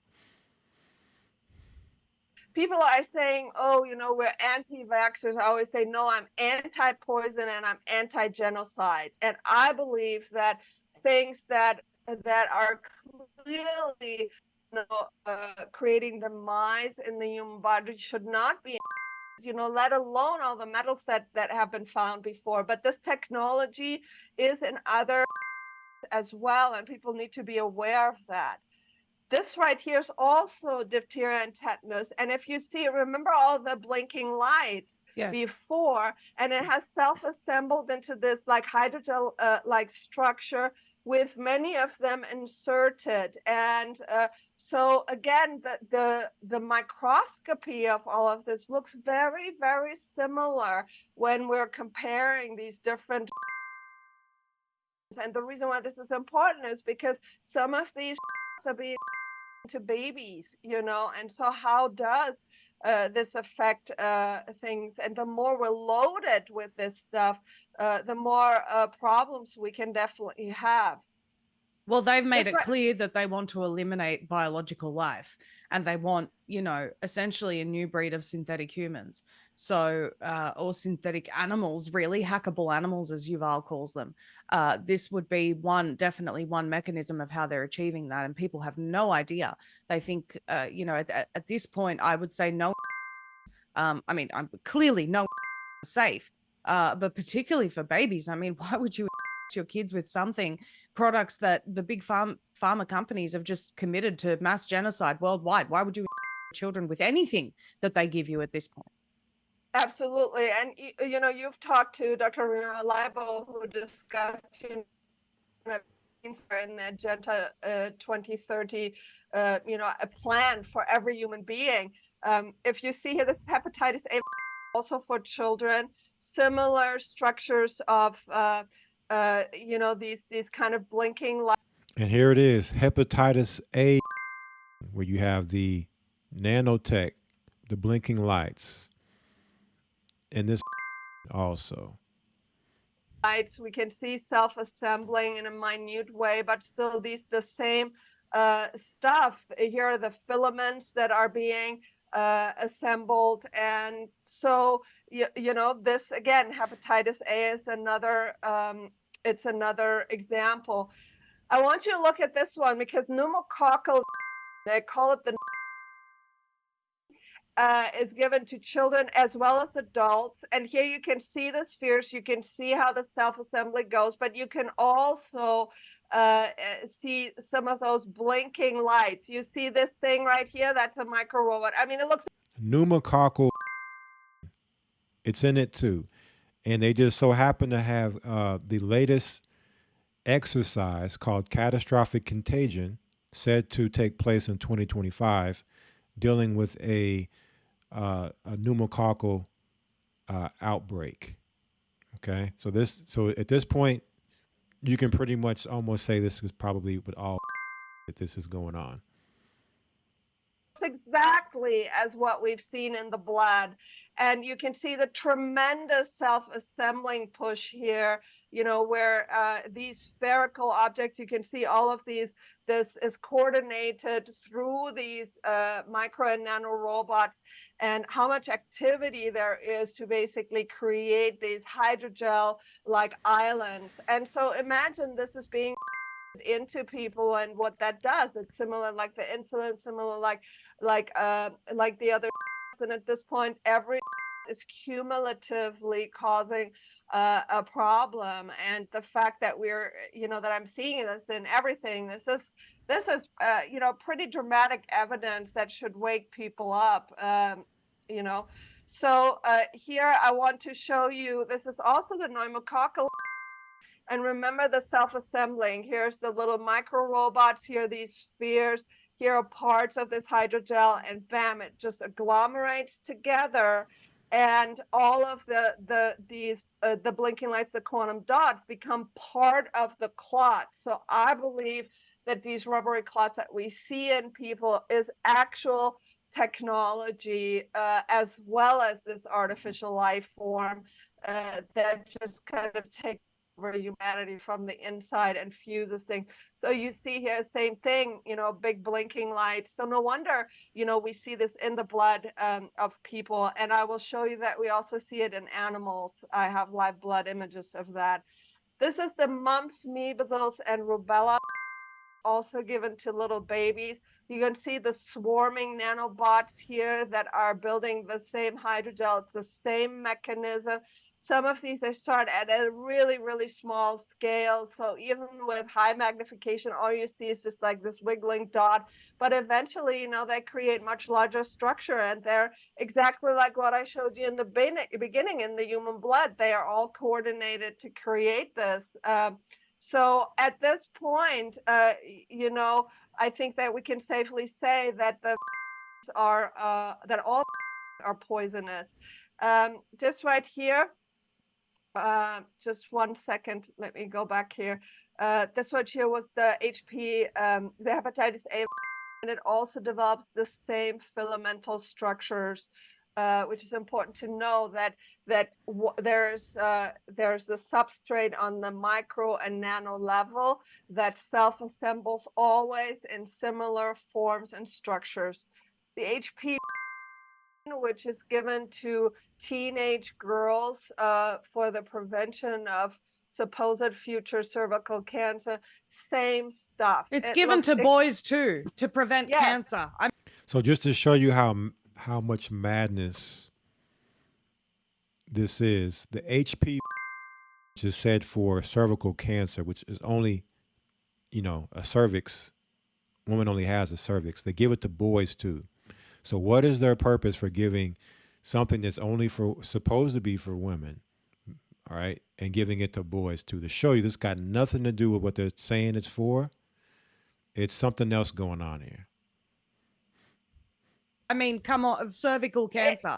It's so stupid. It is absolutely, absolutely. And so, again, it is the same technology.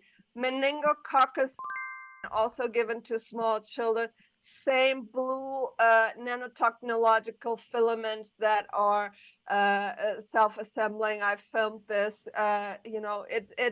It's the same stuff, and so it makes you wonder definitely that all of big pharma is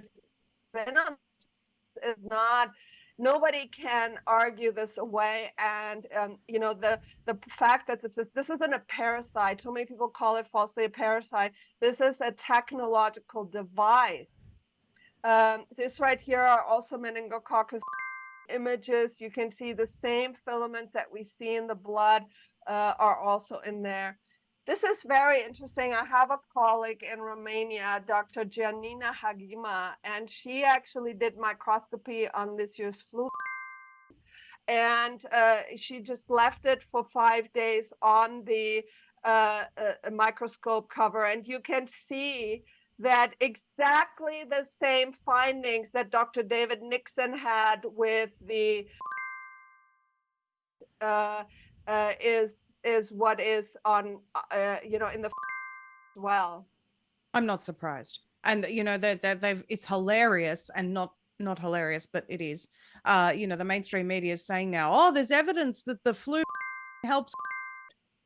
Sorry, you mean the thing that couldn't be distinguished, couldn't distinguish between the two, told you had, though you didn't, and now the flu is helping. It's just another method of lying to people to get this tech into them. It is, and the lies are so ridiculous at this point. My God, that there are still people believing it. It's just unfathomable almost. This is the Moderna. So we're going to stop here, family.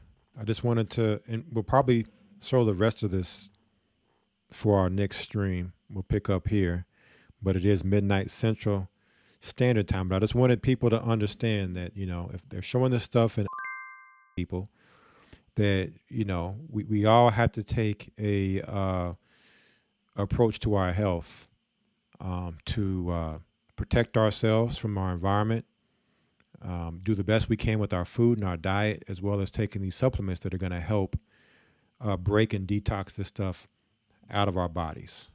But all in all, I wanted to make sure that for tonight's stream, I posed the question and everybody is, asking themselves and really, putting themselves under the microscope if they are really ready for the wilderness and the prophetic things that are to come, that we are taking a serious look at all facets of our being, mental, spiritual, physical, and emotional, right? Getting ourselves prepared,